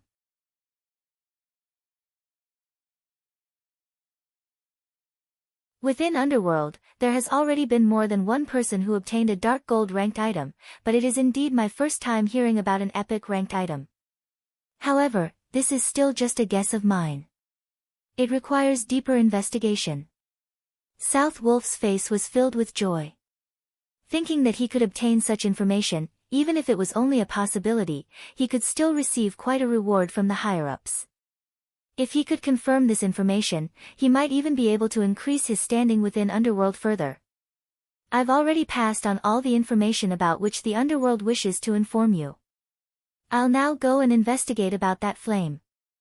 If it truly is an epic ranked item, as long as Ye Feng hands over that flame, taking into account his techniques, he might be able to become an outer member of Underworld. Within this period, you should avoid seeking him out for trouble. After all, you guys might be colleagues in the future, South Wolf said with a laugh as he departed from the bar. Damn it. Looking at South Wolf's unconcerned attitude as he departed, Absolute Heaven abruptly punched his fist onto the table. The beer bottles on the table all fell to the ground, breaking apart into fragments. Silent Swamp, Stream Falls. Ye Feng was currently leading Blackie and Lonely Snow to attack a jade green, three-headed snake. Three-headed snake demon, rare elite. Level 16. HP 15,000/15,000. A rare elite was not much stronger when compared to a normal elite monster of the same level. It was extremely rare for players to meet one, hence why it was called a rare elite. However, even these rare elites had specified respawn points. Only, they had many locations they could spawn from, so it was not easy to locate them at all. The loot of rare elites was much better than that of normal elites. Hence why many players loved rare elites. There were only a total of 5 rare elites in the Silent Swamp. Amongst them, the weakest one was the three-headed snake demon. Also, when a rare elite died, they would only respawn 2 days later. After carrying both Blackie and Lonely Snow to level 10, Ye Feng himself reached level 11 as well. He felt that they should roughly be able to kill the three-headed snake demon, hence why they had spent a lot of time looking for it. Brother Feng, this rare elite's movement speed is simply too fast. I can't land a hit on it at all. Blackie continuously used Dark Arrow to attack the three-headed snake demon. However, the snake demon was extremely swift in its movements. It was able to dodge all the dark arrows that flew at it easily. No problems. You just need to use Curse to weaken the three-headed snake demon's speed and strength, Ye Feng said in the party chat. Previously, they obtained many good items from grinding the swamp hippos. Amongst those items was the Weakening Curse skill book for Cursemancers. The skill was able to reduce all the attributes of the target by 15%, damage dealt by 15%, and increase the darkness damage the target received by 10%. It was one of the signature skills of Cursemancers. In addition to the evil whip binding and restricting the three-headed snake demon, and also Lonely Snow's charge and break, Ye Feng could easily deal with this monster. The three-headed snake demon's main form of attack was a long-range venom attack. This venom was extremely terrifying, and even a level 15 MT would not be able to withstand the sustained damage caused by the venom. Moreover, basic antidotes were completely ineffective against it. On the bright side, the three-headed snake demon had very low physical damage. Moreover, the three-headed snake demon had much less defense when compared to the steel-skinned hippo. Just Ye Feng's normal attacks alone could deal over -150 damage to the snake demon.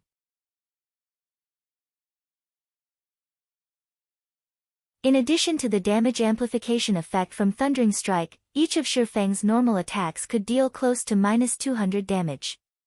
If he were to use a skill, then the damage dealt would exceed 300 to 400 points. With only 15,000 HP, the three-headed Snake King stood no chance at all against Ye Feng's frightening damage. After 10 minutes or so, the three-headed snake released a pained cry, its body smashing down into the stream. It also dropped 5 pieces of items. Brother Feng, your luck recently is getting better and better.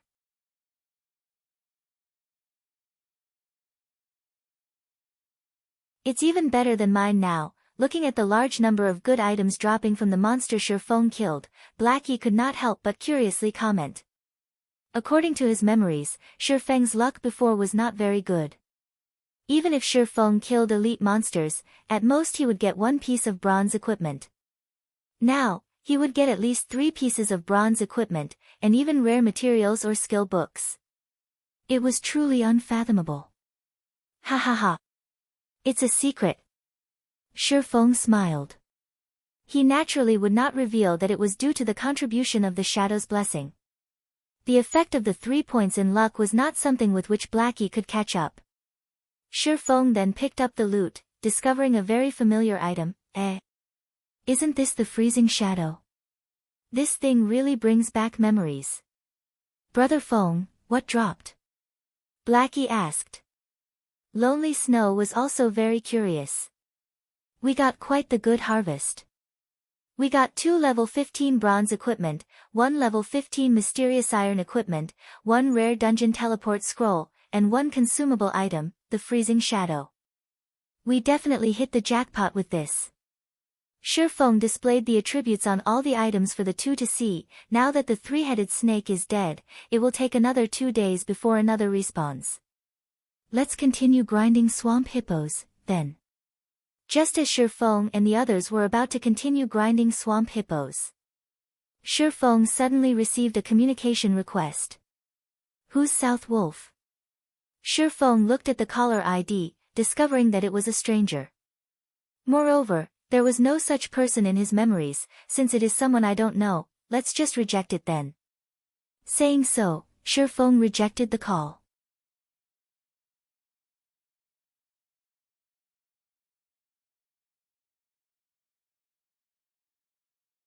Chapter 150, Star River Valley. After Ye Feng rejected the call, he continued searching for swamp hippos. He actually rejected. South Wolf looked at the rejection notification, feeling a sense of discomfort in his heart. Normally, those with social standings would earnestly wish to converse with him in order to form friendly ties. Now, however, he was actually met with a situation like this. It was definitely a first for him. However, the ones above had already given him the command to make contact with Ye Feng. Hence, he could only endure it and continue attempting to contact Ye Feng. After he reported the information about Ye Feng and the flame, Underworld carried out an analysis on the effects of the flame. They immediately discovered that the flame was definitely extremely precious, and there was over a 70% chance that it could possibly be an epic ranked item. Hence, South Wolf was tasked with negotiating with Ye Feng to obtain the flame for Underworld. South Wolf sucked in a few deep breaths, calming down his mood. He then sent another communication request to Ye Feng. However, every single request for communication was met with rejection. Crap. I can't believe this. Let's see how long you can keep on rejecting my calls. South Wolf sent a communication request once more. This is getting irritating. Ye Feng rejected the request once again. He then adjusted the system settings to stop receiving calls from strangers.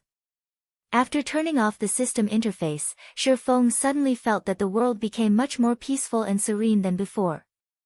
Leader, I discovered a very special place here. The rivers are actually flowing in midair. There are also lots of golden-colored fish swimming in the silver-colored river. Moreover, these fish are all level 20 special elites.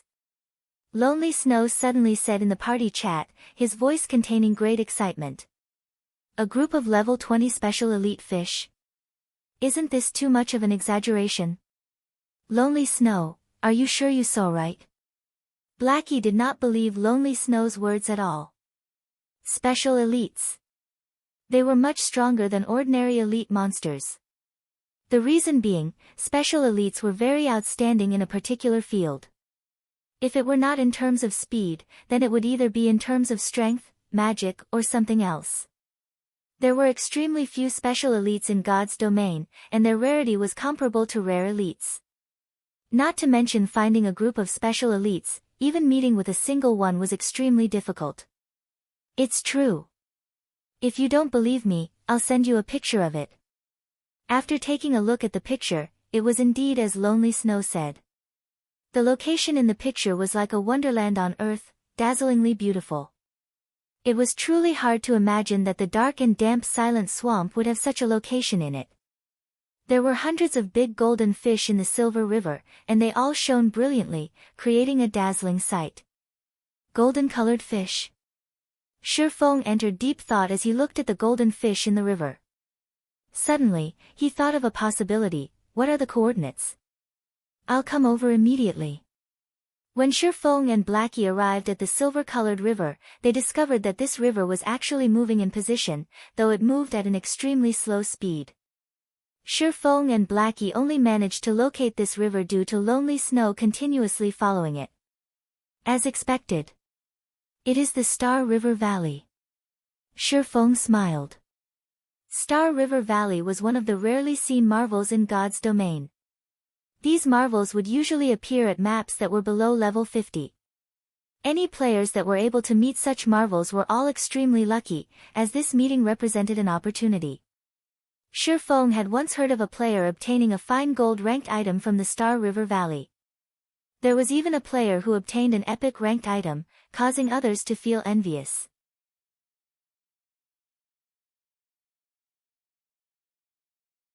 However, there were also rumors that the person was just lying. Brother Feng, how do we deal with these big golden fish? Blackie felt a headache coming on just from looking at all the big golden fishes swimming in the silver-colored river. Golden fish, special elite. Level 20. HP 100, 000/100, 000. Ignoring the level suppression, attack, and defense of the golden fishes, just their 100,000 HP was enough to bring a person to despair.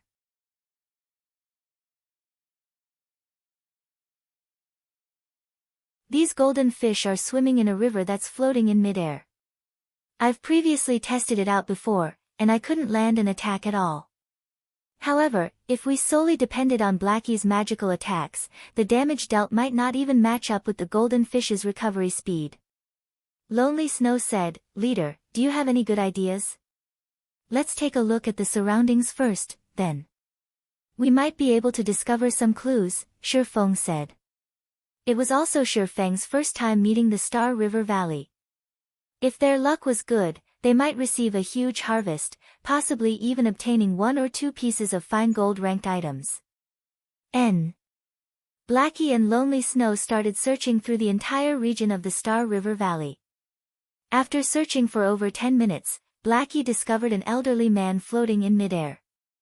The elder was holding onto a fishing rod, fishing. Brother Feng, I found an NPC over here, Blackie excitedly said. I'll be there immediately, Ye Feng said, also becoming excited. The NPC elder was called Faust, and he was a level 100 NPC that was capable of easily suppressing Ye Feng and the others.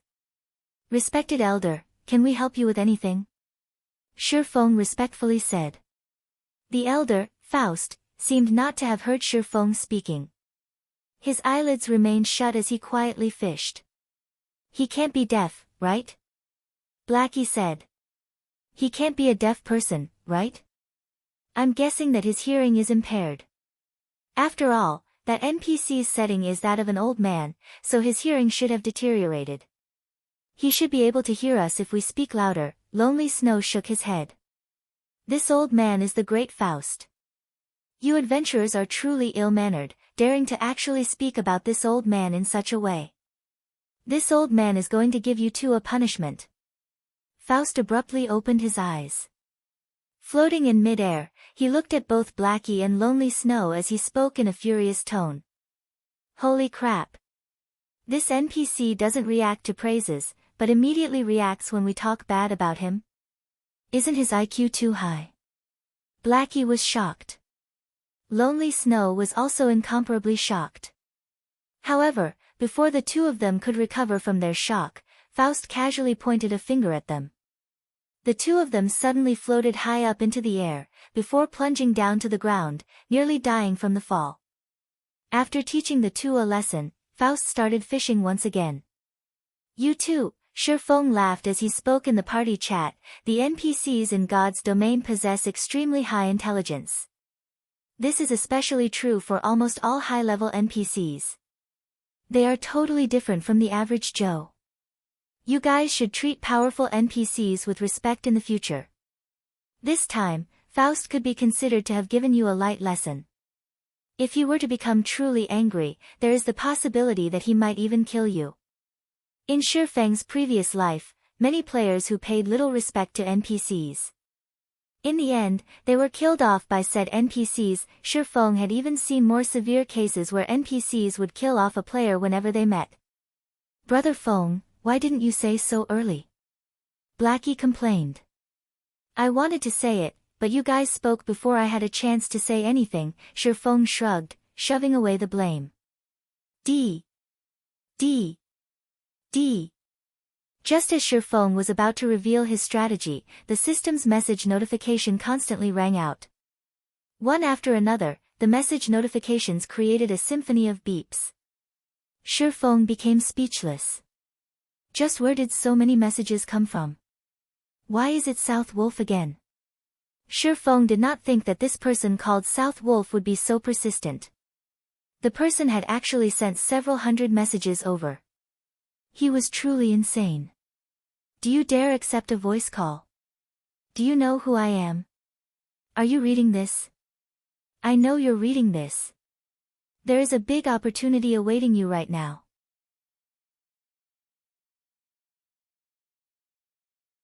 You best contact me immediately. Looking at these messages, speaking from a certain perspective, this person called South Wolf was indeed a very awesome person. Ye Feng was extremely curious about why this person was trying to look for him.